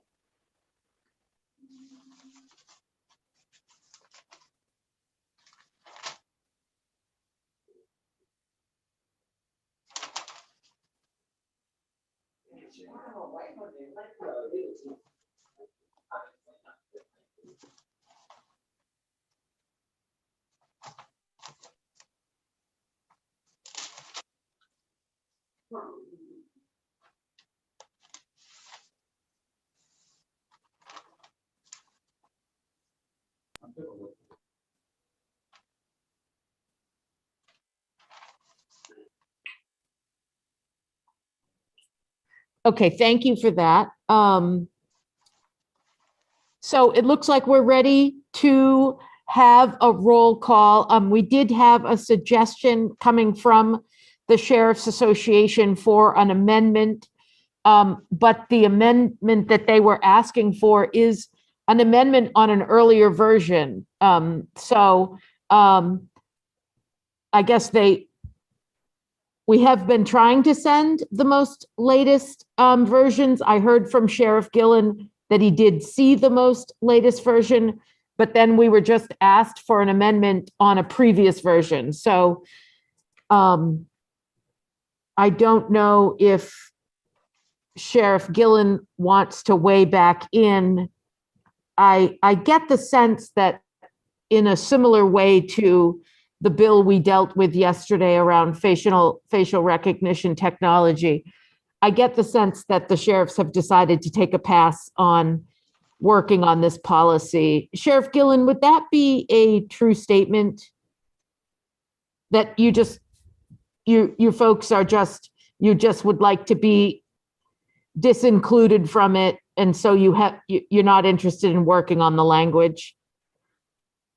It's not that we're not interested in working on the language. I just don't think you can lump us all in together. I don't think you can lump the prison in with us. We're just totally different. If you wanted to do anything, I think that exclude us from this, and something else, like I said, if you wanted to come up with some sort of standard that making sure that we have a policy or making sure that we are following PREA would be more conducive, I think. That's just our feeling, I think. Okay, thank you, Sheriff. I think we do have a standard, and it is PREA, and it does, this suggestion, this language mirrors PREA. So I don't think you'll have any problem living up to what we are going to put in statute since you're following PREA. And again, I am not exempting the county jails. I don't think that we get to decide where people are protected and where people aren't protected. We're deciding to protect people in all facilities. Representative Pickett.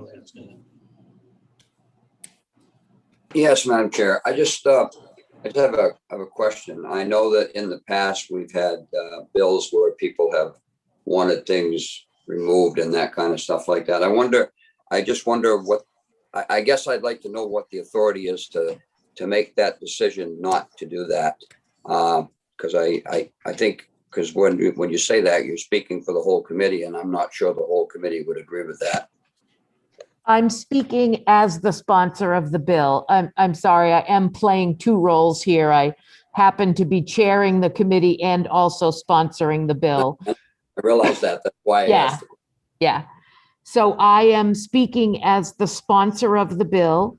And there are times where we have taken out certain parts of bills because we do see the difference.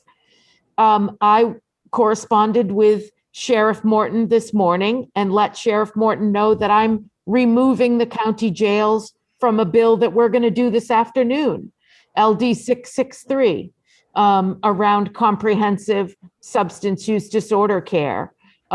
It feels like a really big lift for them right now. They're all in different places.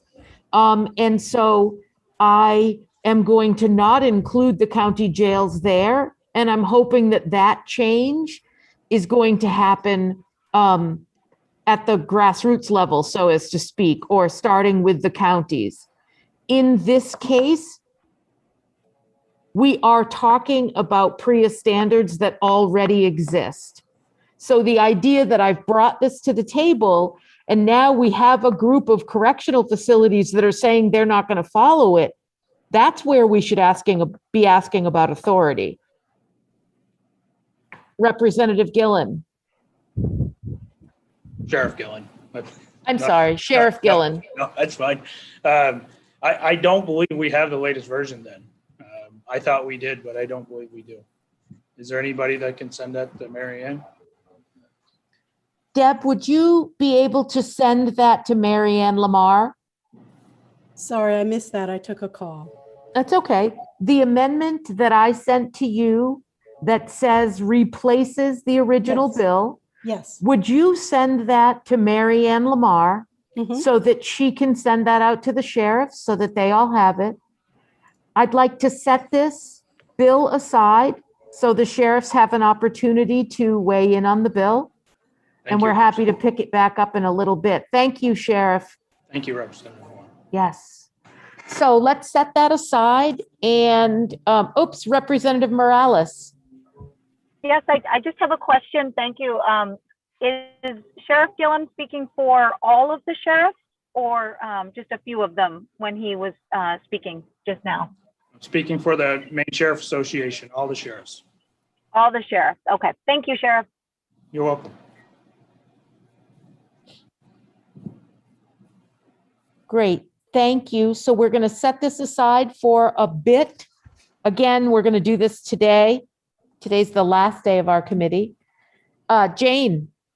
Hey, Madam Chair, could we have just a 2-minute break because I need to talk to you about a procedural matter. You got it. Let's take a 5-minute break. Okay, I'll call you. Perfect. Thank you. Could I make a request before we go off? Representative Costain, if you're still listening, you want to call me, please?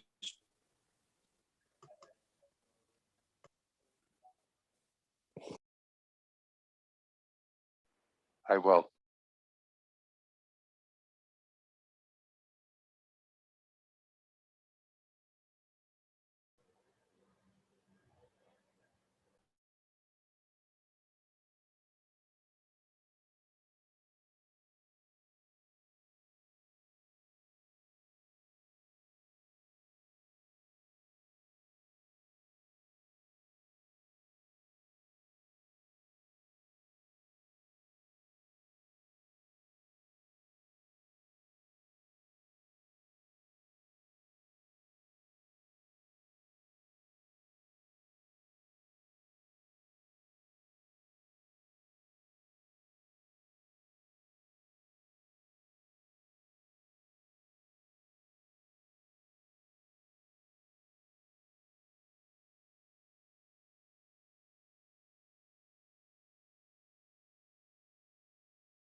Okay, great. Thank you, everyone. I think we're getting closer, so we have set aside that bill for a few minutes. And let's go to LD 11, excuse me, LD 1675. And LD 1675 is an act to amend certain provisions of Maine's drug laws. And we all received and discussed yesterday an amendment from Attorney General Fry. And where we left it yesterday was that we know that we need to choose a number. We know that Attorney General Fry left the number threshold regarding the presumption empty or with two X's in it. And when we left this discussion yesterday, I had put on the table the idea of going to 14 grams to match the rest of the statute. By the time I went to bed last night, I had decided that we should be just at 2 grams, which is where the Republicans on the committee were as of yesterday. When I woke up this morning and we have more information about overdose deaths, I can't do that.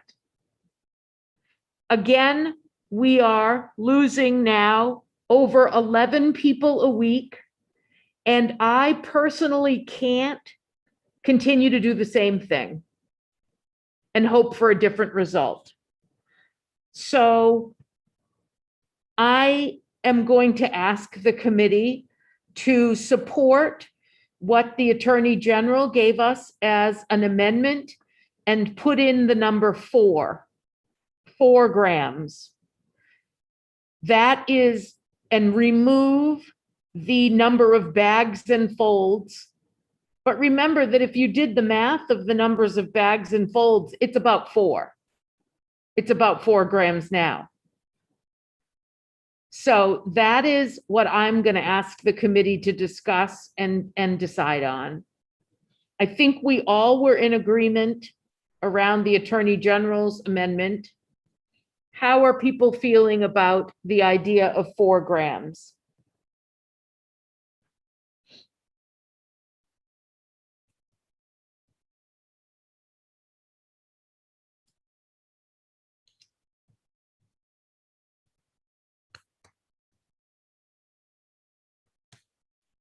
Representative Morales. Yes, thank you, Madam Chair. I like to see 4 grams. I'd like to see a little higher, but I am willing to think about 4 grams because that's what the doctors are saying, that folks have on them, between 1 and 3, 2 and 4 for personal use. And so I think that really gets us to a place where we're not criminalizing folks for substance use disorders. So I do like to see us moving in that direction. And given that the 2 grams that we have currently in statute are not based on science, they're not based on any doctors providing that, and it really was just based on negotiations. I feel like we do have some sound evidence to go with a 4 gram change in the statute here. Thank you. Thank you, Representative Morales. Representative Pickett. Yes, thank you, Madam Chair. I see Director McKinney is in the participants, and so is Sheriff Gillum. But I would like to talk with Roy McKinney if we could. Yes, please. Director McKinney.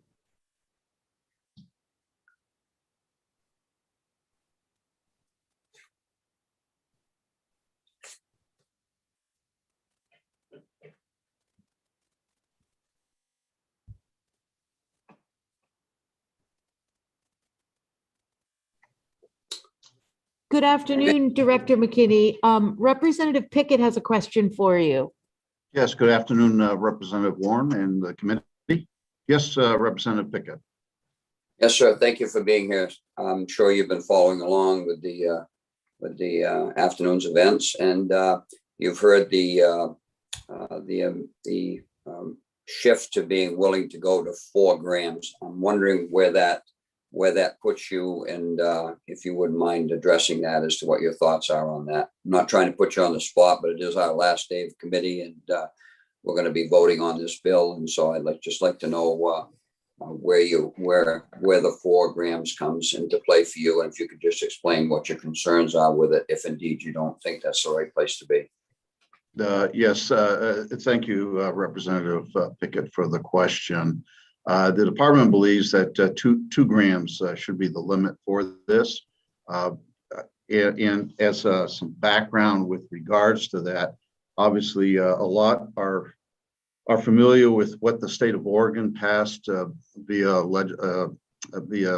voter referendum, and they pegged 2 grams as the amount of that would be personal use for civil violation. I have not been able to find any documentation as to how they came to that conclusion. fast forward north of there to Vancouver, British Columbia, and the city of Vancouver has been experiencing a dramatic rise over the years in overdose deaths. And they've tried all sorts of different mechanisms trying to bring that under control. And their latest is that the city of Vancouver has petitioned the Canadian federal government for permission to exclude the possession of certain drugs that have been identified in overdose cases from criminal sanction.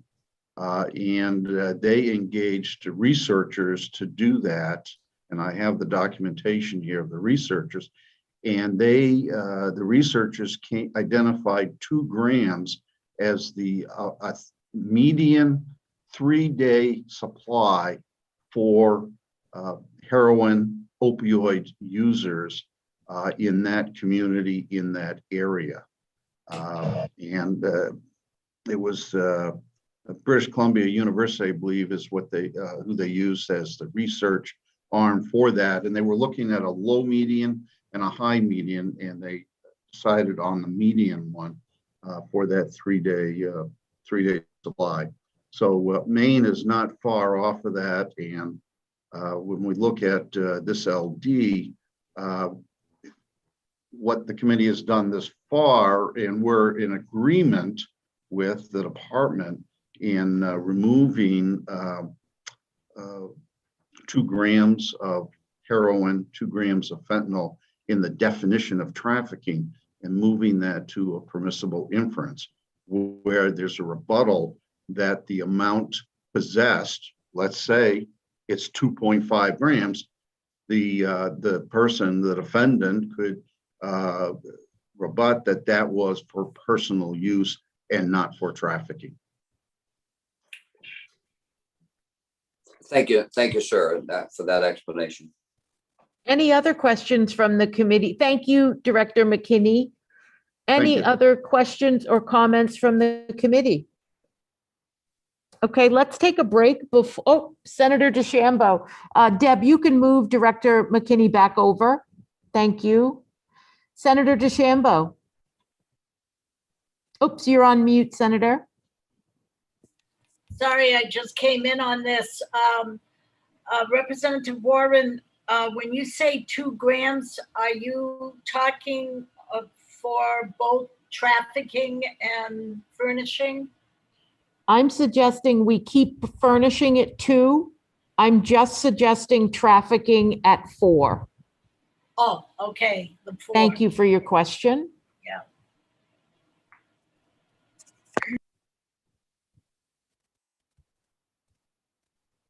Anyone else?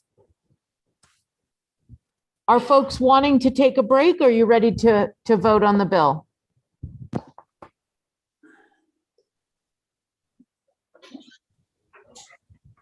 Say again? All right, let's have a, oh, we don't have a motion yet. Representative Costain, do you want to make a motion? I just want to be clear, your amendment is 4, correct? You went back to 4, you said. It's 2 for furnishing and 4 for trafficking. Okay, I'm going to make a motion on not to pass. We have a motion, excuse me, didn't you want the Attorney General's amendment?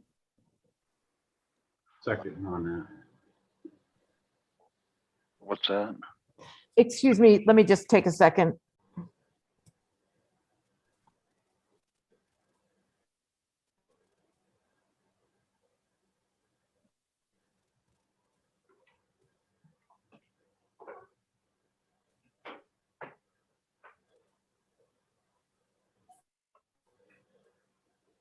Representative Costain.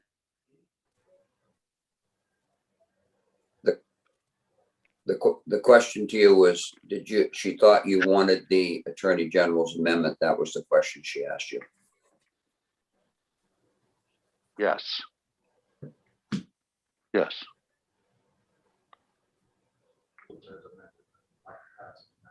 Yes, ought to pass as amended with just the Attorney General is what you're doing.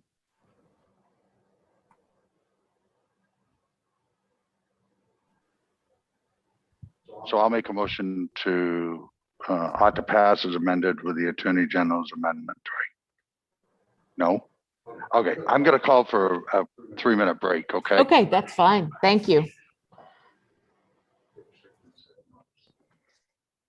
I'll get out of here, you guys.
hope you all will excuse my attire.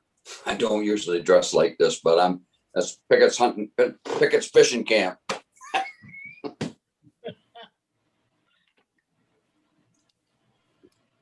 It looks good. I've been watching your shirt. It looks good. Dick, I'm trying to top you. I showed up in a sweatshirt and a t-shirt today. I saw that. And I thought yours would say Pickett's charge. Oh, that was my great-great-great-grandfather. Yeah. Just kidding. Yeah. All right, everybody. I promise we are getting there. So thank you for your patience. Representative Costain. Thank you, ma'am, and thank you for the break for a couple of minutes there. So my amendment is ought to pass as amended with the AG amendment, 2 grams or more for trafficking, 2 milligrams for furnishing, and to do away with all the packaging. And seconded. Great. Jane, did you get that? So they want the Attorney General's amendment. Stay with the 2 for furnishing, stay with the 2 for trafficking. Keep those numbers where they are. Get rid of all the reference to folds and baggies. Okay. Motion was made by Representative Costain, seconded by Senator Searway. There's a motion on the floor. Deb, could you call the roll? Excuse me, is there any discussion on the motion on the floor? Okay. Deb, could you call the roll? Certainly. We're voting on LD 1675. The motion is I ought to need pass as 30 amended. seconds from you after this on the other bill. You got it. Costain, you're on. You're online. Representative Warren, No. your vote. Representative Morales. No. Representative Sharp is absent. Representative Lookner. No. Representative Pickett. Yes. Representative Costain. Yes. Representative Rudnicki is absent. Representative Newman. Yes. Representative Pluker. No. Representative Reckett. No. Senator Lawrence. No. Senator Searway. Yes. Senator DeChambeau.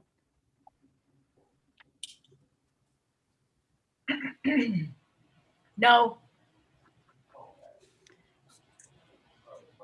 And Jane, oops, sorry, Deb, you can do the total.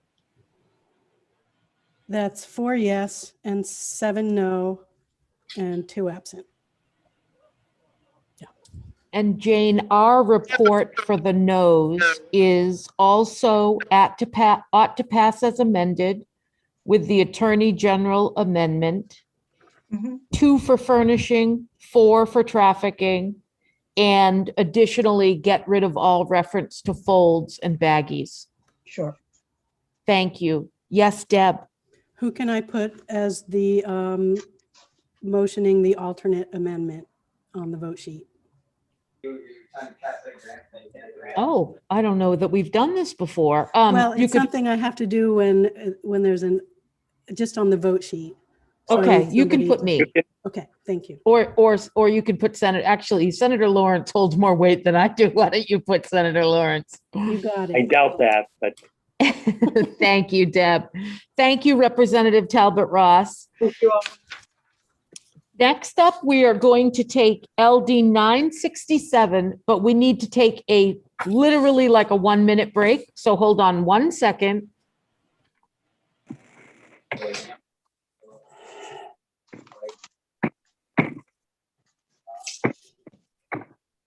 I'm taking so many breaks, I think I'm broke. so Dick, I want to know how the fishing was. And remember, you're being recorded.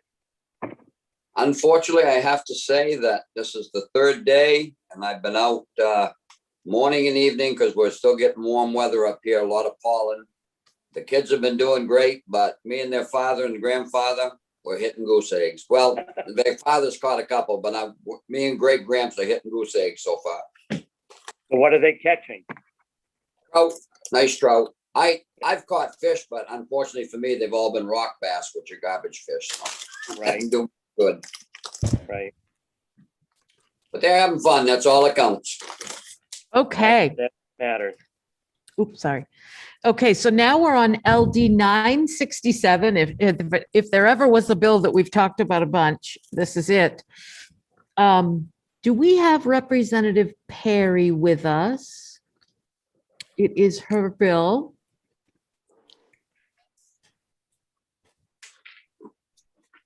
If you need me to give the report, I'm happy to do it. Charlotte? Thank you. Yes.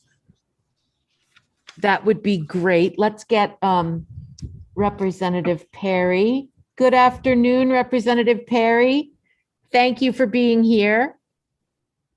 Good afternoon. You have long days like we do. But this is our last one, so we're all very jovial Oh, today. not- Or maybe not that's yet. just me. So I know we've had a lot of discussion about LD 967. This is an act to make possession of scheduled drugs for personal use a civil penalty. And I know Senator Lawrence is willing to report on what's happened since the last meeting. Representative Perry, did you also want to? And I think we can vote this pretty quickly. Well, I will say that I have worked hard to try to come to a compromise that would work for everybody. We really haven't been able to do that. And as a result of that, I am just going to let the committee take care of it. I'm going to offer nothing in terms of an amendment.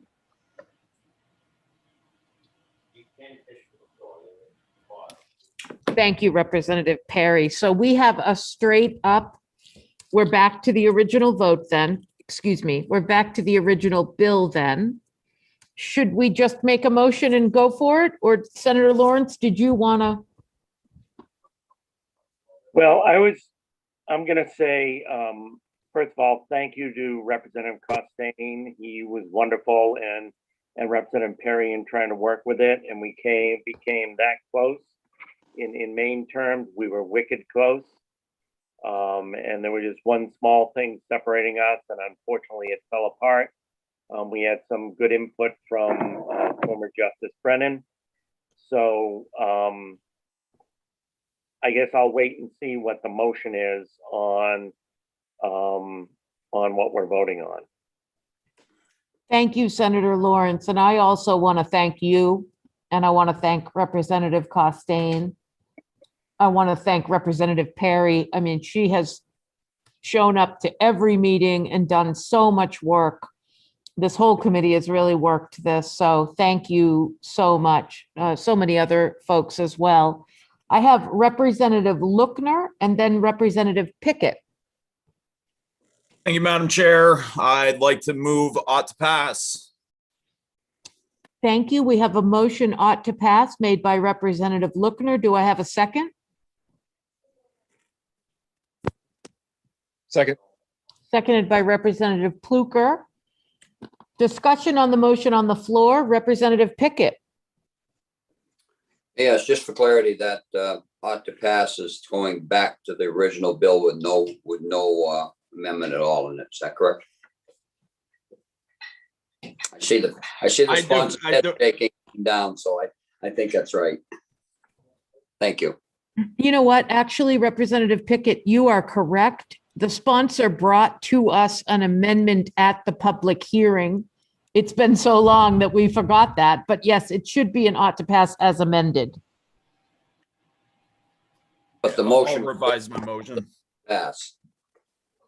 Yes, the motion that Representative Lookner made is ought to pass as amended. He just amended his motion. Should we do it that way, or should we just vote the first motion down and vote it and take the amendment one? Doesn't make any difference to me, whichever way you want. No, we'll do it this way. Representative Lookner amended his motion and his motion, excuse me.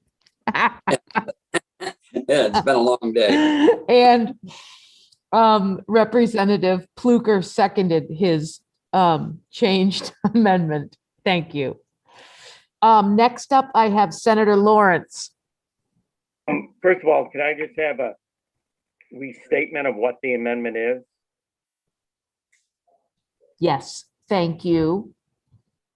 Representative Perry, do you want to do that, or do we want to have Jane do that?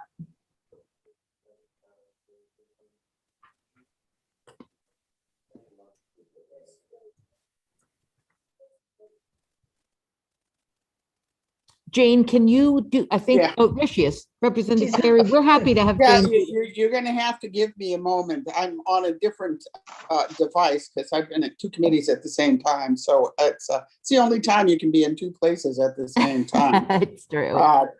But the amendment I originally offered was to take the misdemeanor as the civil penalty, the amounts for misdemeanor as a civil penalty, with two possession charges being civil, and the third one going to misdemeanor, with the option to go to treatment. And that was the amendment that I offered. Now, I will say that is by far beyond, in terms of tightening this, than I really wanted to see. But I could not go any further than that. So I leave it up to the committee whether they want to add the amendment or not, and let you do your job. And has that amendment been seconded, Representative Warren? Yes, Representative, I think we're still talking about the amendment that Representative Lookner made the motion and Representative Pluker seconded it. Great. If I could speak to it? Madam Chair. Please. Yep, and I will be supporting that. That's one of the options we had to try to come to a compromise. So what this does is, as I understand Ann's amendment, it says for the first offense, it would be you would either have the option of a fine or enter into some kind of treatment. For the second offense, it would be a civil offense and you would be required to go to treatment. And my understanding on the third offense, that it would then become criminal, and a prosecutor could still do a deferred disposition with treatment in that option. One of the advantages that came out in our discussions with this is that we're still keeping the criminal charges in there, excuse me, and that will allow police officers at the scene to still arrest and be able to remove any drugs on the person or around the person. So we get those drugs out of the potential danger during that process. I think we've had a misunderstanding, Senator Lawrence. What Representative Perry said was she would like us to go with the original language that she brought to the public hearing. And what you're referencing is the second amendment that she's now asking that we don't put on the bill. I'm sorry, I didn't want to interrupt you, but that was what you and Representative Costain and Justice Brennan had all worked on. It seems that there's not agreement around that. So it's just what Representative Lookner moved and Pluker seconded is just the original amendment that was brought to the public hearing. And that was my question. That amendment does what? Jane, could you please go through that very clearly so that everyone can hear that? Okay. Thank you. General law refers to roads. S19, which we looked out, and S26, which is. Yes, somebody's got some noise in the background. Can you mute yourself if you are listening to another committee? Thank you. Okay, Jane, I think we're good now. I just knew it wasn't me because the voice was too deep. The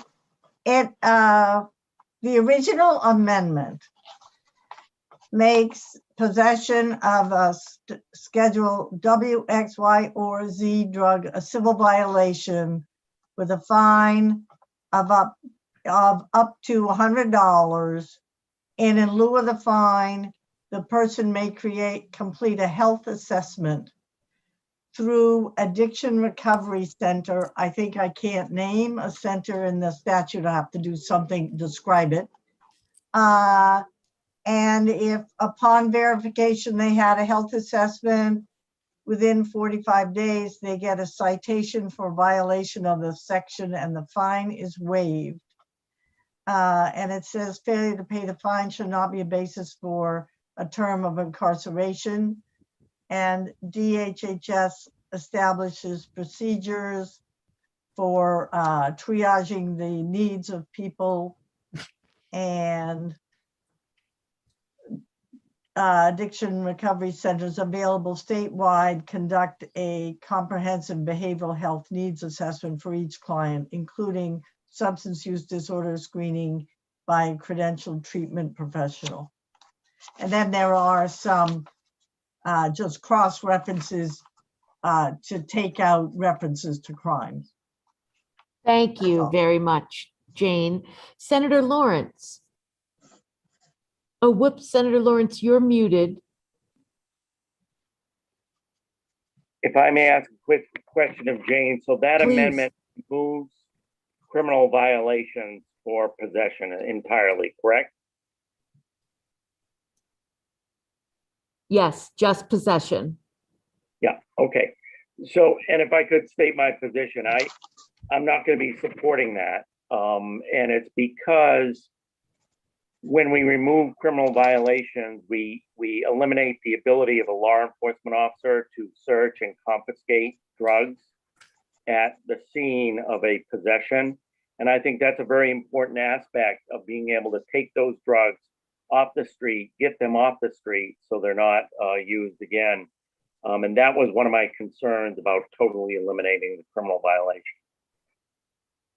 Thank you, Senator Lawrence. Again, and I appreciate your statement, and I have the same feeling about this bill as I do the last bill, that for decades, we've been doing it exactly your way, that way.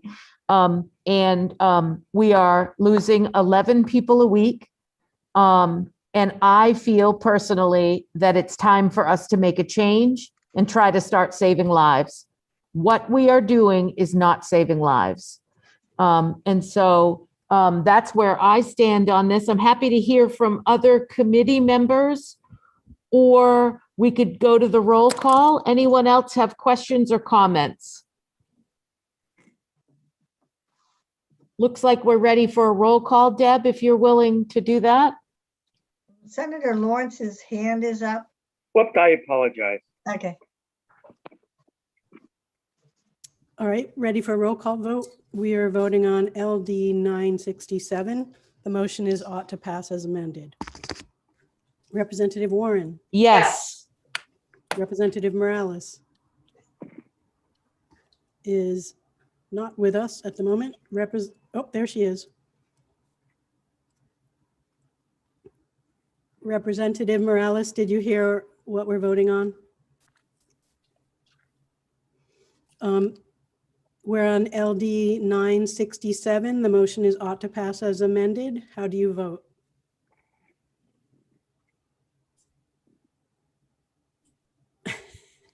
And where are you? You're on mute, Representative. I can come back to her. Okay, yes, please come back. Okay. Representative Sharp is absent. Representative Lookner, Yes. Representative Pickett,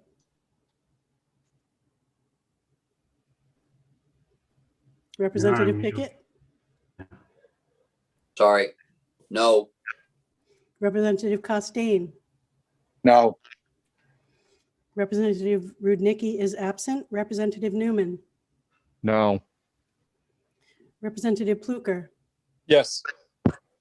Representative Reckett, Yes. Senator Lawrence, No. Senator Searway, No. Senator DeChambeau,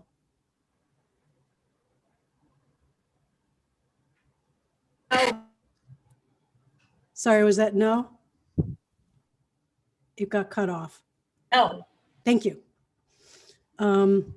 Representative Morales, Yes, thank you. that's 5 yes, 6 no, and 2 absent. Great, thank you, Deb. And Jane needs to know what your no is. Ought not to pass.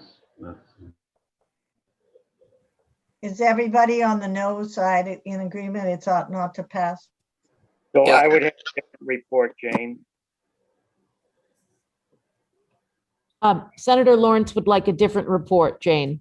Okay, So mine is ought to pass as amended, with keeping the criminal charges in place, but saying the first offense and the second offense are civil violations,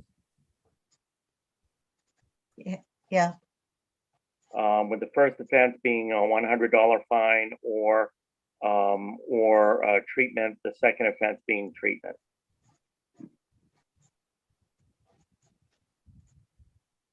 so excuse me, the second offense, it's mandatory treatment? There's Yep. no, okay. Correct. Senator DeChambeau, are you with Senator Lawrence or with? thank you for asking. I wanted to ask Senator Lawrence one thing. Before we voted, you said a third offense would be criminal. I mean, does that Correct. have to be said? Correct. Okay. I'm with Senator Lawrence. Great, thank you. Everyone good on that, on how this came out? Okay, great. Thank you, everyone. Thank you, Representative Perry. You've really been a superstar, and we just really appreciate all your work. Well, I want to thank really Senator Lawrence, Representative Costain, and Representative Pickett for the work that they've done. And they have been great to work with. So thank you. Wonderful, thank you. Okay, so we are, as they say, cooking with gas now. Let's go back to LD 1044. And LD 1044 is an act to protect the rights of certain incarcerated individuals.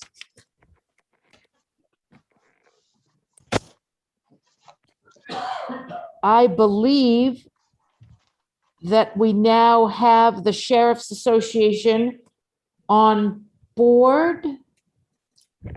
They've had a chance also to look at the new language. Yes, Representative Costain. Gillen, yes, I will call him in. Yep, I'll just give folks an update.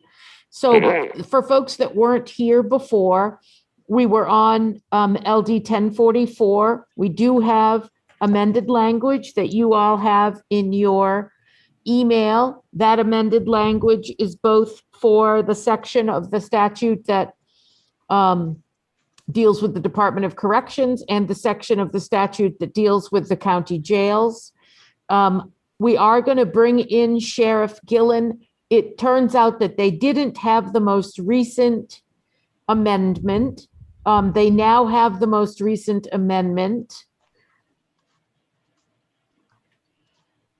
Representative Warren, who sent us that amendment? Deb sent the most recent probably an hour ago, Okay, and the subject line probably says 1044. thank you. Sheriff Gillen, thank you for being here. Yes, thank you very much, Representative Warren.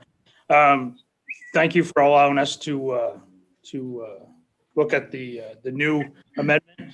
And after some discussion, we are in agreement that this amendment is acceptable to us, and we appreciate the time to look it over.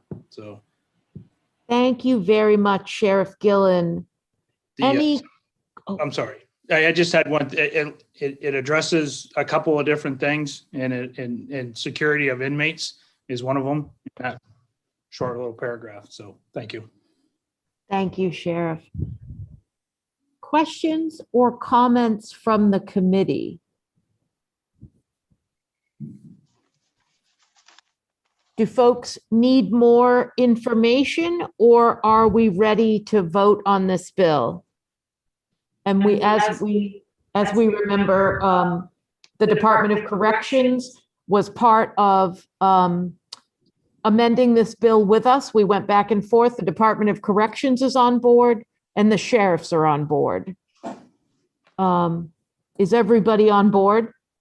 Or do you need more information before we take this vote? Okay. Representative Pickett? Excuse me, Representative Costain was first. I was looking at Representative Costain. Please. Oops, you're on mute. I'd like to make a motion not to pass as amended. We have a motion ought to pass as amended. Do we have a second? Seconded by Representative Pickett. Representative Pickett, would you like to speak to the motion? Nope, No. all good. Anybody on the committee want to speak to the motion? Yes, Senator DeChambeau. I just want to say I just read the amendment and I am in favor. Frankly, it's what we do anyway. So thank you. It's what they do, Senator. They. I'm just reminding you. It's what Today they do. it's we. Representative Costain. I'd just like to say that I think it's nice that we can set things aside for a few minutes as a committee and let people have a few minutes to be able to get their thoughts together. And it seems like it always comes out with a good income in the end when we do that. Thank you.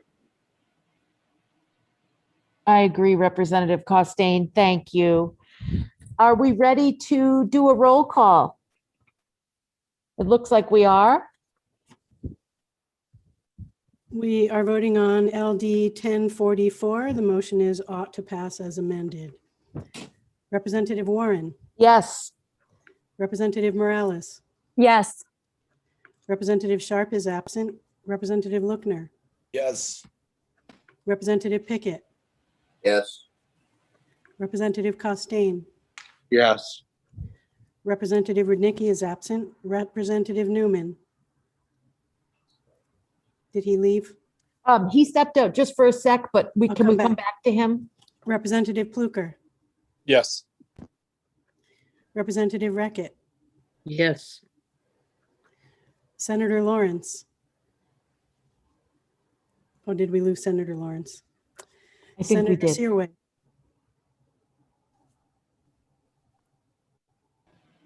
Senator Searway, Yes. Senator DeChambeau, Yes. and is Representative Newman in the room? He's not back yet. Let's try to catch his vote before the end of the Okay. committee day. Great. Thank you, everyone. Really good work. Oh, sorry, Deb. Go ahead. 9 yes, 4 absent. Thank you. Thank you very much. Okay, let's move on to, drum roll, please. Oh, no, we also have 1715. LD 663. This is also my bill. This is also one we've worked on for a very long time, and you've all been very patient with us. An act to make comprehensive substance use disorder treatment available to Maine's incarcerated population. Deb, I'm not sure that I sent you the latest. Give me 1 second.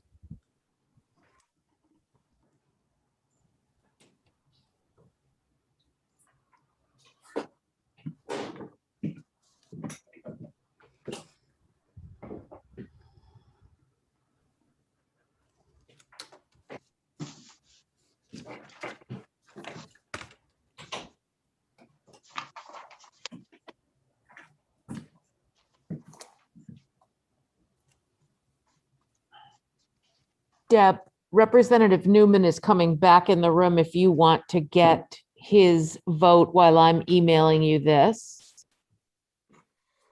Representative Newman, we voted just now on LD 1044. The motion was ought to pass as amended, and we have 9 yes votes. How do you vote? Yes. Thank you.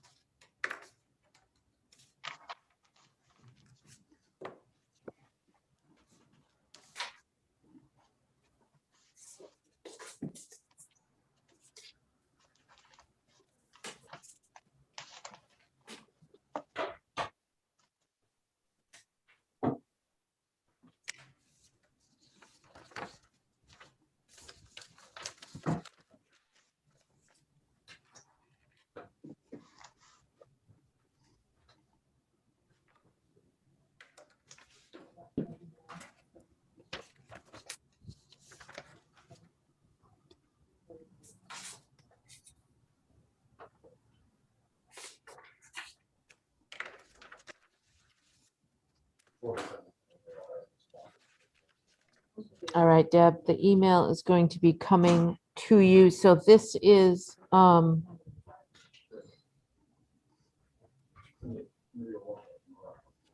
language that we've been going back and forth on for this bill. Madam Chair, could you send it to all of us so that if we want to read it on our screen, we can do that?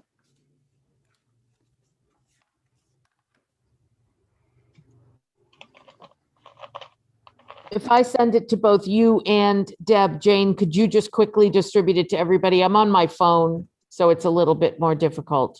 Yeah, Deb can call it right up. Yes, I'll send it to everybody else. Great, thank you.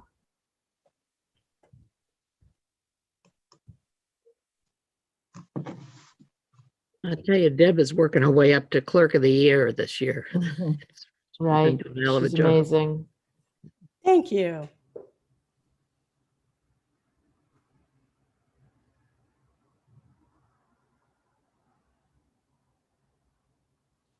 Don't tell Soupy that I said that. I'll be thrown out in the hallway when we get back with no snacks. Yes, she has seniority, big I time. know, and that is a woman who knows how to bring some snacks. Oh, yeah, but not a one this year, though. That's the penalty of not being in the State House. It's not Right. the commute, it's the no snacks. I'm not seeing that email. I'm still trying Okay. to do it here. Okay.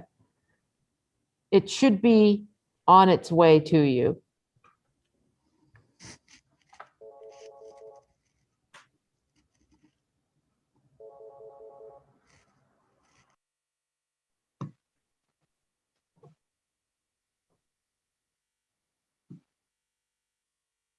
And you'll want to scroll down a little bit, Deb, to see the beginning of the amendment. There's a little bit of back and forth language. Great. If you go, thank you. So this is 663.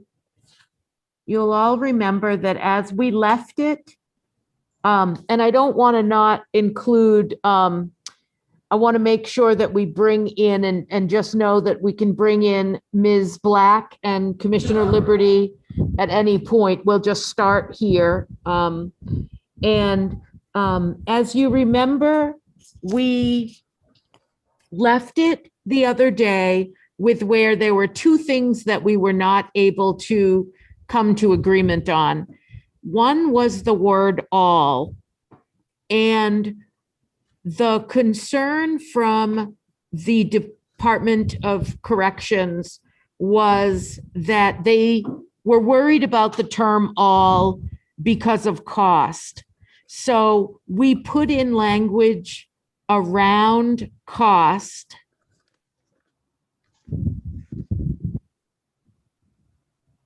And unfortunately, they are still uncomfortable with the term all, FDA approved. there's really no reason to do the bill if we don't do all FDA approved. And so we have worked really hard on this. I so appreciate Anna Black and Commissioner Liberty. I mean, I can't even tell you how many emails we've sent back and forth. And it just turns out that I think the committee's going to have to make the decision on this, because we feel like we heard the concern about all, we put guardrails around cost so that cost is no longer an issue, and we're not sure where the obstacle to the word all is. Especially since we've heard from the department that they are offering all. And secondly, since we've heard from so many doctors about why all options are so important. And then you can see the second piece is also highlighted here. I'd like to bring in, because I fear I'm not doing a good job at explaining this amendment. If we have Alicia Melnick here, Deb, could you bring her in? We do, yes. That would be wonderful. I've a little bit lost my train of thought around the education piece.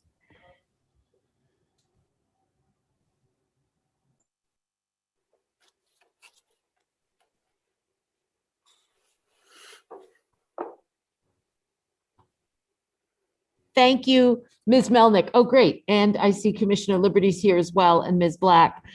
Alicia, Ms. Melnick, could you help the committee with both of these places where we are currently, what stands left in this separation between us and the Department of Corrections?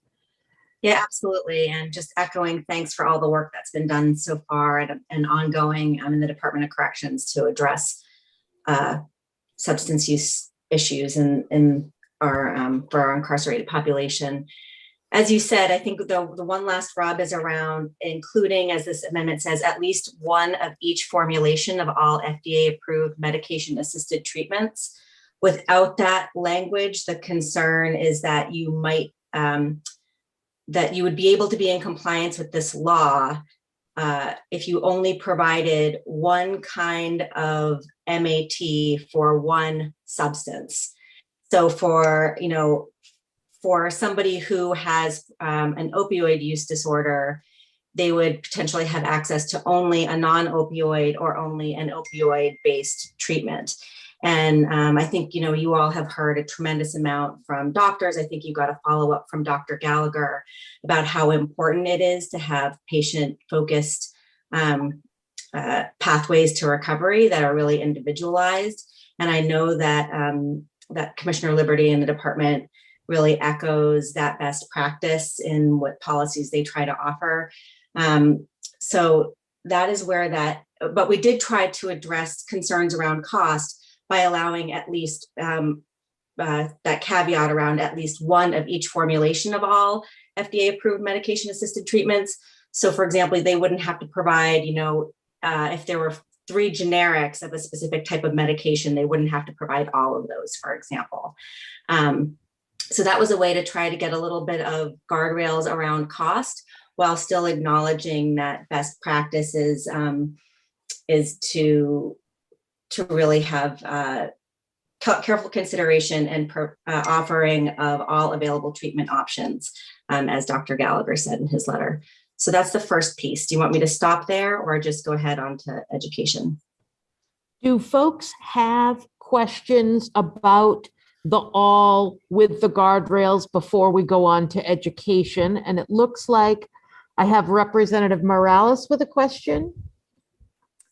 Yes, thank you. And I think Ms. Melnick could answer this just from her legal perspective, because I'm trying to think about whether not allowing access to the best available medical treatment would violate the standards of care for the providers that we hire to provide care on the inside of these facilities. And similarly, whether denials of best practices regarding treatments would be potential Eighth Amendment violations that we would be opening ourselves up to. Any thoughts on that? I think, you were certainly seeing the case law evolve around, provision of and continuation of medication-assisted treatment and treatment for substance use disorders. So I think that's really something important to keep in mind. In addition to, again, this just being best practices. And I think Representative Lookner, I believe it was, asked during the last work session, would this approach ever be taken in addressing some other kind of diagnosis, a cancer diagnosis or something where you wouldn't just look to the best and most appropriate treatment available for that condition. And I think that's what we're looking to have happen here with that all language. Like you said, it puts that onus not only on the Department of Corrections in the state of Maine, but also on that medical provider who's going to be contracting with that facility. Right. Thank you. Yes, Senator DeChambeau. Senator, you're on mute. Yes, Representative Warren. When Ms. Melnick mentioned medical provider, not to step on the commissioner's toes, but I think he himself will agree with me. Dr. Thornell is the one that really works with medical providers, and I'd like to have him come in, please, and speak on this, if that's okay with the commissioner. I'm not, okay. I think we're getting a thumbs up from Commissioner Liberty. Deb, could you bring in Dr. Thornell? Do you want me to keep the share going? Is everyone good with taking the share down temporarily? We'll bring it back up when we get to the education piece. Yep.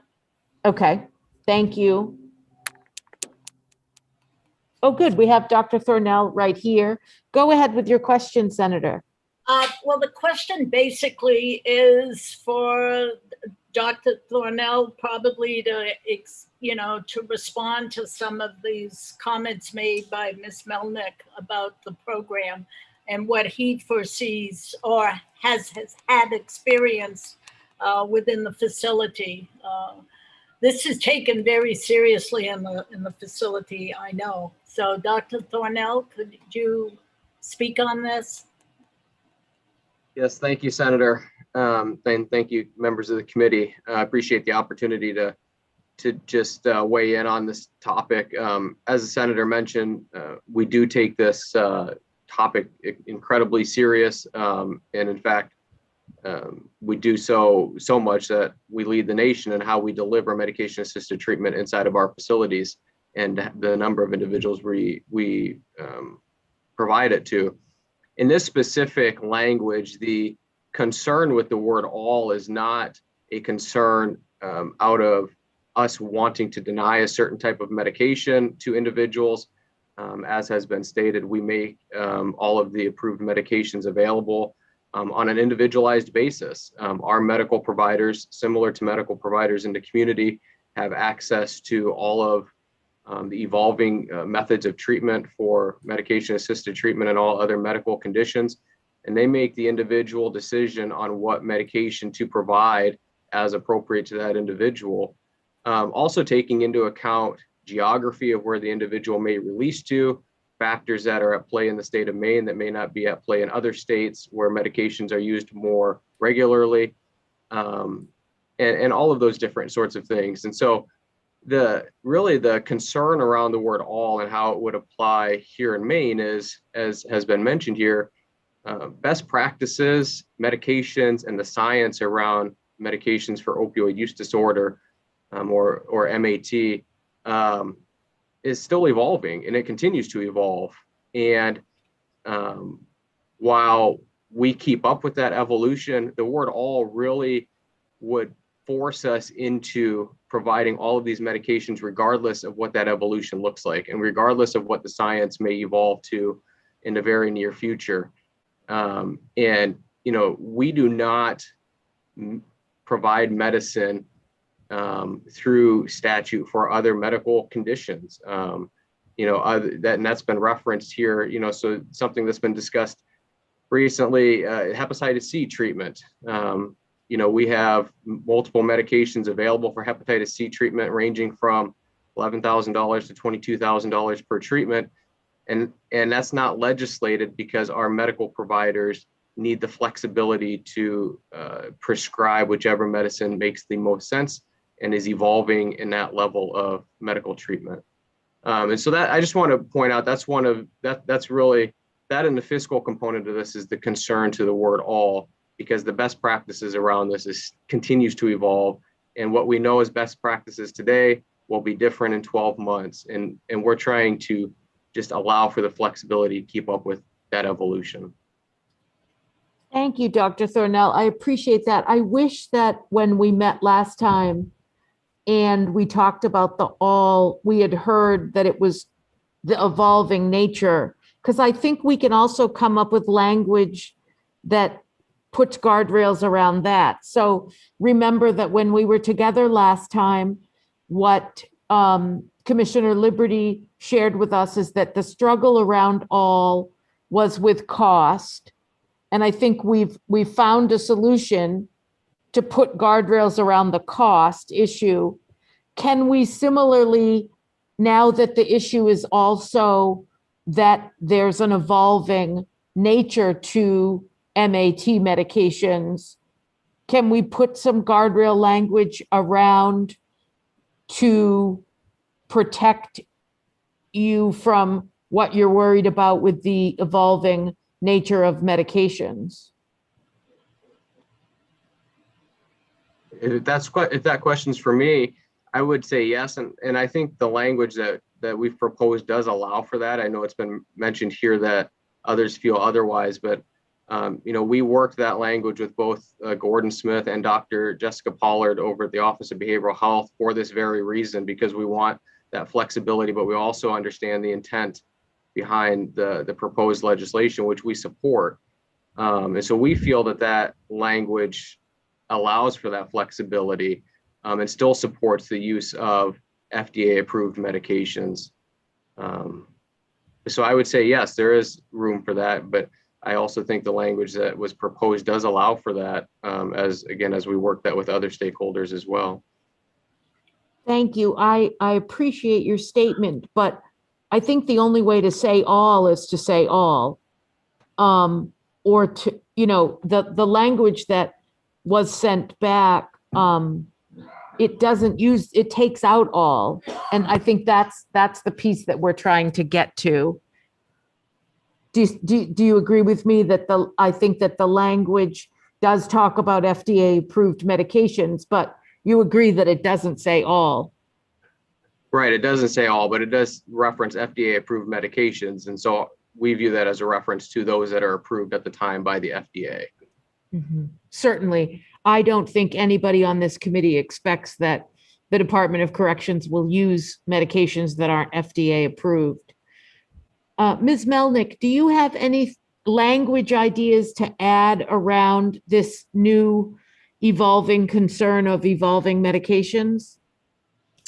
Yeah, I mean, I guess I wonder if, you know, if there's a problem with something, and I would assume that the FDA would respond in terms of how it would classify a medication. I'd have to look into a little bit more of that. But in terms of, you know, maybe there's language in line with best practice or something that could be added, because I think, again, the real concern is not that provision of non-FDA approved medications. The concern is around satisfying the law by being so narrow that you could exclude medications for alcohol use disorder and only provide for opioid use disorder. Or if there were a medication that were to come out to address methamphetamine, which I know you all know better than I is on the rise, then that wouldn't have to be necessarily included and provided. And I think, you all are doing such great work, but part of what this bill is to do is to try to be protective, to protect those best practices and policies for being implemented in ways, that again, my understanding is, and from you all, is that all treatment options be available and that it really be these patient-centered pathways. So that's the concern for me about not including all, is that you would be able to satisfy the law by having, again, only one type, an opioid or a non-opioid, let's say, or only to treat one substance. So that's the part where I don't know if in line with best practice would protect against the fear that if there were other methodologies, maybe even outside of medication, that were deemed more appropriate, that you would also be required to provide all medications.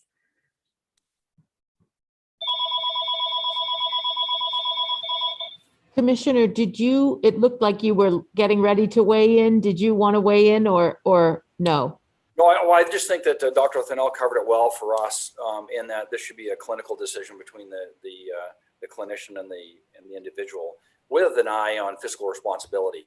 And we all try to be fiscally responsible with the tax dollars. Some of these medications exceed $1,100, $1,500 a month. And so we have to find that balance between that and serve the greater good.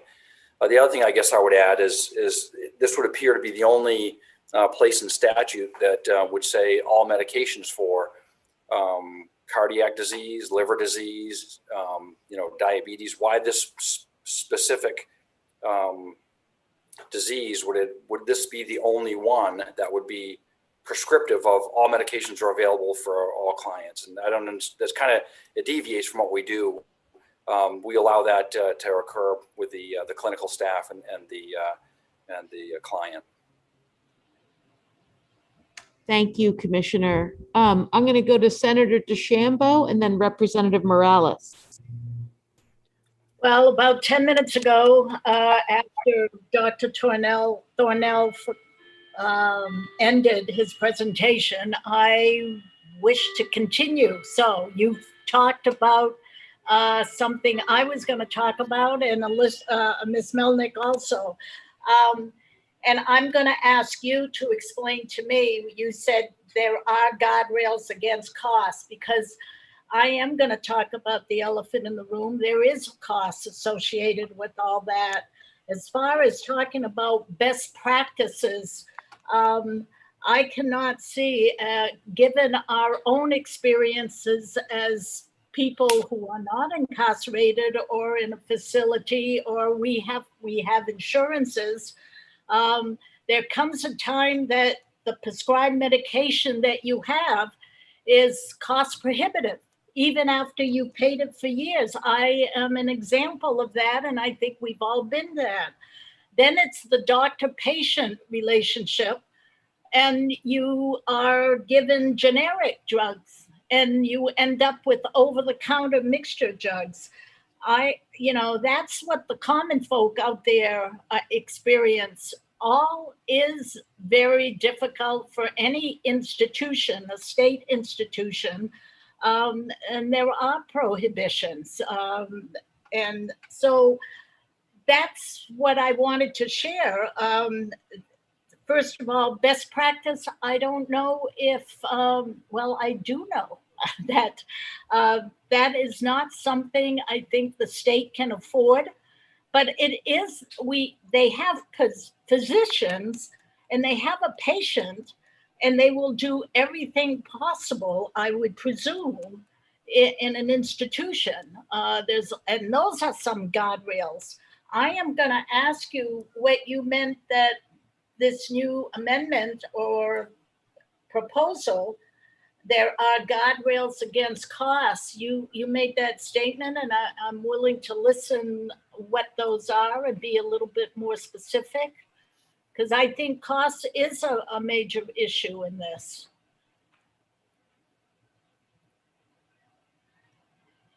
Sure. The way that the amendment was trying to put some guardrails on, and we've given a couple of options, but are certainly open to other approaches, would be that because you would only have to provide one formulation of each type of medication, you could, for example, provide a generic, or you could, if there were multiple sources, choose the less costly of, of those. So that's the way that we tried to put some of those guardrails on. So you wouldn't have to provide every formulation of every drug. So Suboxone or methadone or Vivitrol, for example, if there was another injectable antagonist that went on the market, you would only still have to provide one of those. So again, you wouldn't have to provide every single type of every single kind of medication. It's really trying to get at the different categories of medication, like opioid versus a non-opioid, or for alcohol versus for opioids. So by trying to kind of broaden to categorical, that was trying to narrow the range of medications that would have to be offered, but still try to cover the type of individual that might be best served by those different categories of medications, depending on what substance, their substance use of choice and their history. Does that answer your question? Well, I believe Commissioner Libby's and Dr. Thornell about the word all. You said you removed it, but you authorized by the United States Food and Drug Administration. And that was, go ahead. So that the black language was language that the Department of Corrections had agreed upon. So what we were adding back in was including at least one of each formulation of all FDA approved medication assisted treatments. So the caveat is one of each formulation. So as opposed to just saying all anymore, it says one of each formulation. And that's on the one that was on the screen. I haven't seen that one. So, okay, I will thank you for that. I will look right into that. Thank you.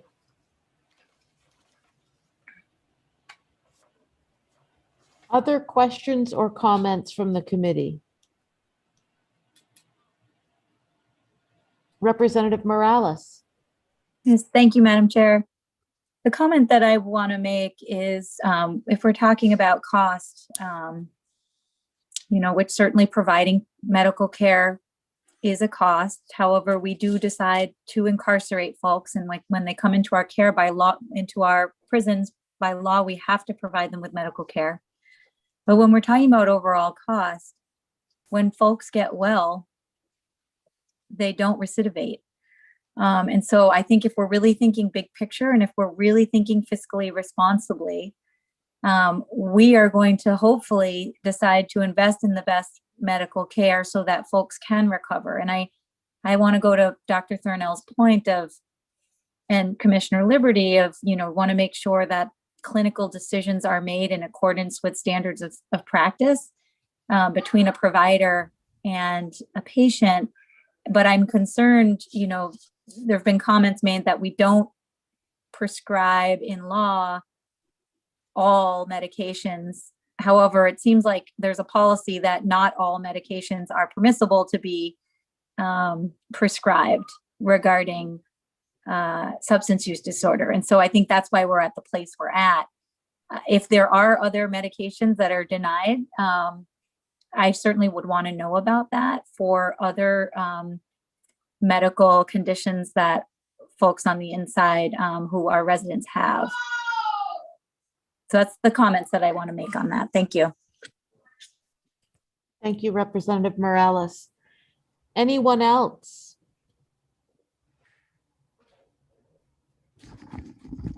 Let's take a 5-minute break. And I'll send out a link for folks. And then we'll come back, okay? Thank you.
exactly. Yeah.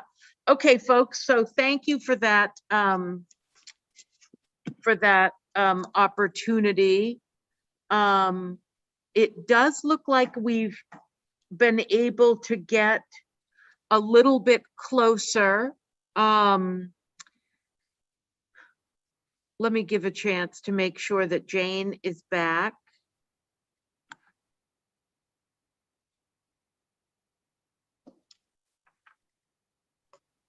Yes, I'm here. Great, thank you. Thank you. And okay, can you guys hear me okay?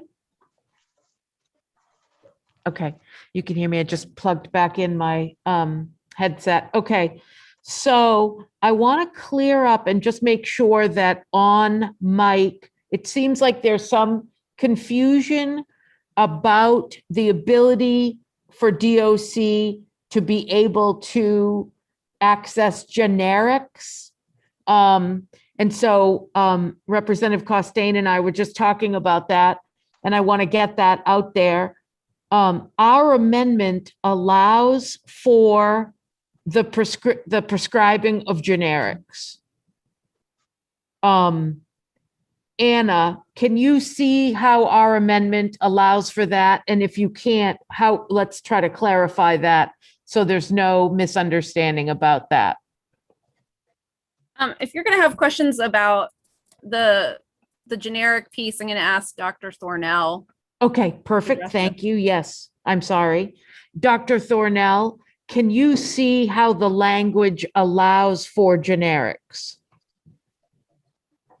Yes, thank you, Representative Warren. For me, it's not necessarily about just generics, but not every medication administration method and prescription is available in the generic at this time.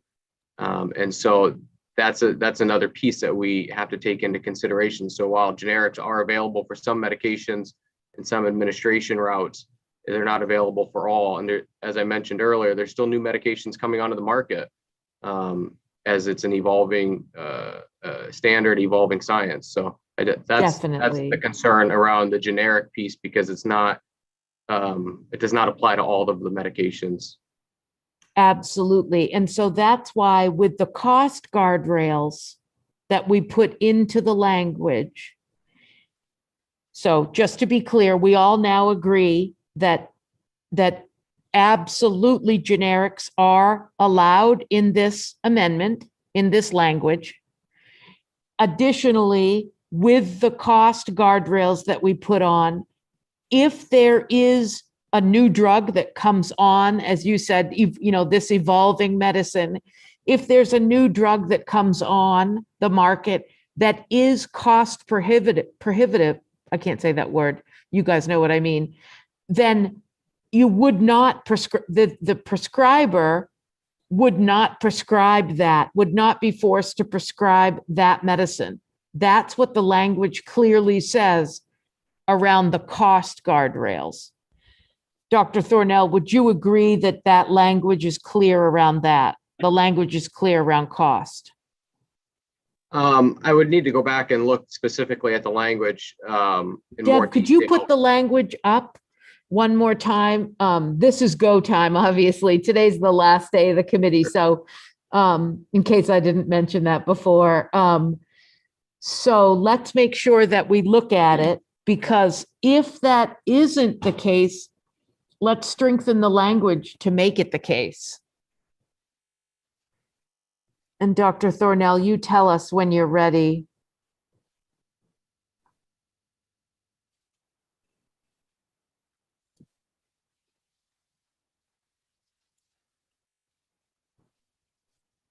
I would just, as I'm looking through this, I would just reiterate that even some of the approved medications that are approved right now are still not available in generic. So it's not just applicable to new medications coming onto the market. There's current medications that we would still be required to utilize that could be cost prohibitive depending on the situation. Even with the guardrails, the language that we have saying if it's cost prohibitive? The way that I read this, and maybe I'm not looking at the right spot, but the way that I read this is when new medications would come on. Okay. Ms. Melnick, could you help with this amendment where there are a lot of words, and at least in my screen, they're very small. So could you help direct where we're talking about? Sure. And just to sort of clarify, I don't think what we're saying is that the intention is to only mandate medications that have generics available. What we're saying is that if there are generics available, or if there are multiple formulations of the same medication, absolutely cost can be factored into which medication of that class is made available to folks. So I don't know if that was one of the things that I just wanted to clarify. So again, and if there's additional ways that you would be interested in putting more limitations on here, it could be limited to currently available medications. I think we had provided a language option that said that if new medications became available, there could be an assessment done, but at least to protect the medications that are currently available. And then another option is there could be coverage that mirrors main care preferred drug list. If that was an option, again, if it's cost that's the concern, we can put additional guardrails on. But the attempt with this was to at least say, if there are generics available, I'm sorry, I have a dog having a hard time, that at least one in each class would have to be available for the variety of substances. I would just respond with 2 points. One is it's not just cost that is the concern, but also that I guess I'm not looking at this for a method of protecting the current prescriptions and medications that are currently available, to use your words.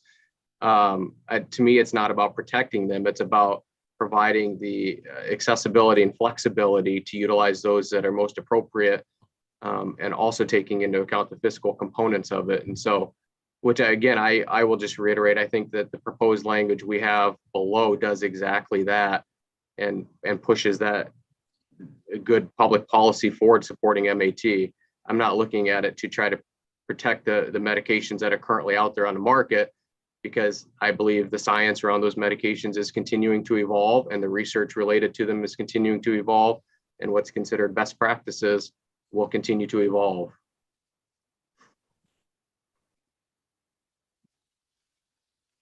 Yeah, I hear that.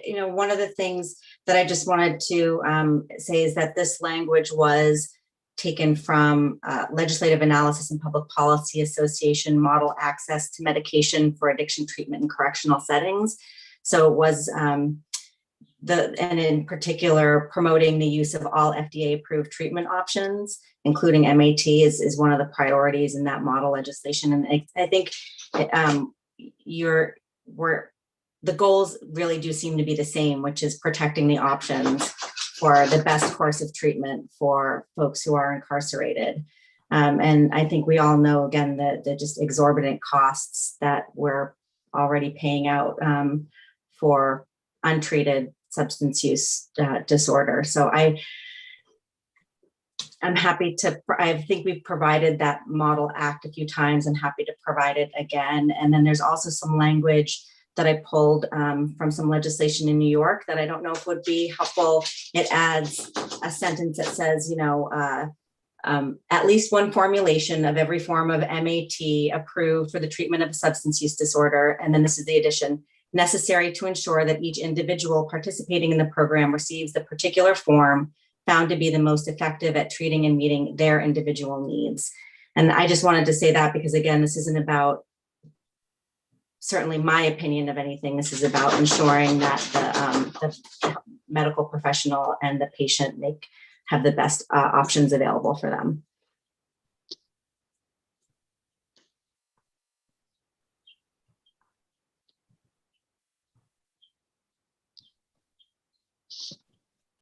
Dr. Thornell, was that helpful, that second piece that I Or we're mean, just not going to come to, from my vantage point, I don't see us coming to a point where it makes sense for where the department's at with our medication assisted treatment program to support the word all or the variations of that.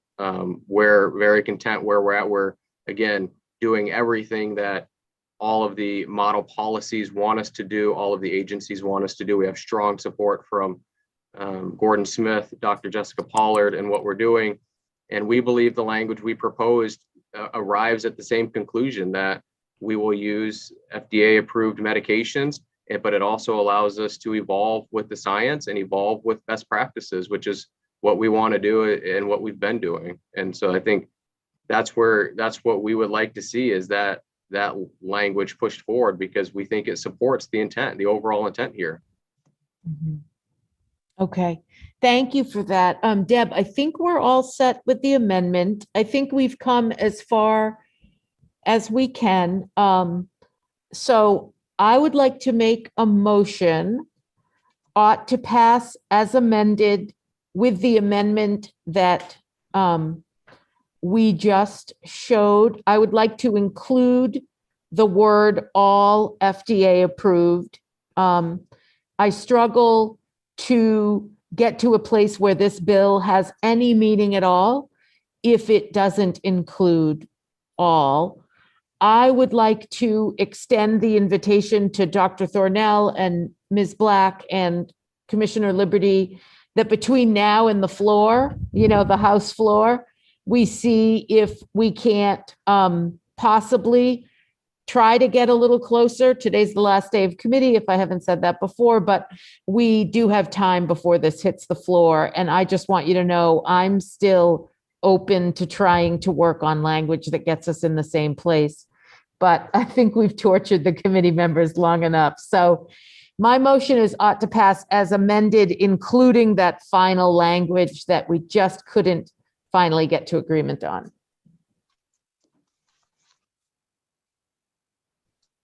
I will second. Thank you. Motion made by Representative Warren, seconded by Representative Lookner. Any discussion on the motion? Seeing none. Deb, would you call the roll? We are voting on LD 663. The motion is ought to pass as amended. Representative Warren, Yes. Representative Morales.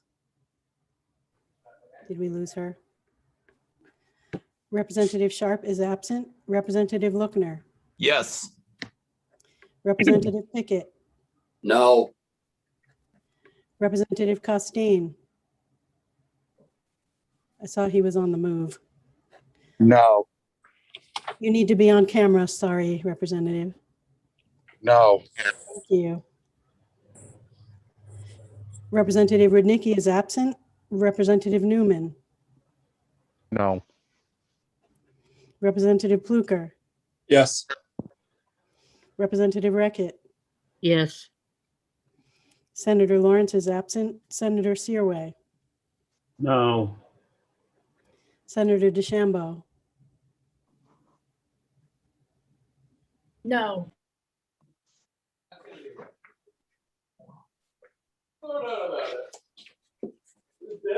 Deb, Representative Morales is back if you want to grab her vote. Representative Morales, we're voting on LD 663. The motion is ought to pass as amended. Yes. That makes it 5 yes to 5 no and 3 absent. Thank you. Thank you, Deb. Okay. Yes, Jane. Oh, I need to know what the people who voted against that amendment want. Yes, Jane, that would be ought to pass amended with the DOC language. Okay, thank you. Thank you. Okay, good job, everyone. One more bill. Senator Stewart is here. We are in the middle of a reconsideration for LD 1715, and I believe that there's been something worked out with Senator Stewart and Elizabeth Ward Saxel. So Deb, could you also bring in Ms. Ward Saxel? Yes. Thank you.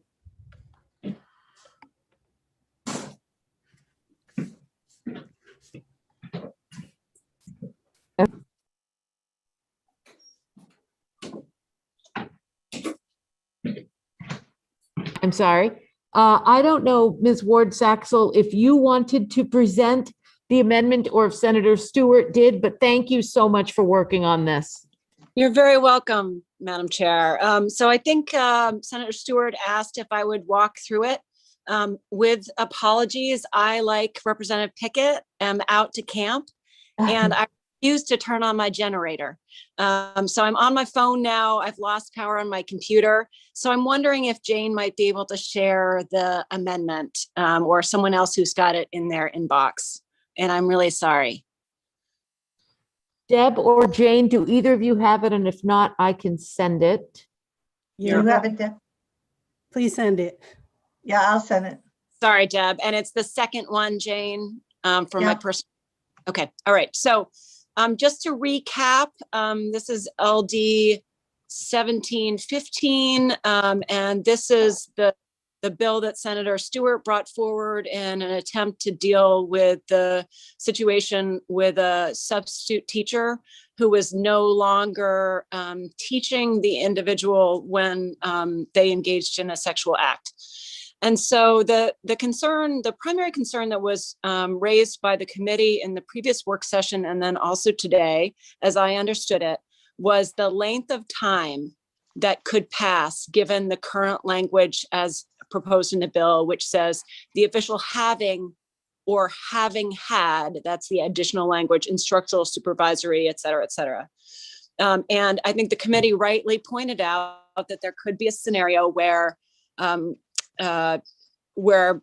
some time could pass and it could be complicated. So the Senator Stewart's amendment goes more head on at the issue. And so as you can see, instead of the person, not the actor's spouse, is a student, et cetera, and the actor, that's the person doing the assault, is a teacher, employee, et cetera, who has supervisory or disciplinary authority over the student. And here's the new language.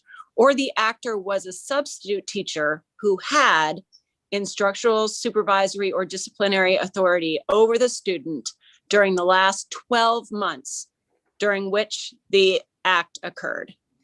And so this narrows that window of time to a very, a 12-month window during which the individual was a substitute teacher, had authority over that individual, and in that same period of time also had sex with that minor. And so I made that change, helped Senator Stewart make that change both in gross sexual assault, in unlawful sexual contact, and in unlawful sexual touching. Jane raised an issue previously about the way that one of the sections is currently worded, which might create a conflict in statute. I'm not 100% sure that that's been dealt with, but I think that's a very technical, small issue that could be dealt with in amendment review if you all decide that this language addresses your concern. Beautiful. Thank you very much, Ms. Ward Saxel. Any questions from the committee? Okay. Representative Breckett. Yeah, I need to be clear about how old the person is who might have been assaulted. I mean, are we talking Ms. under Ward 18? Saxel, can you answer that question? Under 18. Okay. Thank you. Senator Searway. Thank you, Madam Chair. I just have a about 4 or 5 years ago, we had a principal that in Waterville that was in question, and then we raised it to any age in high school are covered. And so why would this be different on a substitute teacher?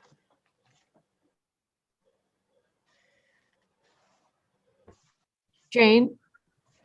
I maybe Elizabeth can find that for us, but a student who is in school beyond age 18 is covered so long as they're in school. Right. Oh, okay. Okay, so it is covered. Right. Okay, great. Does that make sense to you, Senator Searway? Yeah. Okay. Everyone all good? Anybody want to make a motion? Jane, you have a question? I don't want to make a motion, but I will need permission to work on the language a little bit with Elizabeth and Senator Stewart because I can't use Please during the do. last 12 months. Okay, yes, but we'll all have a chance to look at it, amendment review. So thank you. And thank you again, Senator Stewart and Ms. Ward Saxel. Okay, Representative Pickett. Yes, thank you, Madam Chair. I make a motion ought to pass as amended. We have a motion on the floor, ought to pass as amended. We have a second by Senator Searway. Discussion on the motion on the floor? Could we have a roll call on LD 1715? Yes, the motion is ought to pass as amended on LD 1715. Representative Warren, Yes. Representative Morales, Yes. Representative Sharp is absent. Representative Lookner, Yes. Representative Pickett, Yes, and I'm out the door. Have fun fishing. Representative Costain is Yes. gone. Oh, No. there you are. Yes, Yeah. and for the record, I'm not driving at this point, even though I'm in my vehicle. Thank you. Representative Rudnicki is absent. Representative Newman, Yes. Representative Pluker, Yes. Representative Reckett, Yes. Senator Lawrence is absent. Senator Searway, Yes. Senator DeChambeau. A resounding yes, and thank you, Elizabeth. That's 10 yes votes and 3 absent. Wonderful. Okay, rock stars, we have one more thing to do. We did get approval to carry over that second list.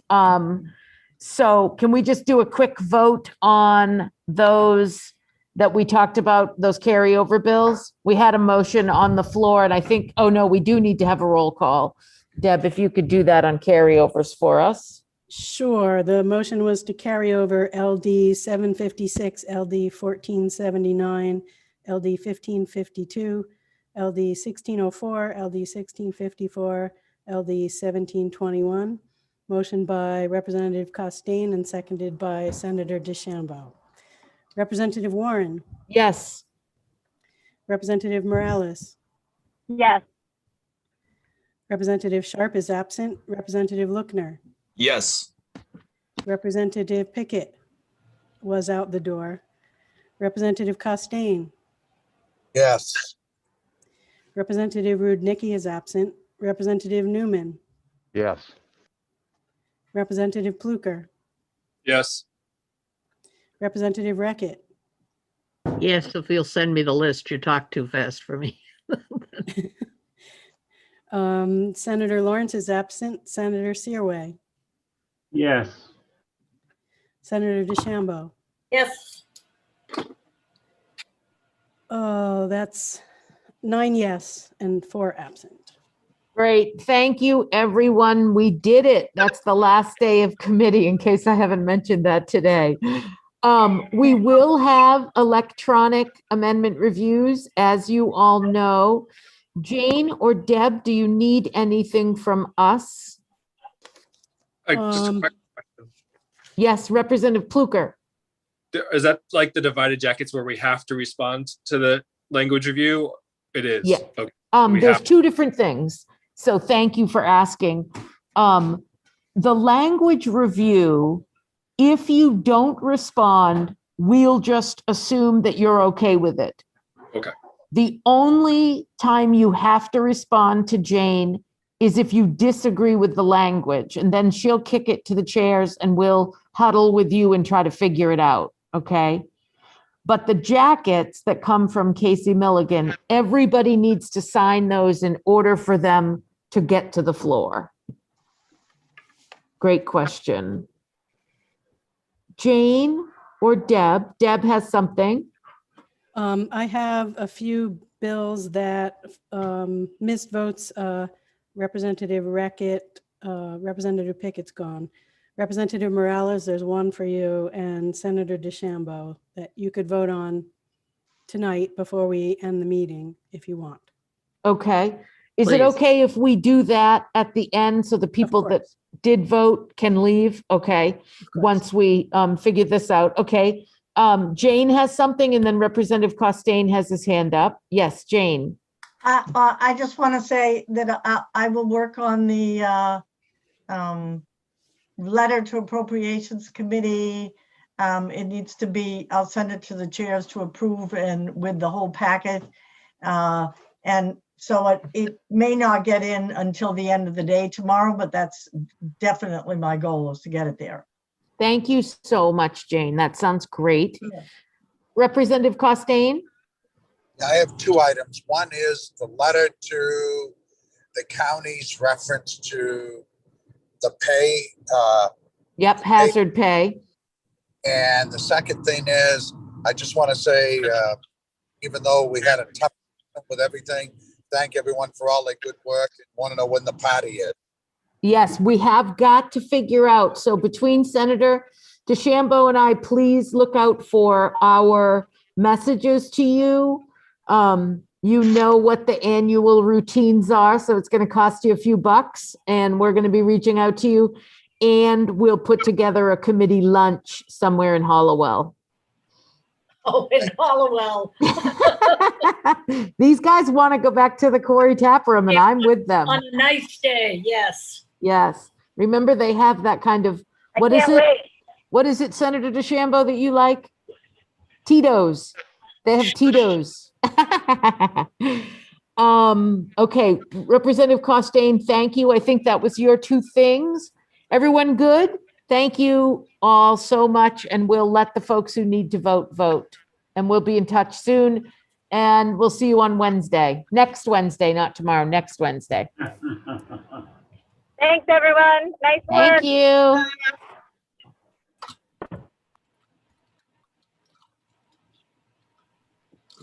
Ready? Yeah, which one we up? LD 417 is missing just Representative Reckitt.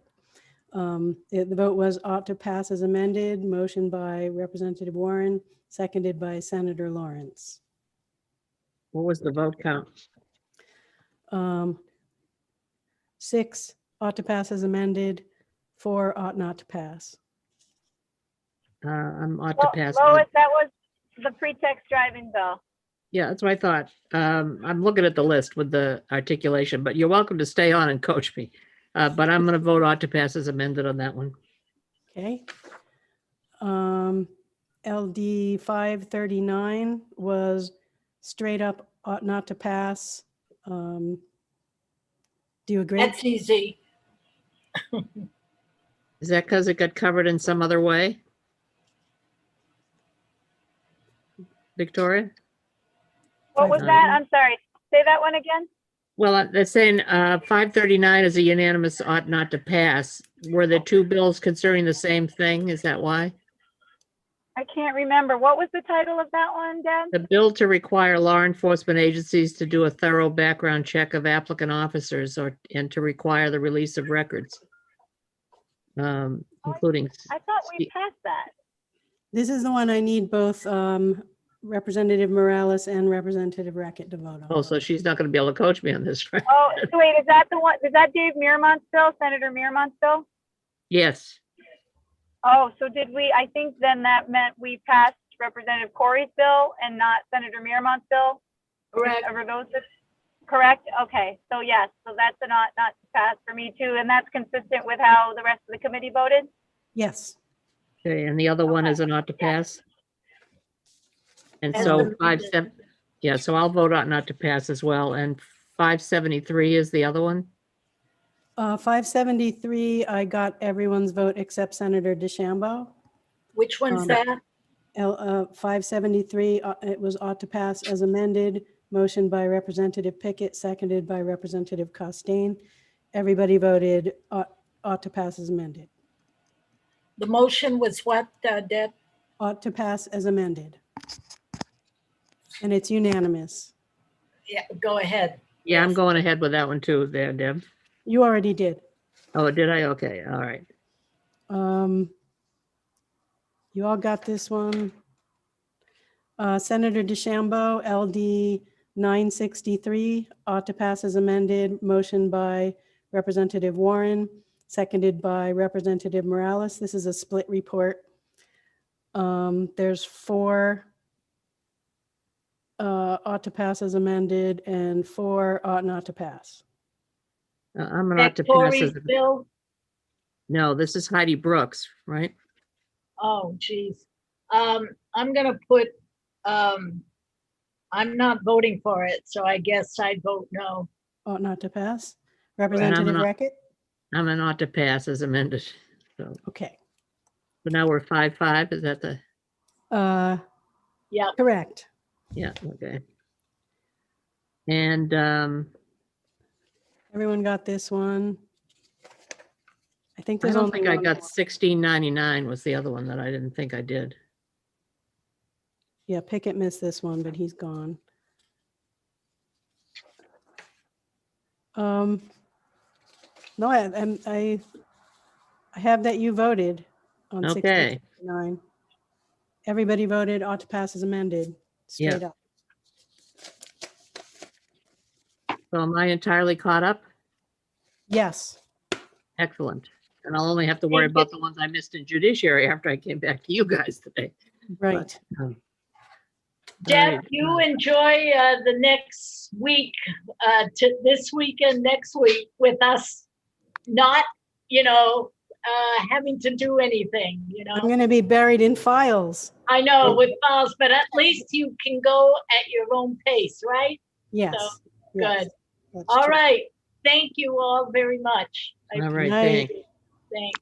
Bye-bye.